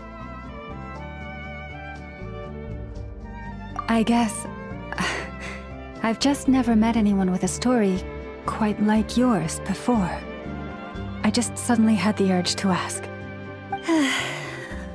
It's getting late, and you two must be rather tired too. Would you like to stay the night here on Hisi Island? I can have someone prepare some lodgings. Oh, that's all right.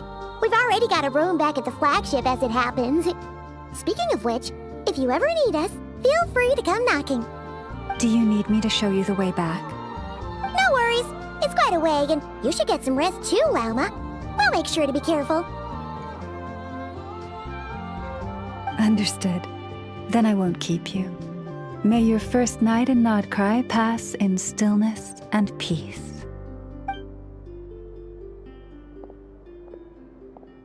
So, what you thinking? Sure was an eventful day, huh?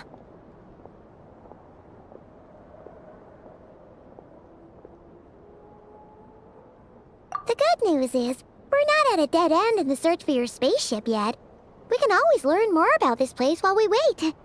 The usual drill, huh? Paimon's really getting sleepy now.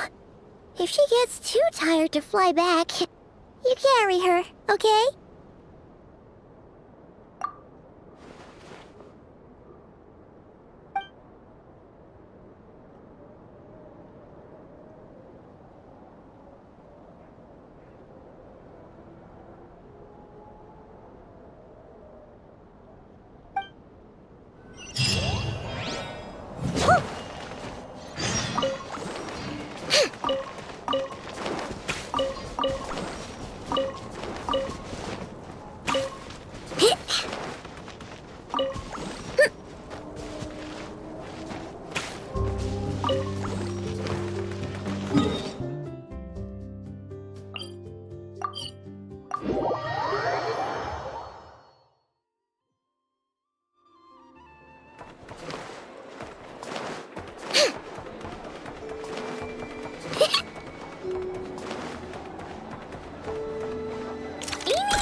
Hey, what are you doing here?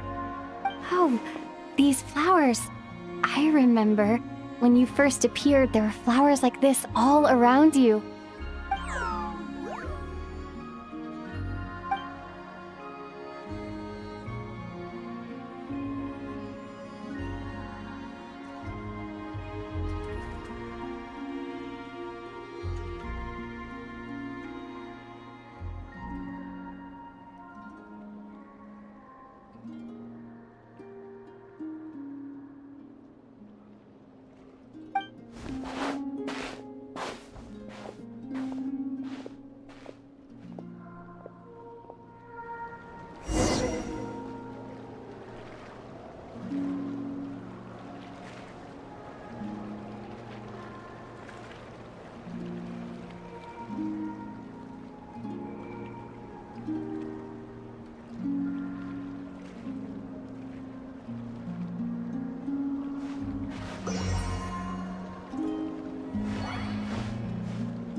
Who goes there? How did you get in here? I am but a passing traveler. I followed your song here. I'm very sorry if I've intruded. The Kuhenki. She brought you here.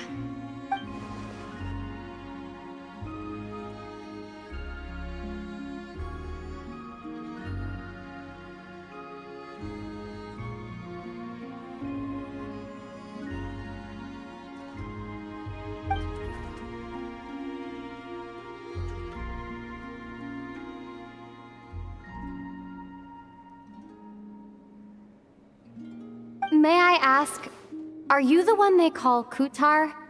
And the harbinger that the Fatui referred to as the Damselette? The Fatui? Are you here at their behest?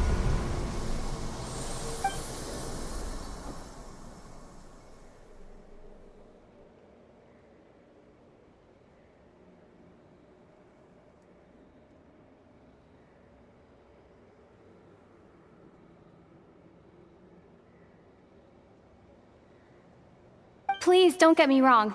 I have no intention of doing anything for the Fatui. I just wanted to ask you about Nodcry.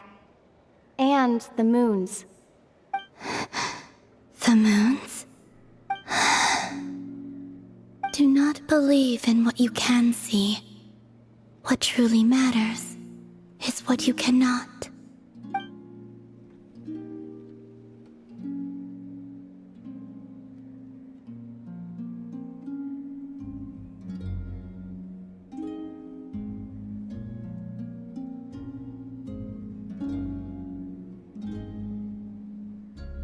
What do you mean?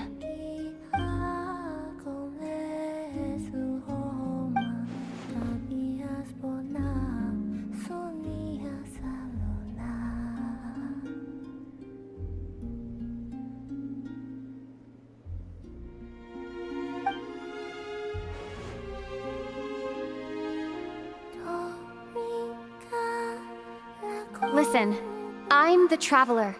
I'm on a journey through the nations of Teyvat. Hello.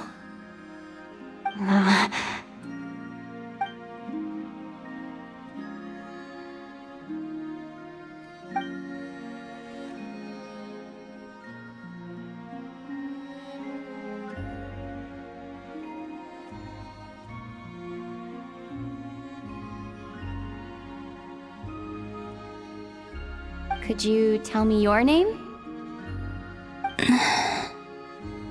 Columbina.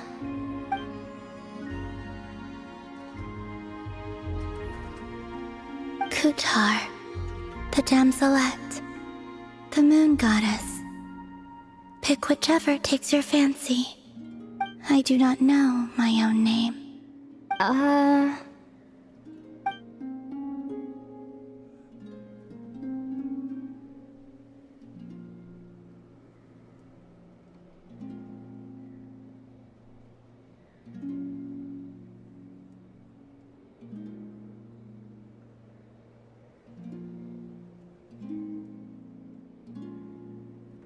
Then... Columbina. Hmm?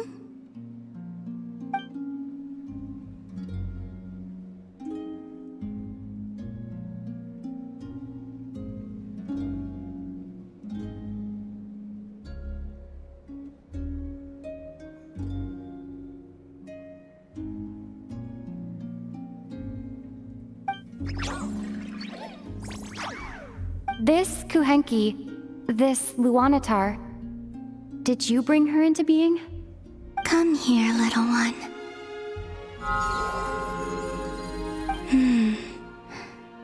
The trace of a blessing, but not one of mine.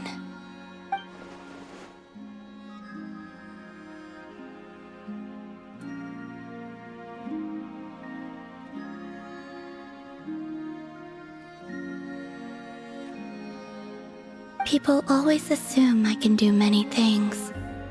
Assume I have done many things. But I haven't. All I ever wanted was to.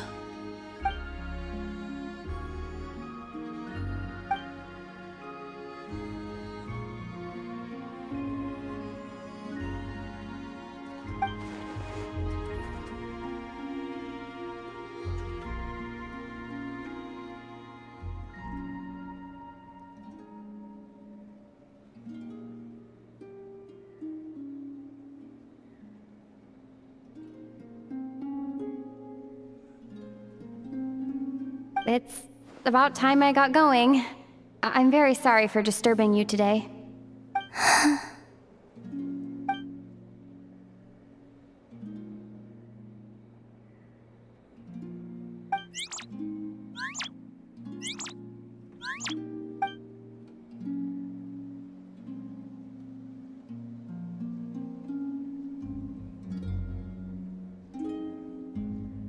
Columbina, that Kuhenki... Oh, you're leaving?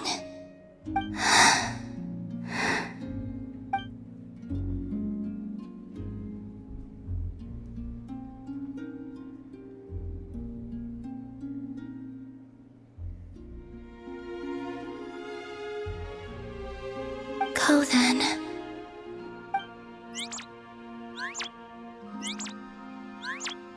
Goodbye. Take care. The moon can be treacherous.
Wait, is that... Ether?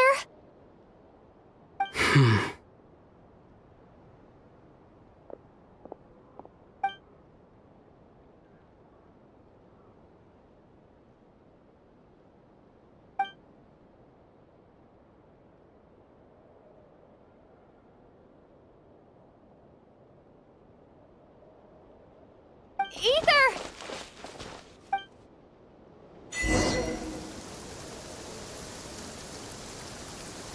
Ether!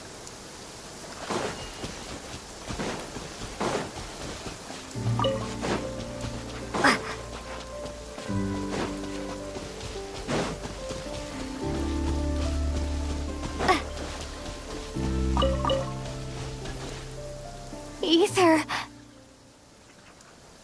Lumine, it's you.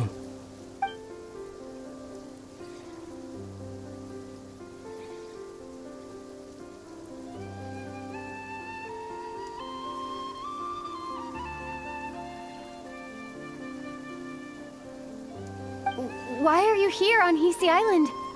If I told you I was here in search of the Frost Moon Scion's sacred relic, what would you think?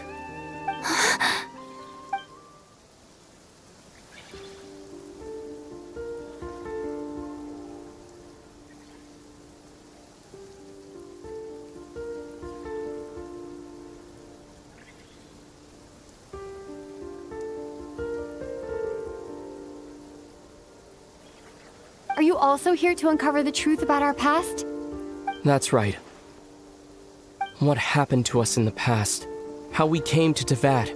Why our spaceship crashed here? There are things I want to know too.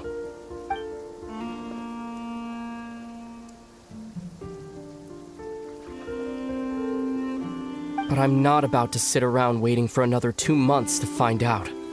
Wait! Wait? But I still have unfinished business.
Hold on a second. What's wrong? That's the Frost Moon Scion's sacred relic. We can't just... Use it to get to the bottom of all this? We should at least get their permission. You barely even know her. Yet already you hold that moon chanter in such high trust. What do you mean? She told you that the seal can only be broken on Moon Prayer Night, when the flow of Kuvaki is at its peak, yes? You heard all that? Watch this. Huh? But... Get it now?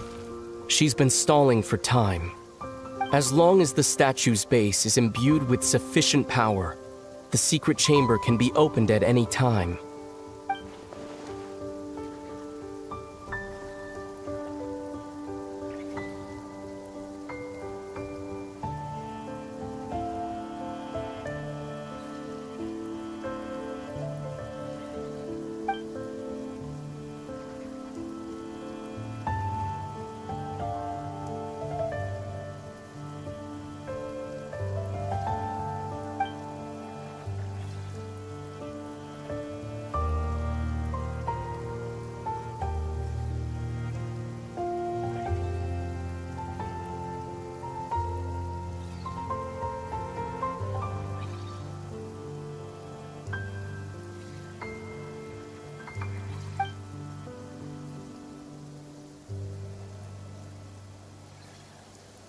Is it such a sin when I don't put all my cards on the table for you, but not when someone else is doing it?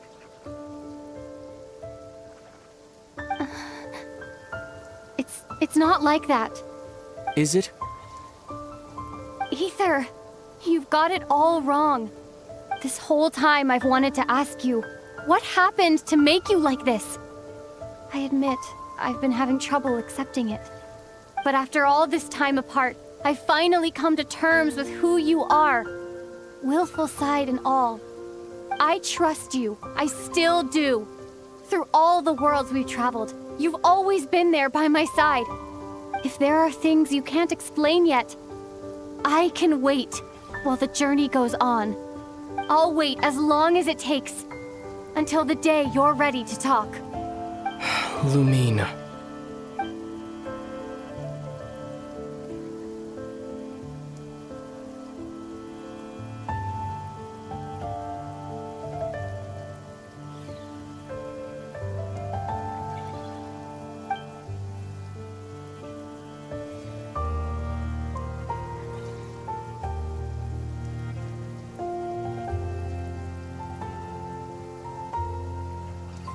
I'm not looking to borrow the Moon Marrow simply because of our past. It holds answers about the very origins of Teyvat. I've always believed that if you want the truth, you have to see the whole story for yourself. I'm not asking you to trust me, Lumine. Just don't try and stop me. If this choice weighs on your heart, then let me go in alone. Forget this meeting ever took place. A bit late for that now. But maybe this is the chance I've been waiting for all along. Even if it fades with the morning light. I want to go with you. You sure? Yeah. Then let's go. Ether. It's been ages since we went on an adventure together. I can't wait. Really? You think I'd lie to my little sis?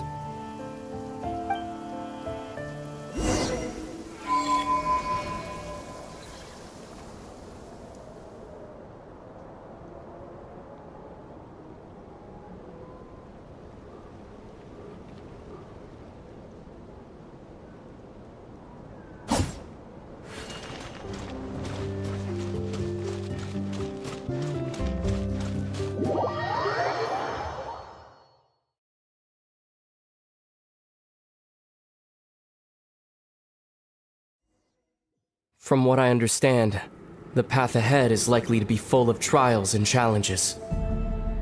A deterrence against intruders, and a test for those who truly seek entrance. doubt the two of us will have any problems.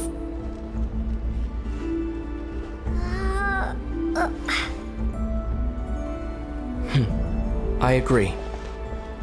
Still, if we get separated, things could get tricky. Best we move together and watch each other's backs. Even the sound of your footsteps takes me right back. As a warrior, as a traveler, as my little sister.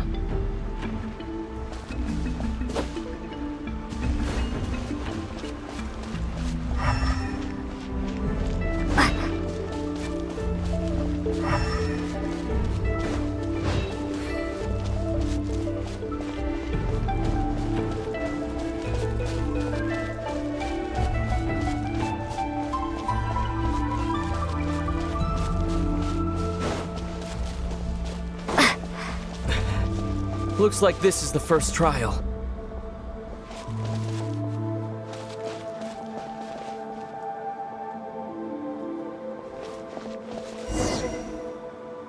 Lumine, do you understand how Kuvaki works? How it exacts force through push and pull?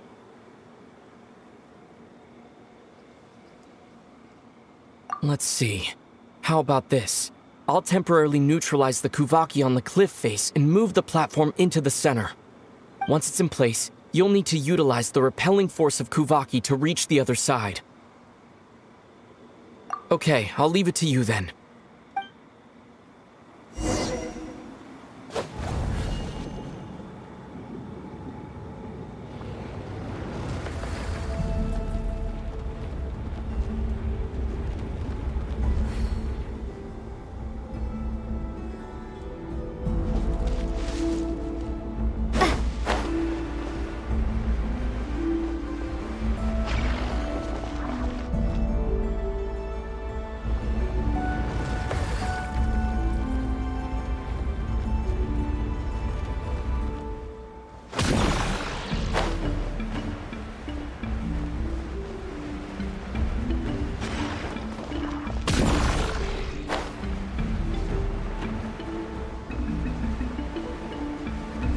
This should help Ether get across.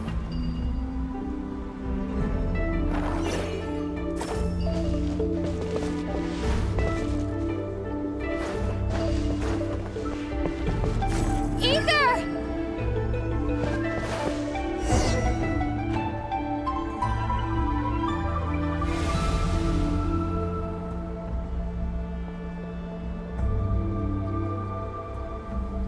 We make a pretty great team, huh? Just like the old days.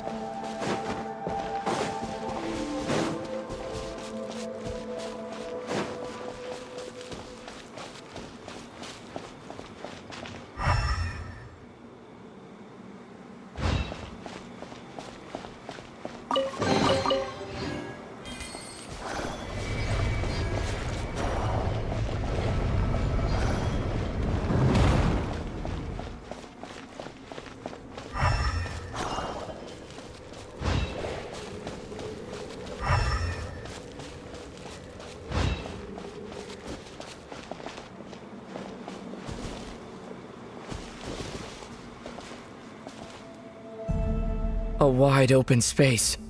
Must be in for a fight.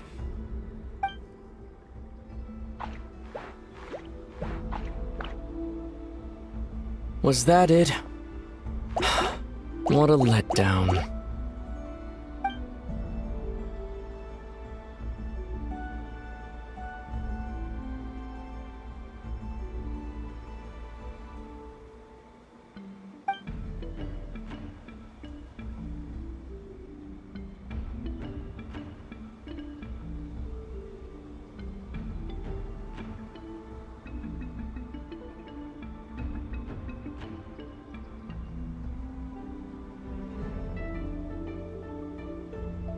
Lumine. What is it? Why are you looking at me like that? Those enemies were weak, were they not? Maybe it's because the trial's only just begun. Actually, I've got an idea. Why don't we have ourselves a little friendly competition? Let's see if your journey has made you rusty. You're on.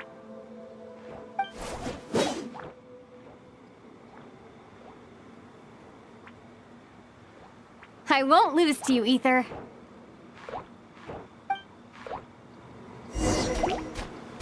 If memory serves, I used to come out on top more often than not. You sure you're alright? Seems your memory's slipping, Ether. Save it. We'll know who's stronger soon enough. Let's see what you've got.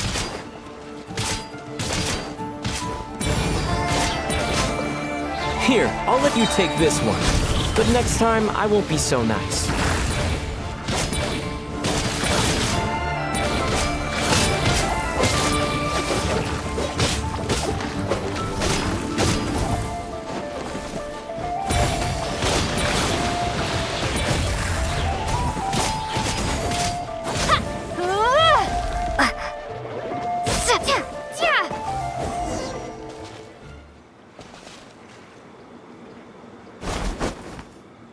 Fine, you win.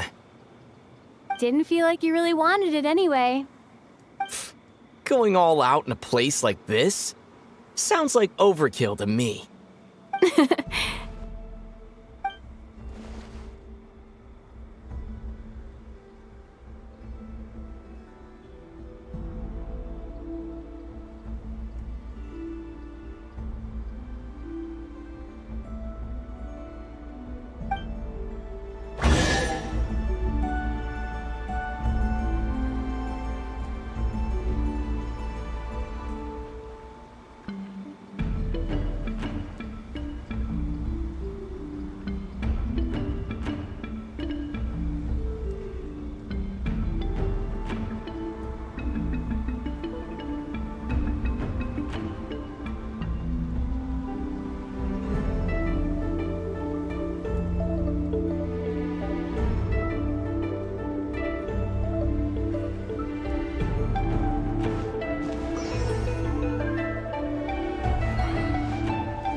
Let's keep moving.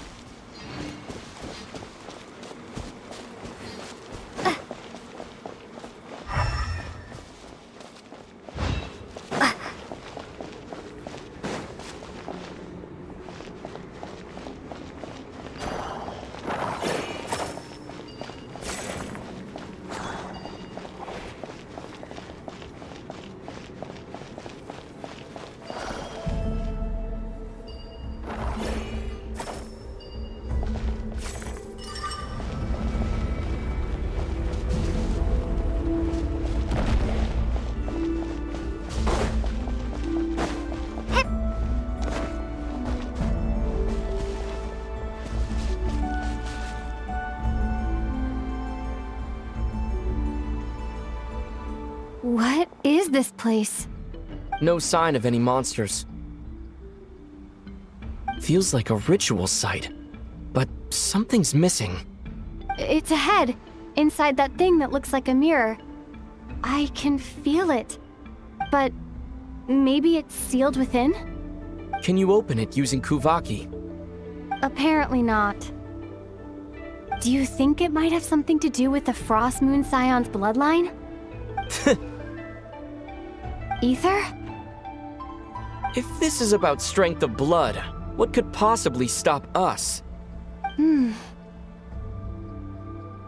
Let me give it a try. Why don't you check around for other clues? Sure.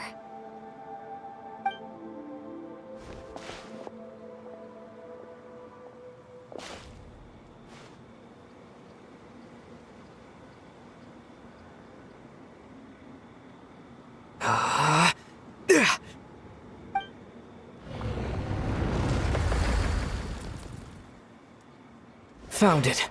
This should do the trick. Okay.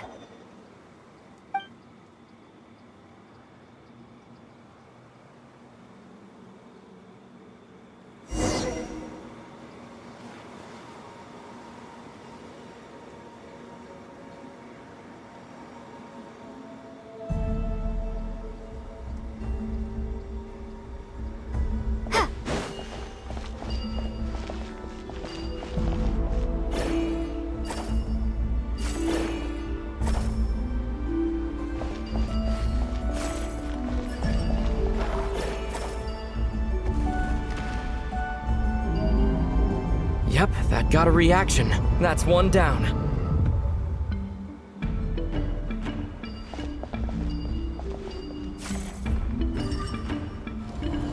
Nicely done.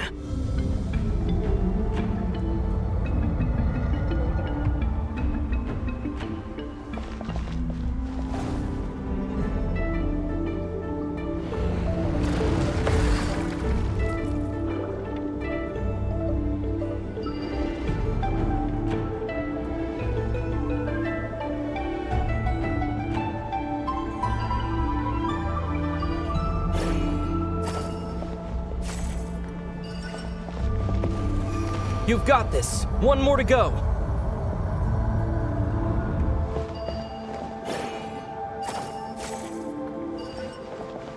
Good work, Lumine.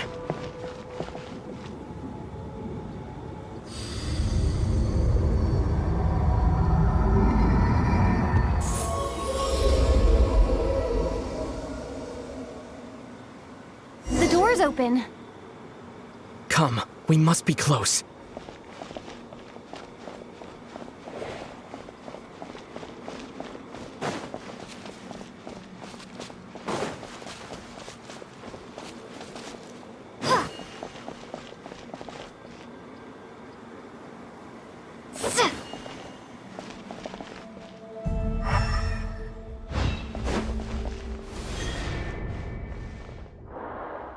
Stay on your toes now. Have you considered that I might be the more experienced between us? Is that so?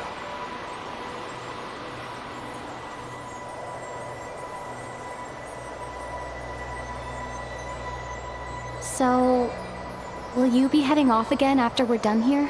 Maybe. Maybe not. Another cryptic response. Don't worry about things that haven't happened yet.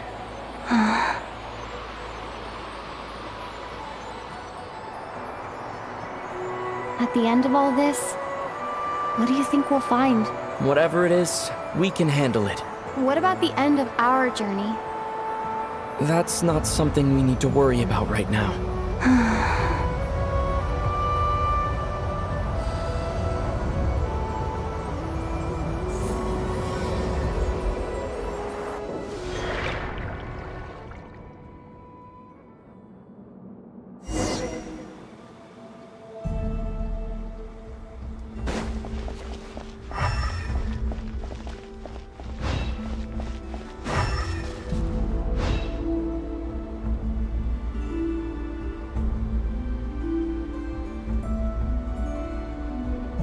Looks like the final trial is just up ahead.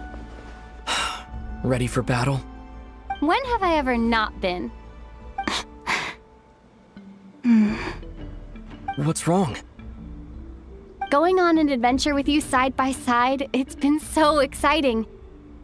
But at the same time, it just feels surreal, I guess. Maybe because it's been so long. You know, this is only the second time we fought together since the day we both woke up in Tevat. Maybe that's it. Lumine, let the light of our blades come together once more, just like they did in the past. Ether.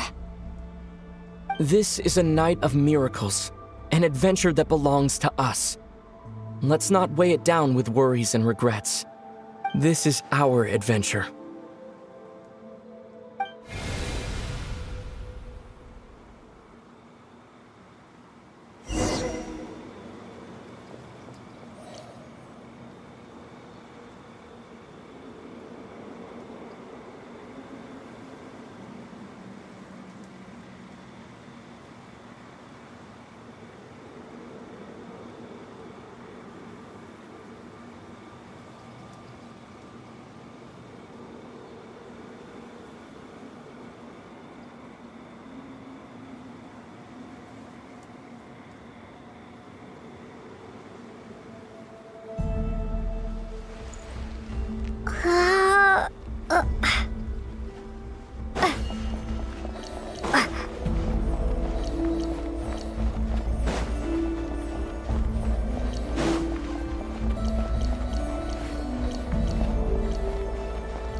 Here goes nothing.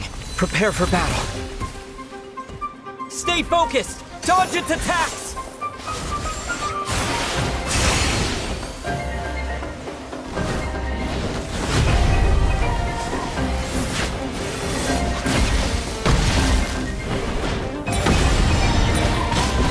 Don't forget to heal yourself! Now's your chance!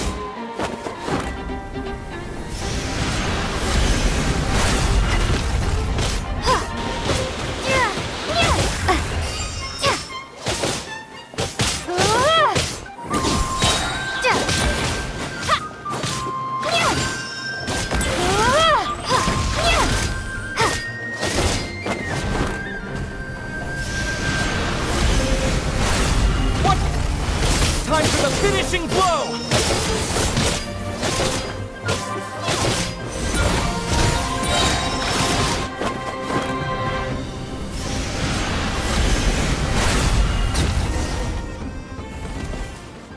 It's over.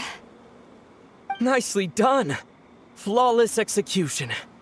Couldn't have pulled it off without your backup. Not too shabby at all. As for what you were saying, yes, I should have come to see you earlier. Or at the very least. Spent more time with me, going on adventures like this? Something like that. Instead of just running off and expecting you to follow my trail. Wait a sec. That's not an official apology, is it? That goes without saying. Come on, time to claim the treasure we came for.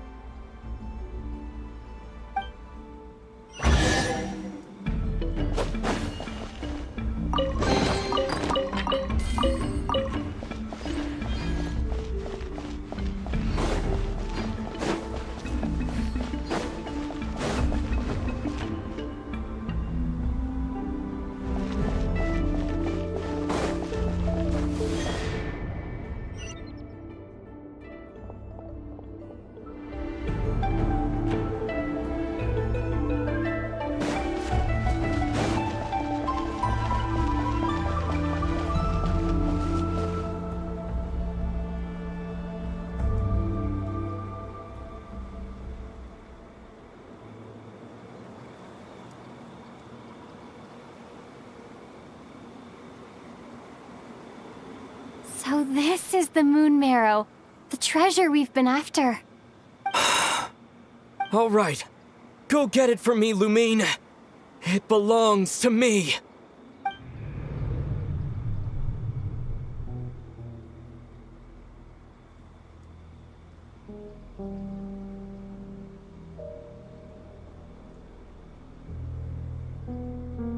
What's wrong, Lumine? After everything we've just been through, you still don't trust me? Don't you want to know the truth too? Just like I do? Rest assured, I'll share the truth with you afterwards. Now go, bring it to me.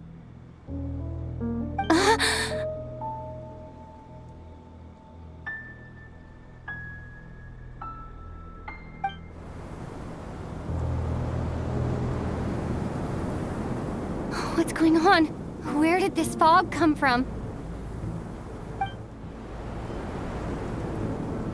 Ether!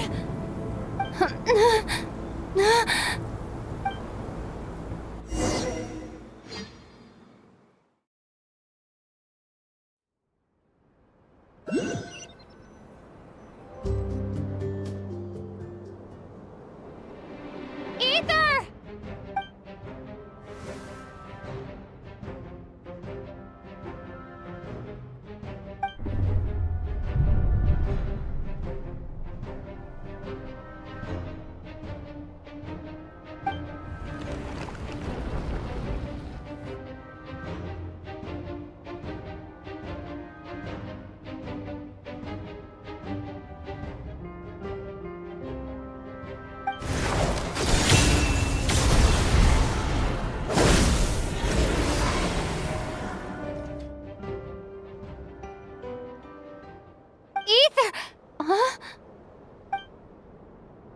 Huh? What are you doing here?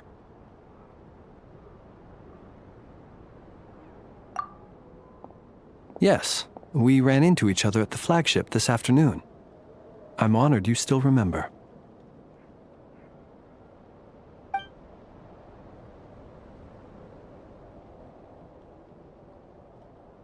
Are you looking for something here?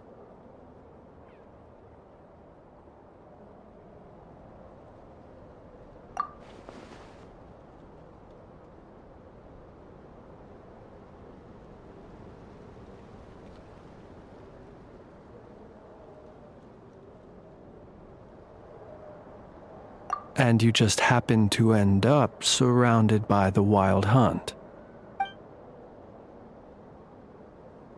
Sorry, I did not intend to come off as pointing fingers. Indeed, perhaps our courses of action do not differ so greatly.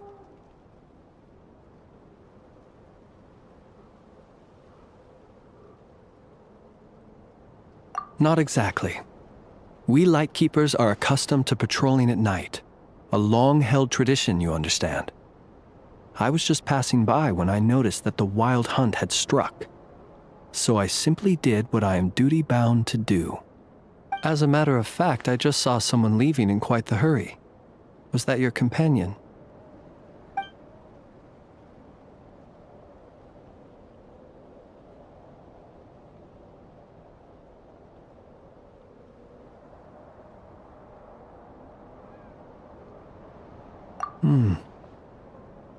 Perhaps I should take my leave now. After all, my patrol isn't over yet. Nodcry is a dangerous place to be at night. I'd advise that you head back soon as well.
Paimon woke up and saw you were gone, so she made you a cup of berry juice to help you sleep.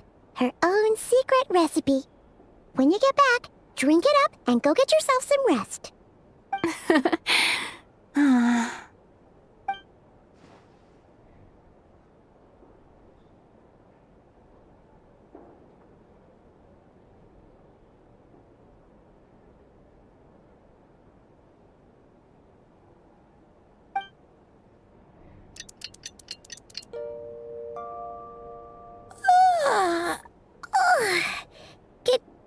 morning? If now still counts as morning. When did you get back last night? Did you sleep well?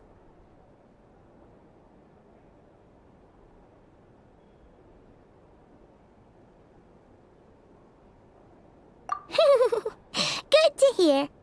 So, where'd you wander off to on your midnight stroll? Anything interesting to see and not cry at night? Oh, really? Come on, don't leave Paimon hanging!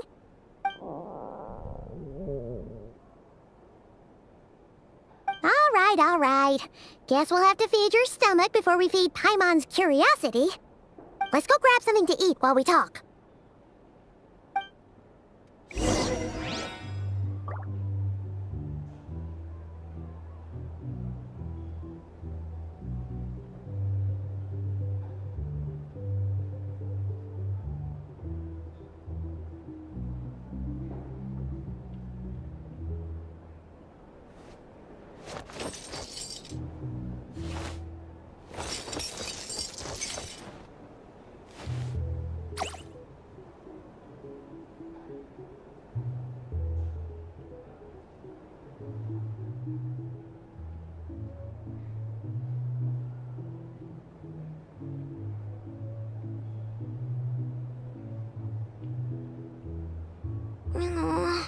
I just got a really bad toothache. Why? Enough! Help me!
Free food, free lodgings. This park is friend for life material, that's for sure. Hey, did you hear what happened? Hear about what? You know, all that commotion over at the Frost Moon Scions. Crazy, huh?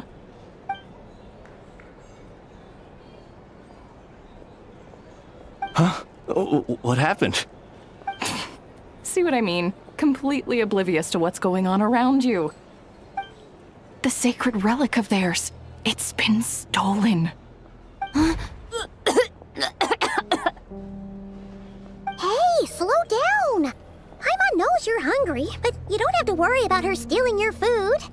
At least, not today. What?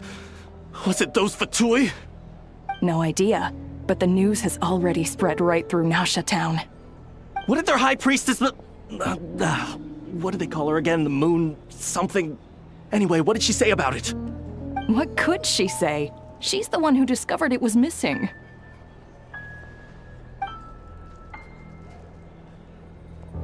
She was in Nasha Town first thing this morning, hoping to launch a joint investigation with the Voynich Guild.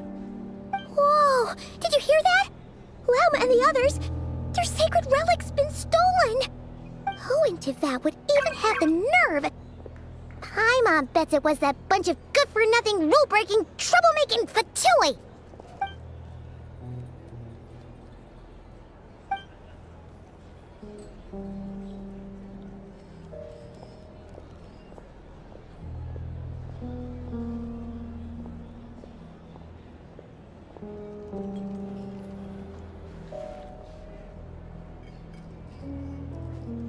Huh? What's wrong? You feeling okay?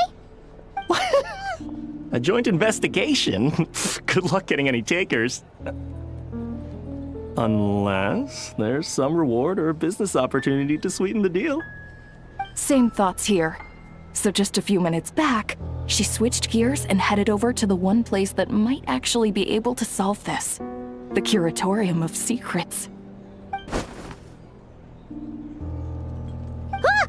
You scared, Paimon! What is it?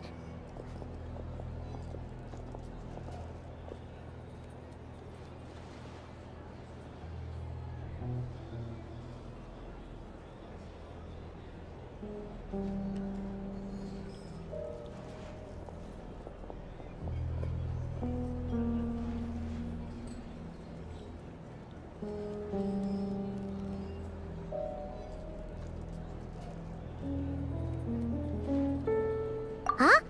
Okay, just... Hey! Paimon's not a baby, you know! Quit pulling her arm!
This land holds nothing but promise for adventurers from all walks of life.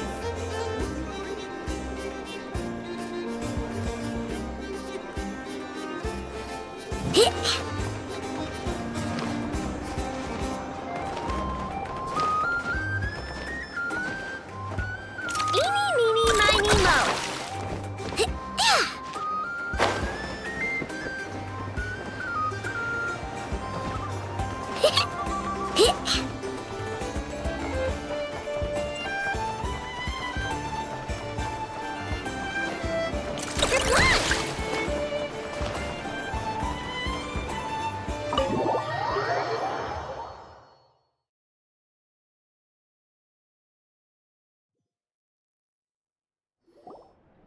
Sorry to...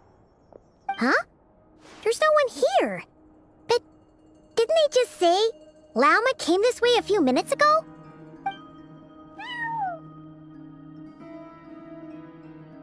No one except for a cat watching over the front desk.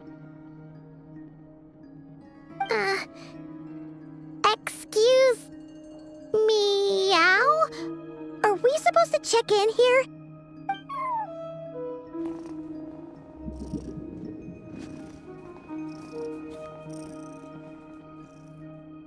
No idea what that means. Is this Lauma's personal receptionist or something? Pretty sure she'd be the only person who could actually understand it.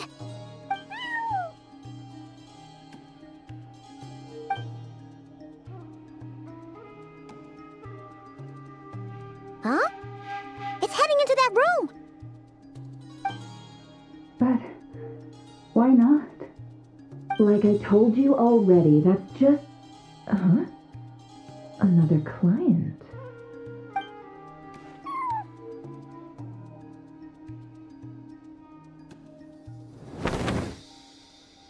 Ah! So, you were in this room the whole time? Something I can do for you? Traveler, Paimon.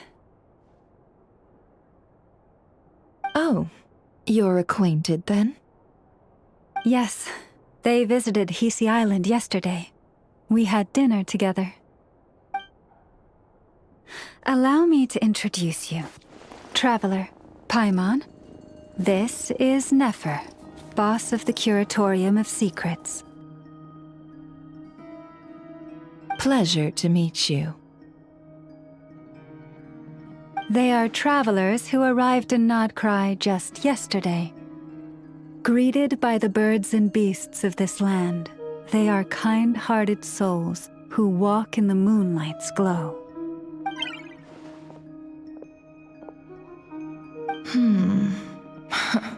Interesting. Thank you, Lauma, but you need not have introduced them. They are great heroes, renowned throughout the nations beyond our borders. Oh, really?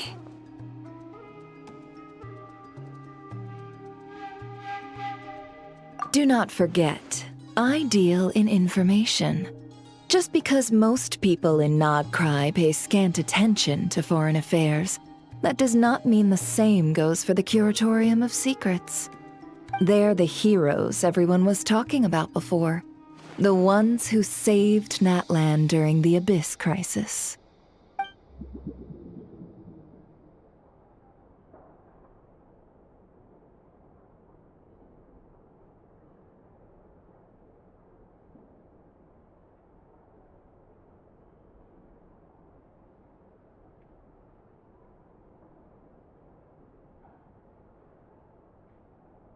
I see.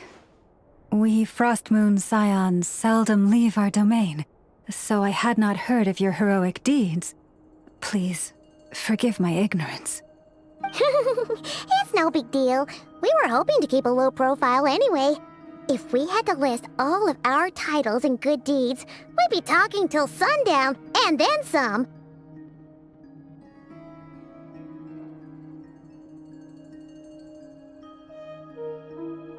Huh? What's wrong? Still not feeling great? So, what brings you both to the curatorium today? Oh, so basically, we were just eating when we overheard people talking about how the Frostmoon Scion's relic had been stolen, and then she dragged Paimon over here. I see. Ah, I see. So you came over here because you were worried about Lauma. A combination truly befitting of great heroes. Strong at arms and pure of heart.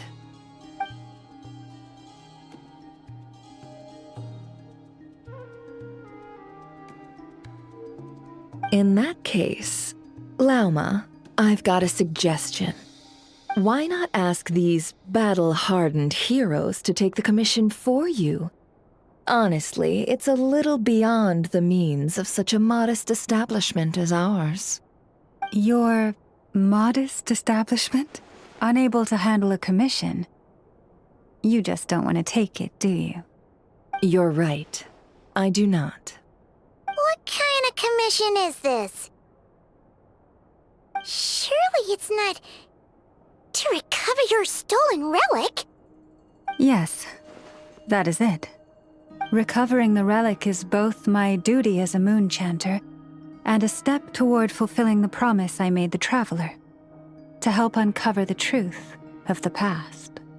But Nefer has already declined our commission multiple times.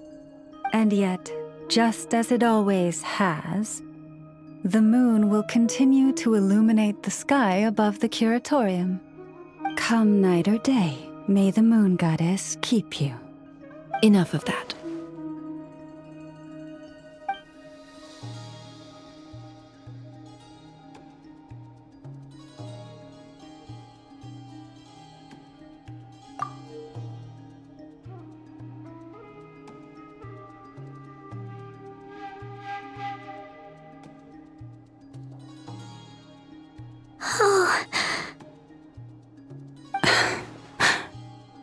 So, according to her, she never came into contact with the relic.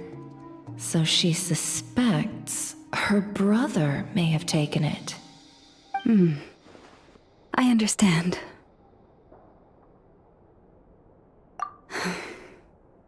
The Frostmoon Scion's secret chamber has remained hidden from the world for generations. But the reason outsiders are forbidden entry is not only to prevent theft. Within the chamber lie ancient trials, challenges designed to test the worthiness of those who enter. To intrude without rightful cause is a most perilous act indeed. So please, don't be too hard on yourself. The fact that you made it through those trials proves your right to stand before the relic. To put it simply, the Moon Marrow itself has deemed you worthy. No. Your honesty tells me everything. You never sought to take the Moon Marrow for yourself. As for what happened at the end, I suspect the chamber's protection mechanism may have been activated.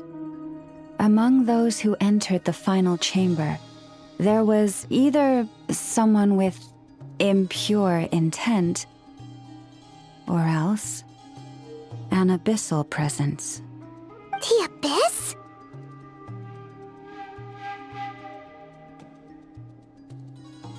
Perhaps that's why, then. Either way, the Moon Marrow was taken. And I believe you. So the problem remains the same. I need to recover our relic.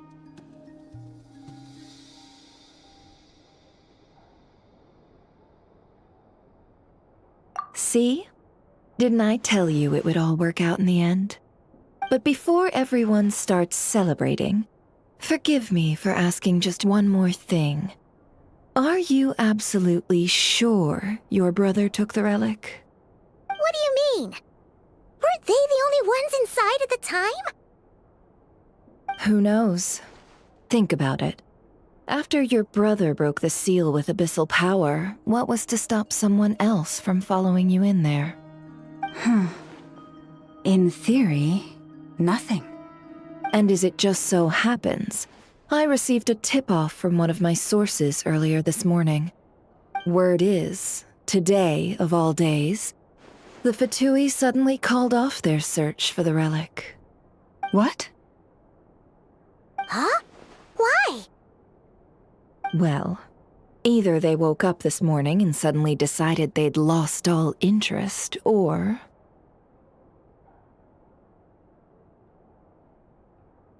Exactly.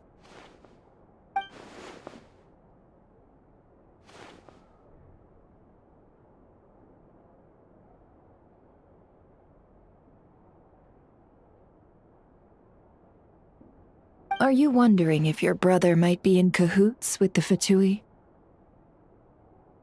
Which is why I asked, are you absolutely sure your brother took the relic? Or to put it another way, do you really know your brother?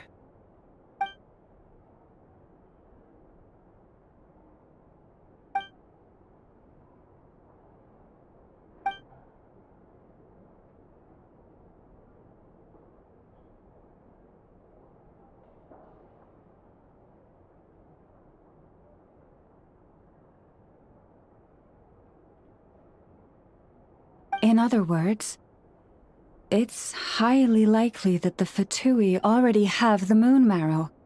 So, basically, all we need to do is find our way into that Fatui research facility, and we should be able to get to the bottom of this, right? Congratulations, you've found your answer. Looks like the curatorium won't need to lift a finger this time. Well, Lauma, there we are. On behalf of our long-standing cooperation and the great hero by your side, I'll waive your consultation fee. But just this once. You're really not planning on helping us? I think I've helped more than enough already. If we're to stand any chance of infiltrating that facility, we'll need the help of a specialist. Just so you don't get the wrong idea, let me make myself crystal clear. The Curatorium of Secrets has always striven to abide by a policy of strict neutrality. We do not take sides with any faction in Nodcry. I cannot help the leader of the Frostmoon Scions sneak into a Fatui facility. That would make me their enemy. When one of their harbingers asked me to help them infiltrate your territory, I gave them the same answer. No. All right, I understand. But I do have one final request. I promise it's my last. It had better be. No matter who it is, I want you to help us persuade the next person who walks through that door to join us. What is she up to? You're that desperate for help? What if it's a member of the Fatui? It doesn't matter. You're welcome to tell them everything, even about our plans to infiltrate the Experimental Design Bureau. All I'm asking is for you to say one thing, just one thing to help persuade them. If you do that, I promise I won't ask you for anything else. Made up your mind? Fine. Fine, I'll play along with your little game. Besides, as long as I'm not personally involved, no one can accuse us of taking sides. Boss, I'm back!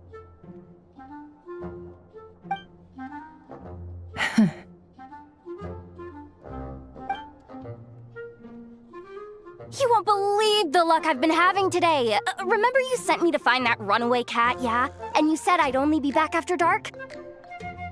Oh, guess what? Right after I left the house, this big ibis flew over and the missing cat was right in its claws. And once it got close, it loosened its grip and...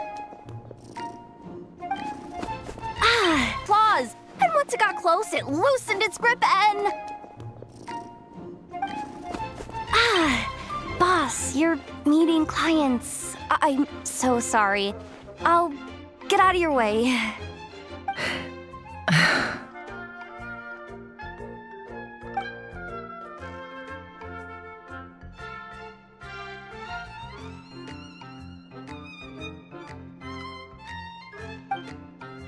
Yehoda, dear, come here. Huh? Me? Is something the matter? Oh, hi there. My dear Yehoda, I have a request. Yikes! Why does the boss sound so scary? Did I do something wrong? Would you be so kind as to accompany these 3 delightful clients of ours and help them infiltrate the Fatui's Kuvaki Experimental Design Bureau? What is going on here? Boss usually just says things like, hey, go do this, or you, go take care of that. Why is she being so scarily polite? And wait a sec, the Fatui's research facility? That's basically a death sentence. Made your mind up yet, my dear?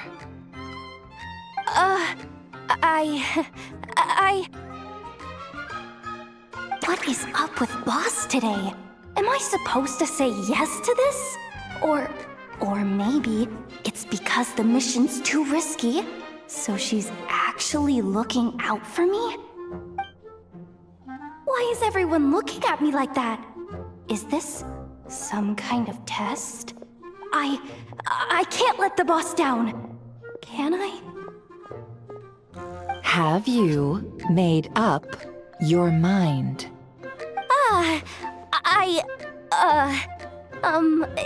That's... Sure, why not? Really? You really don't mind helping us? Huh? Oh, yes. I mean, no. Of course, I guess I do. Oh, thanks so much! We owe you big time! On behalf of the Frost Moon Scions, too, thank you, Yehoda, for your help. What the? Seriously, what just happened? Why does the boss look so fed up? Oh no, was I supposed to turn them down? All that mentoring, time spent teaching her how to deal with different factions. In one ear and out the other. Never. You got what you wanted. You promised that was it. I know this goes against your principles. I won't forget the favor. Trying to get me to change my mind now? Of course not. I just wanted to say thank you. So, thank you. Oh. Yehoda, we'll leave the planning to you. Let's discuss the details elsewhere. Huh? Oh, okay. Oh, what have I gotten myself into? Oh, by the way, Yehoda, before you go... What is it, boss? You're fired. Huh?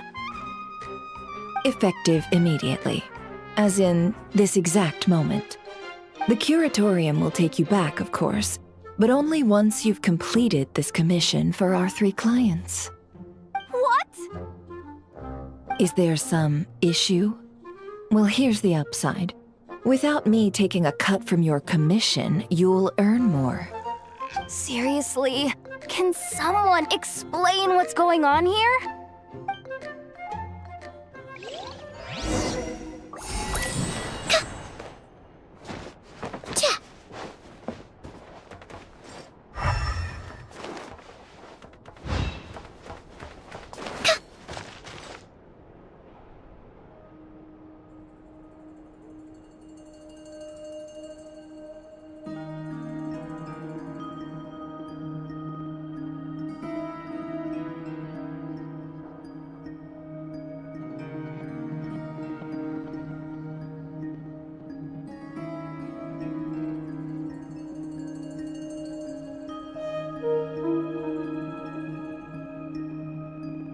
been way too long since I last had some candy.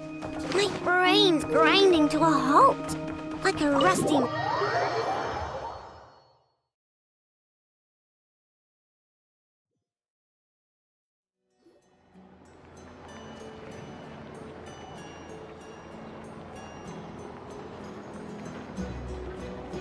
Are we sure Yehoda's alright?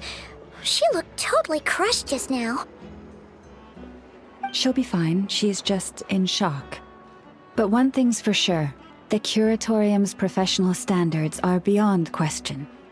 The fact that she only requested 1 day to prepare says it all. As an apology, I'll ask my animal friends to help her out more often in the future. Also, thank you for being honest with me. It means a lot.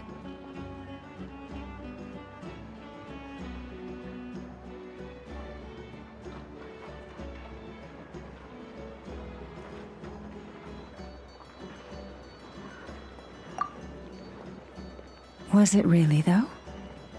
As far as I see it, trusting your family is never wrong. In this case, let's call it a misjudgment. But the truth is, we all make mistakes every now and then. What matters is how we deal with the consequences. So, in return for your sincerity, there's something I'd like to share with the two of you as well. Oh? What is it? Perhaps it is something best said under the moon's gentle light. Would the two of you meet me on Hisi Island tonight?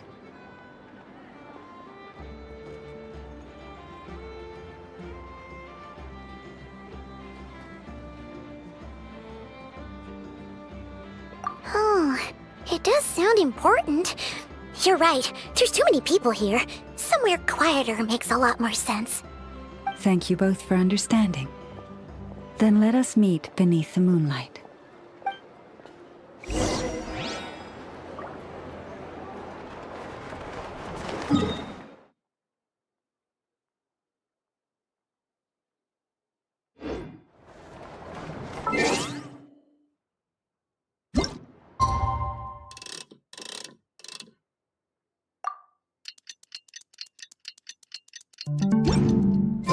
It's about time.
Eeny, meeny, miny, mo.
Huh?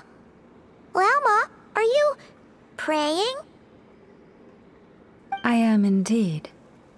For the moment I was born, my people exclaimed, "Behold, eyes like the moonlit tide, antlers like the crescent moon, and blood that glimmers silver as the moon's reflection."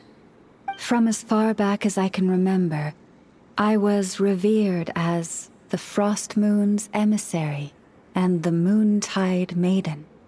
The first words I ever learned were prayers to the Frost Moon. The first gestures, those of our sacred rites. Wow, that must have been tough. Back then, I didn't know any better. It all just seemed so natural. The Frost Moon Scion's bloodline has long since begun to run thin. Nowadays, even those of us with antlers are few and far between, let alone those attuned to the power of Kuvaki. But I...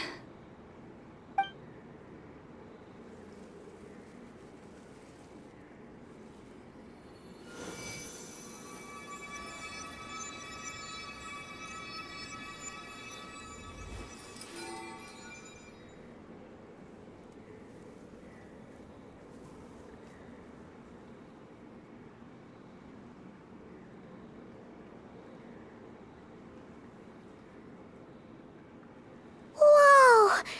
Your antlers are so pretty. They say it's an extraordinarily rare condition. Once in a century, if that. I am unusually sensitive to the moonlight, as well as to the Kuvaki's ebb and flow. As a child, I could barely sleep because of it. Oh no! It was that serious? To others, fluctuations in Kuvaki are something you easily get used to, like a gentle tide lapping away at the shore. But to me, that same tide is a towering tsunami, a surging swell crashing against me. Of course, as the years went by, I learned how to suppress my senses and my power, enough to keep it all from overwhelming me. But because of that, I also had to walk the path of concealment. Concealment? From the moment I was first taught to pray, my kin would point up to the night sky telling me, "That, Lauma, is the Frost Moon, the last of the moons, the sole surviving truth." But I would ask them in response, why? Why can't I feel anything from it at all? Later, I came to understand that they simply could not tell where the real tide was coming from. They couldn't sense it. The true moon beyond the sky's veil.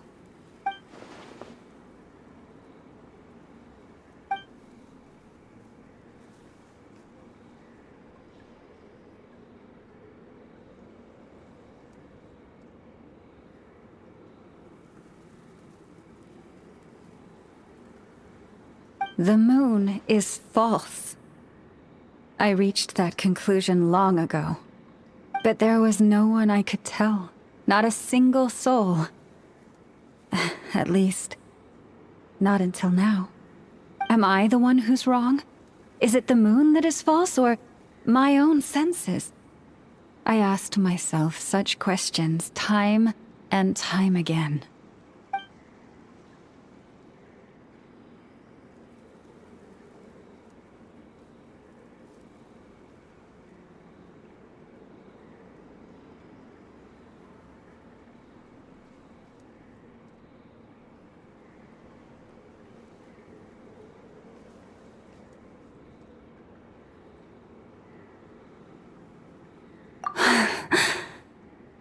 Thank you.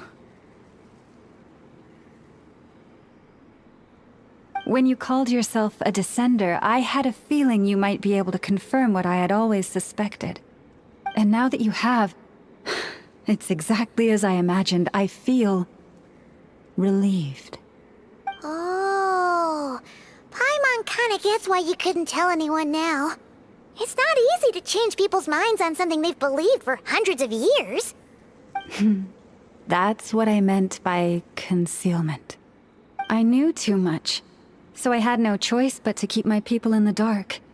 Every prayer I offer feels like a lie to keep myself going.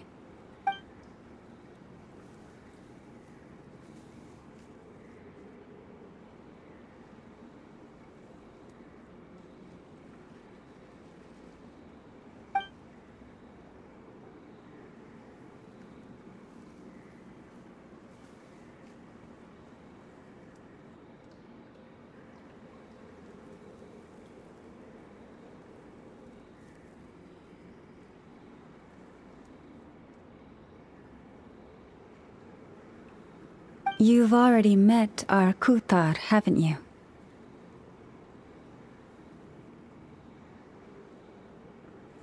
Huh? When was that? And more importantly, when were you planning on telling Paimon?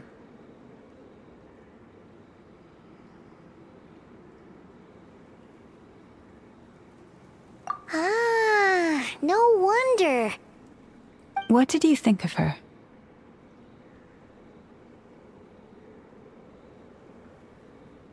What exactly do you mean by up in the clouds? I understand what you mean. She is quite indifferent to the world outside herself. But I find it hard to hold that against her.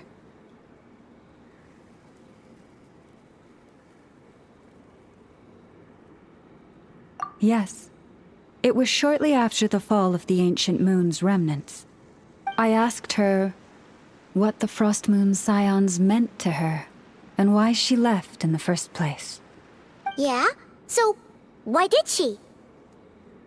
Perhaps it's better if you ask her yourselves. Things tend to get lost in translation when you speak on someone's behalf. What I can say for certain is this. Even when I had no one to confide in, I still had a family. I still had the Frost Moon Scions. But that girl, born beneath the moonlight, perhaps she's never felt she had either. The truth is, though, she might have had it all, if only the Frost Moon Scions hadn't let her down.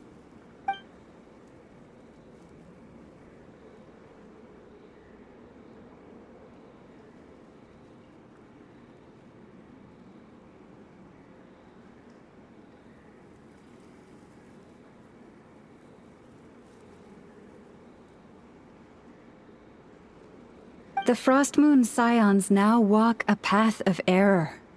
They offer their prayers to a false moon, and to a goddess who can no longer answer them. I want to change all that. But with the Fatui closing in on us day by day, the Frost Moon Scions must stand united, now more than ever. I just need to wait for the right moment. Lady Lauma! Lady Lauma! Cappy? Has Kadana's condition deteriorated again? Traveler, Paimon, we'll have to continue this conversation later. We'll come too!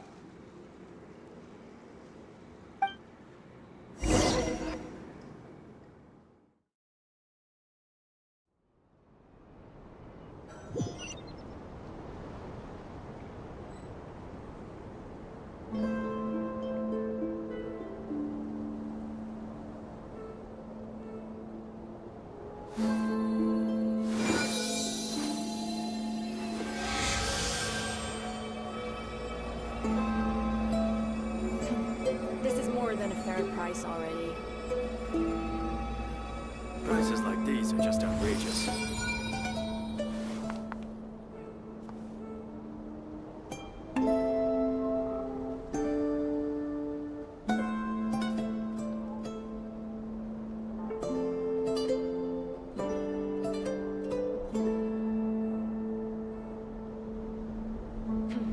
This is more than a fair price already.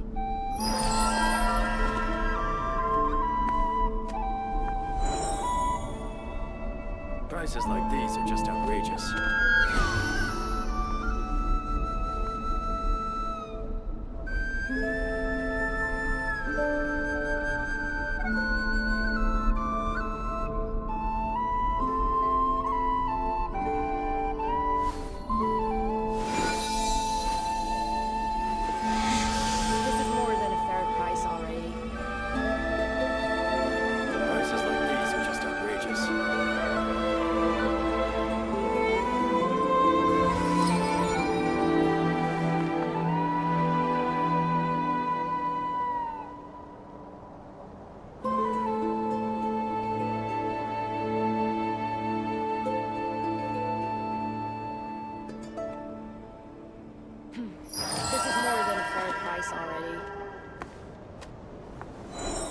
Prices like these are just outrageous.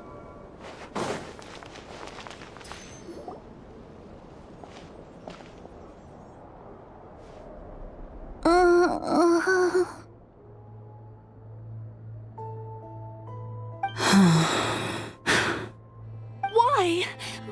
Did I do something wrong? I've been praying to the moon goddess every day. Why isn't she getting any better?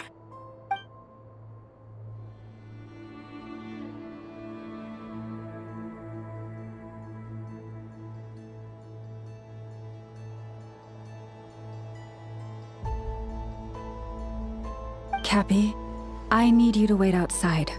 I'm about to start her treatment.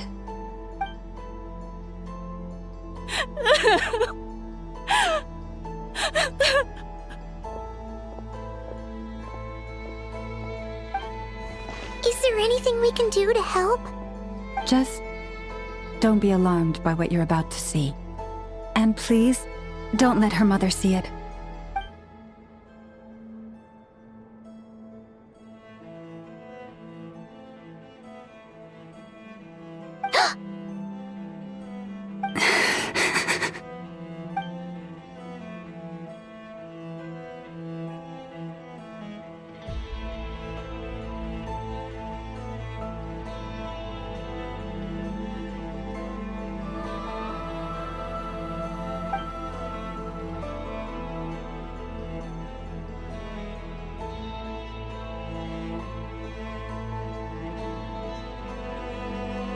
Shh. Please. Help me keep this a secret. She looks much better now. But, Lauma, was that? A medicine prescribed by a local doctor.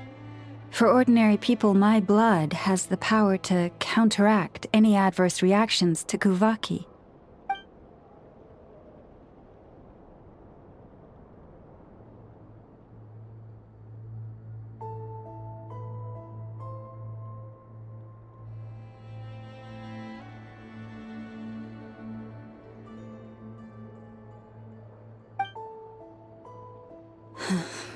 So, now you know another of my little secrets.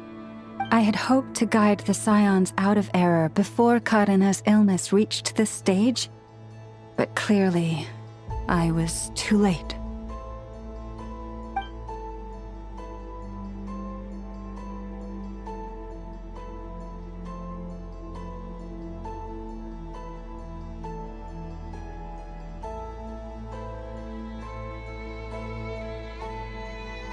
My life is as hidden from sight as the far side of the moon. Yet people only look to the bright side for guidance. If the day ever came when the two sides were reversed, could they truly accept it?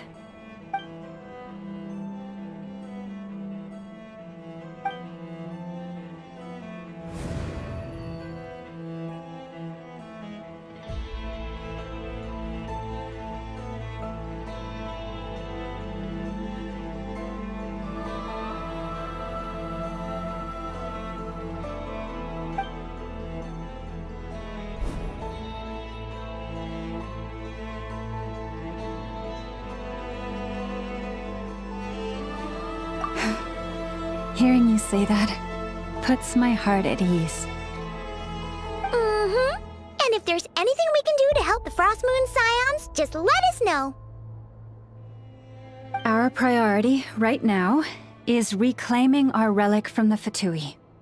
But I now understand that the day I will tell everyone the truth is no longer far off.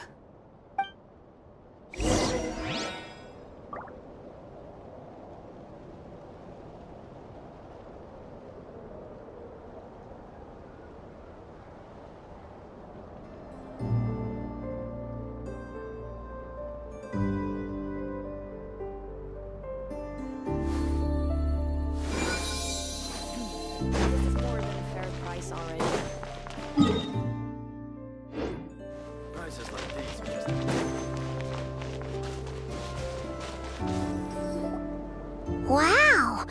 Paimon would never have guessed Lauma had all that bottled up inside. Hey! Watch your step! What's wrong? Oh, you scared Paimon. You scared me there too. Almost stepped right into one of my traps. A trap? Why would you leave a trap somewhere like this? Well, it's not like this is a main path. And besides, we Frost Moon Scions would recognize it instantly.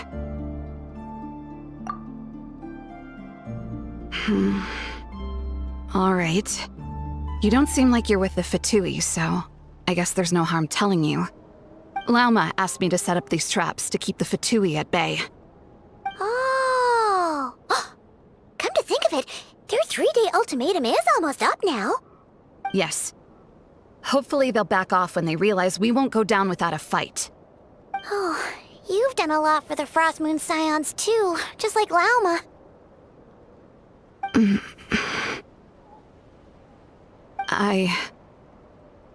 Philomena? It's nothing. I was just wondering if any of this is really worth it. What do you mean?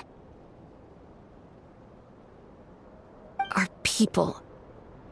So many are stubborn, stuck in their ways, clinging to a truth they refuse to even question. Do they really deserve everything Lauma's doing for them?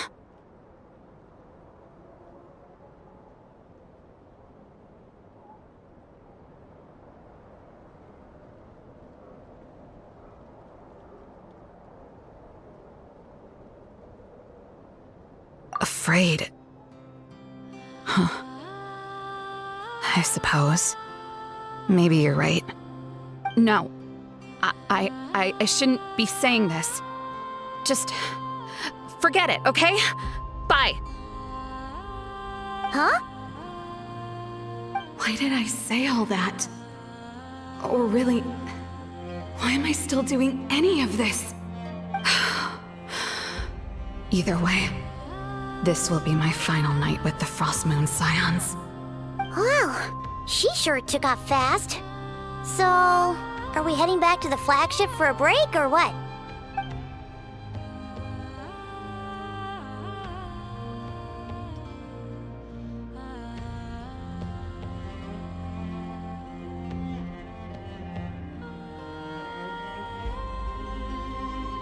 Wait, you're not thinking of visiting that damsel light up in Cloud Cuckoo Land, are you?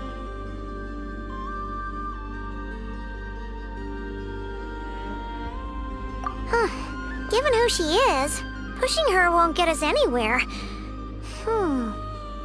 Hey, why don't we...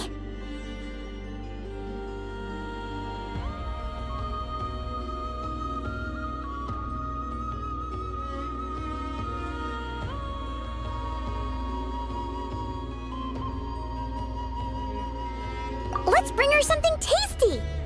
If she doesn't want to talk, we'll have to win her over with food.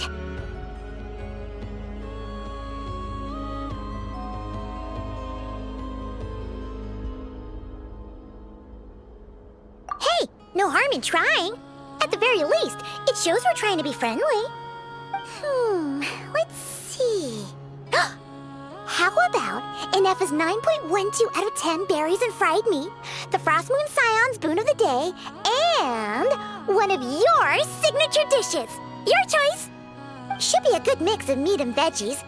There's bound to be something she likes.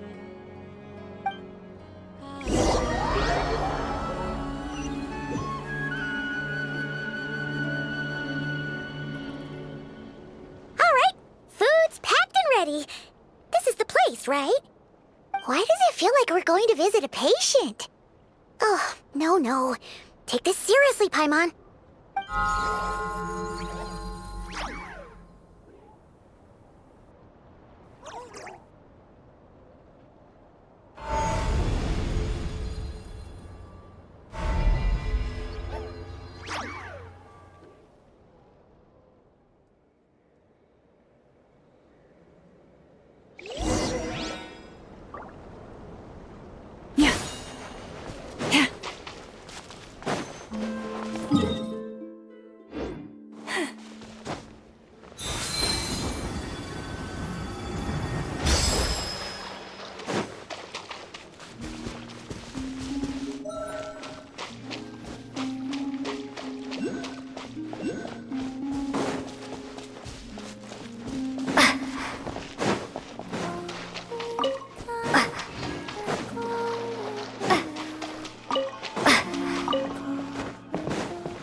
different one floats by your side today.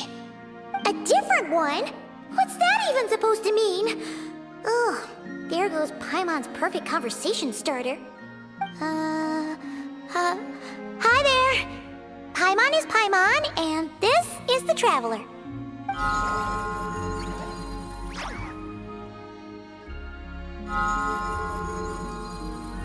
Oh, there you are. Between the two, I suppose you're cuter. Wait, what do you mean Paimon's less cute than that floaty thing? Columbina. What is it? What's your favorite kind of food?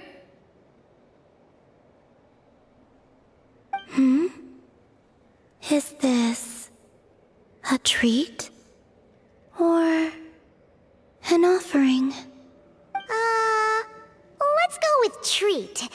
Anyway, this is all the Traveler's cooking, so please, help yourself.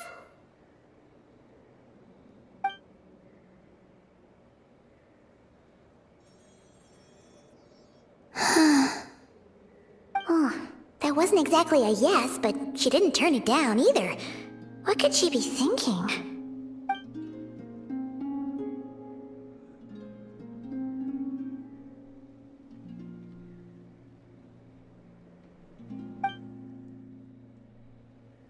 So, what do you want to ask? Hey, she's actually playing along! Quick, now's our shot! You know the moon in the sky isn't real, don't you? I know there is only one moon in the sky. It is simply that some can see it, and some cannot. What does it mean to you?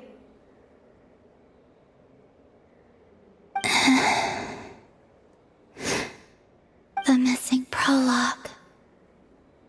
What?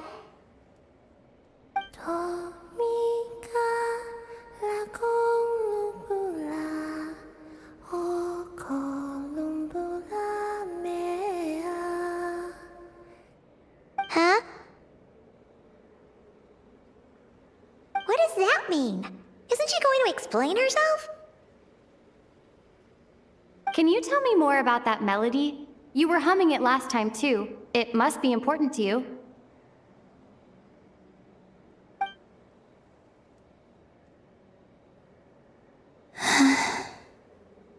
It is all I remember from the moment of my birth. A melody. A few lines of lyrics. Like a lullaby from a foggy dream. Oh, so who was singing it? I do not know. I have nothing else. Just that song. Huh? And the Frost Moon Scions who found me. They had nothing either, but hope. Before I even knew what was happening, they were already calling me their goddess. And I had no reason to decline. Like two lost infants unknowingly exchanged, I adopted their faith. And in return, they adopted me.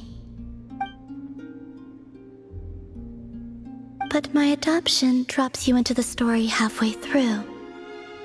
What came before was scribbled onto the wrong pages, never even bound into the book.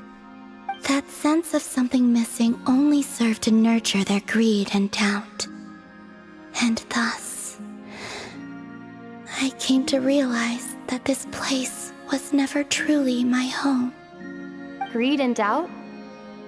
O Moon Goddess, forge weapons for us, drive out our enemies, and expand our lands.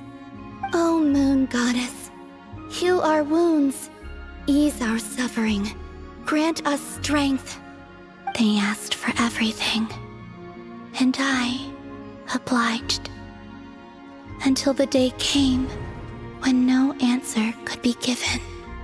If mortals can turn to the gods when they are powerless, then who do the gods turn to when they have nothing left to give? You've got Paimon there. In those days, the Frost Moon Scions cared more for faith than for truth.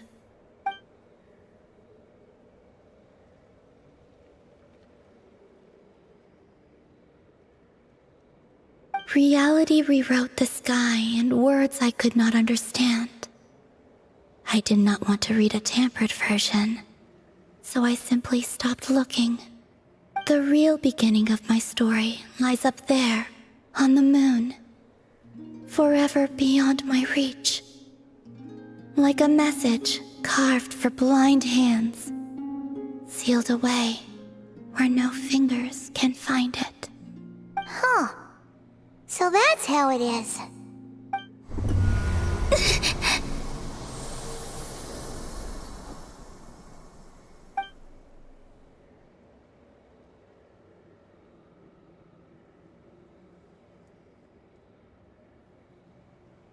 What's wrong?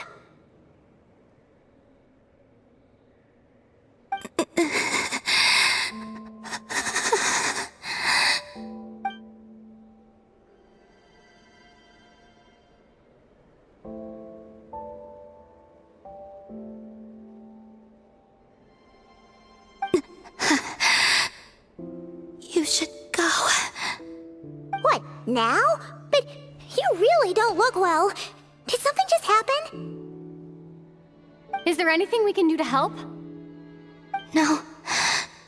Aside from answers, I have nothing else to give you in return. This is the price of running away from home a second time.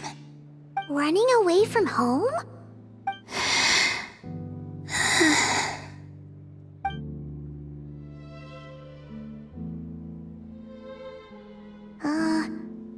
Is she heading towards the food?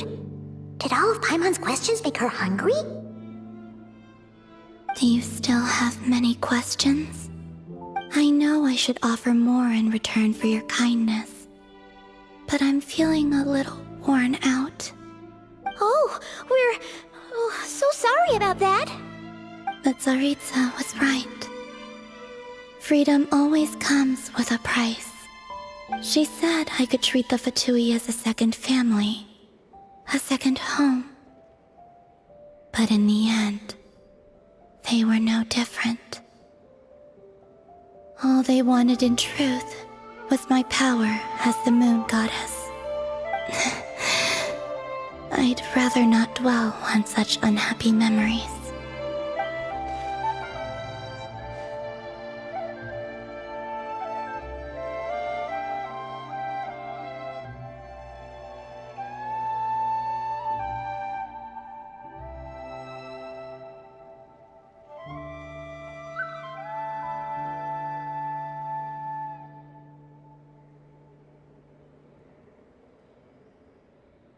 I have fulfilled my promise to the Tsaritsa, though it has used up much of my power. So you see, this has nothing to do with betrayal. So, you're just staying here for now, resting and recovering your strength? Yes. What about these flowers? They have grown in Nodcry for many generations. They're highly sensitive to the ebb and flow of Kuvaki.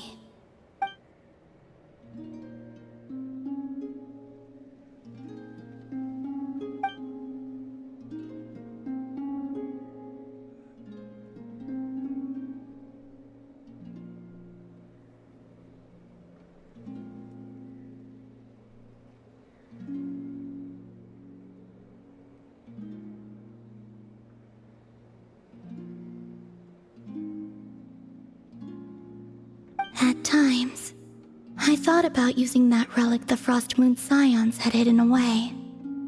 I could sense the power within it. But going out is such a hassle. People might see me, and I promised Lauma I wouldn't show myself to anyone. Besides, I know it's gone now, anyway. Really? Lauma asked you to stay in hiding? Uh-oh, she's looking back at the food again. Paimon's still got some little crumb cookies here. You could have these for dessert if you wanted. Lauma said she wishes to change the Frost Moon Scions, which is why she asked me to stay out of sight. I don't really understand what she meant, and to be honest, it's not something that concerns me. But I wasn't planning to see anyone anyway. If they found their way here themselves, that's hardly my fault.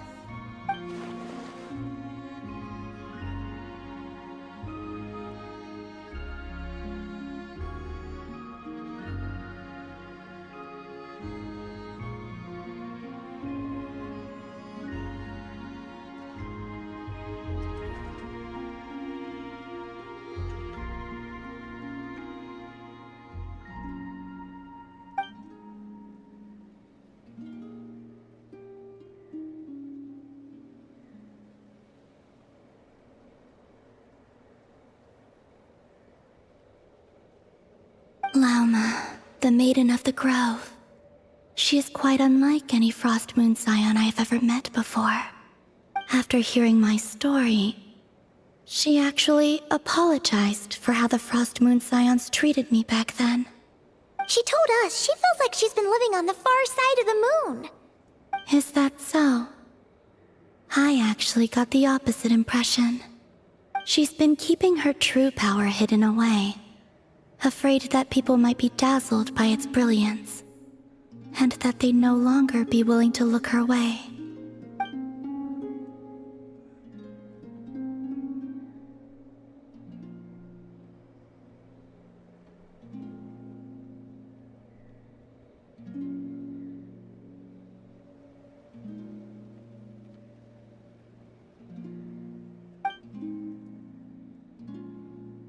So, what do you wish for now?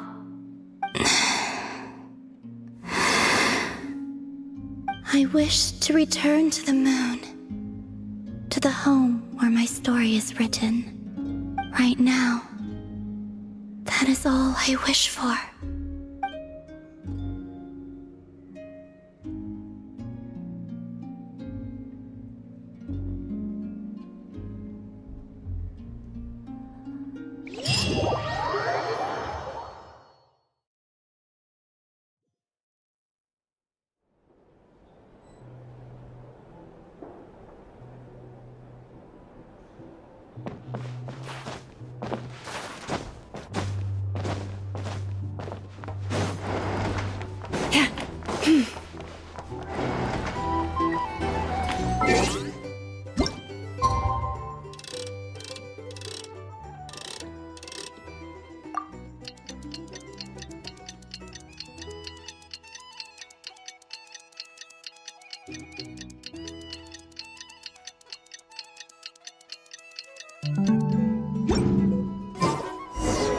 Tonight's the night we infiltrate the Fatoui's Experimental Design Bureau. Come on, we better go meet up with the others.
Huh? How come you're here by yourself, Lauma? Where's Yehoda? I haven't seen her. Seriously? Don't tell Paimon she's ditched us on our first mission together. I don't believe so. Nefer and I have our differences, but that shouldn't interfere with our shared objective. Recovering the relic is my duty. But as far as she's concerned, there's plenty to gain here too. In Nodcry, it's common knowledge that the Curatorium has a nose for profit and opportunity. The same way aphids flit from flower to flower in a never-ending quest to make honey. Huh. Sounds like you know her pretty well.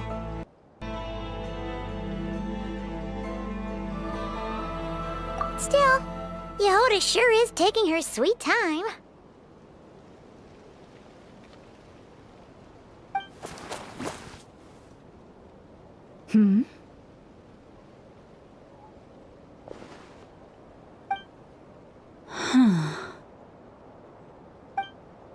I believe we may have misjudged and underestimated Miss Yehoda.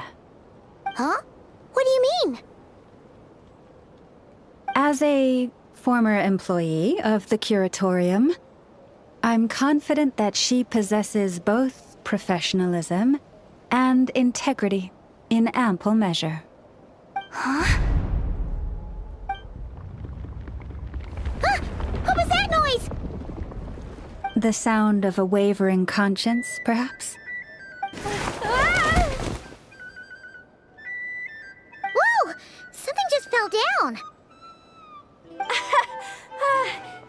Hello, everybody! What kind of an entrance is that? Wait a second. Have you been hiding nearby this whole time? Yeah. I was just, scouting things out from up high. Darn it. How did Jane Doe even notice me up there? I can't believe I'd only realized I'd run out of smoke bombs this morning. What if something goes wrong inside? How am I supposed to make a quick getaway now? Thought I could just hang back and wait for the clients to get cold feet. But nope. Turns out they're all completely fearless. Don't they know how scary the Fatui are? Really sorry, everyone. Truth is, just as I was heading out this morning, I discovered I'd run out of a super important, completely essential, absolutely indispensable piece of equipment. So, what are we gonna do? Well, as I see it, there are two options. Plan A is we take a detour to Nasha Town to restock, though who knows if any shops will still be open this late. Plan B is we call it quits right here, disband the team, and I'll go home. My place is only like a 10-minute walk from here, so... Personally, I vote Plan B. Bada bing, bada boom! Maximum efficiency, minimal effort. Don't try to solve your problems by running away. Not a fan of either? Then I guess our only option is to fall back on Plan J. That's J for Yehoda, by the way. Why didn't you just tell us that was an option in the first place? Come on, that would have totally ruined the surprise. Boss pulls this trick all the time, and it's always the clueless ones who end up praising her to the skies. Feels like you just threw shade at a whole lot of people. I have faith in your professionalism, Yehuda. You don't need those flashy tricks. Your abilities alone are more than enough to earn our respect. Huh. This Jane Doe sure has an eye for talent. Speaking of which, maybe it's time I started calling her something nicer? You really mean that, Jane? I mean, Laumado? I do. I'll tell you what, it's not every day you get to work alongside such considerate clients. I have a feeling we're gonna make a great team. Plan J is this. We find our way in through the freight access on the facility's east side. It's tucked away from view, and security's lighter at night. I've prepared some special gadgets too, so we should be ready for anything. If we want this to go without a hitch, we'll need to work together every step of the way. So everyone, stick close behind me. Now that finally sounds like a real pro talking. Hey, you saying I didn't before? Kinda, yeah. You... Ugh. Never mind. A top-tier treasure hunter like me never lets the naysayers get to her. All right, let's go over what we agreed on yesterday. The goal of infiltrating the Kuvaki Experimental Design Bureau is to locate and, if possible, recover the relic that the Fatui stole. We also need to figure out why they built the facility in the first place. I'm worried that they've set their sights on the ancient moon's remnants on Hisi Island too. Well, now that we've got a plan, time to get this show on the road.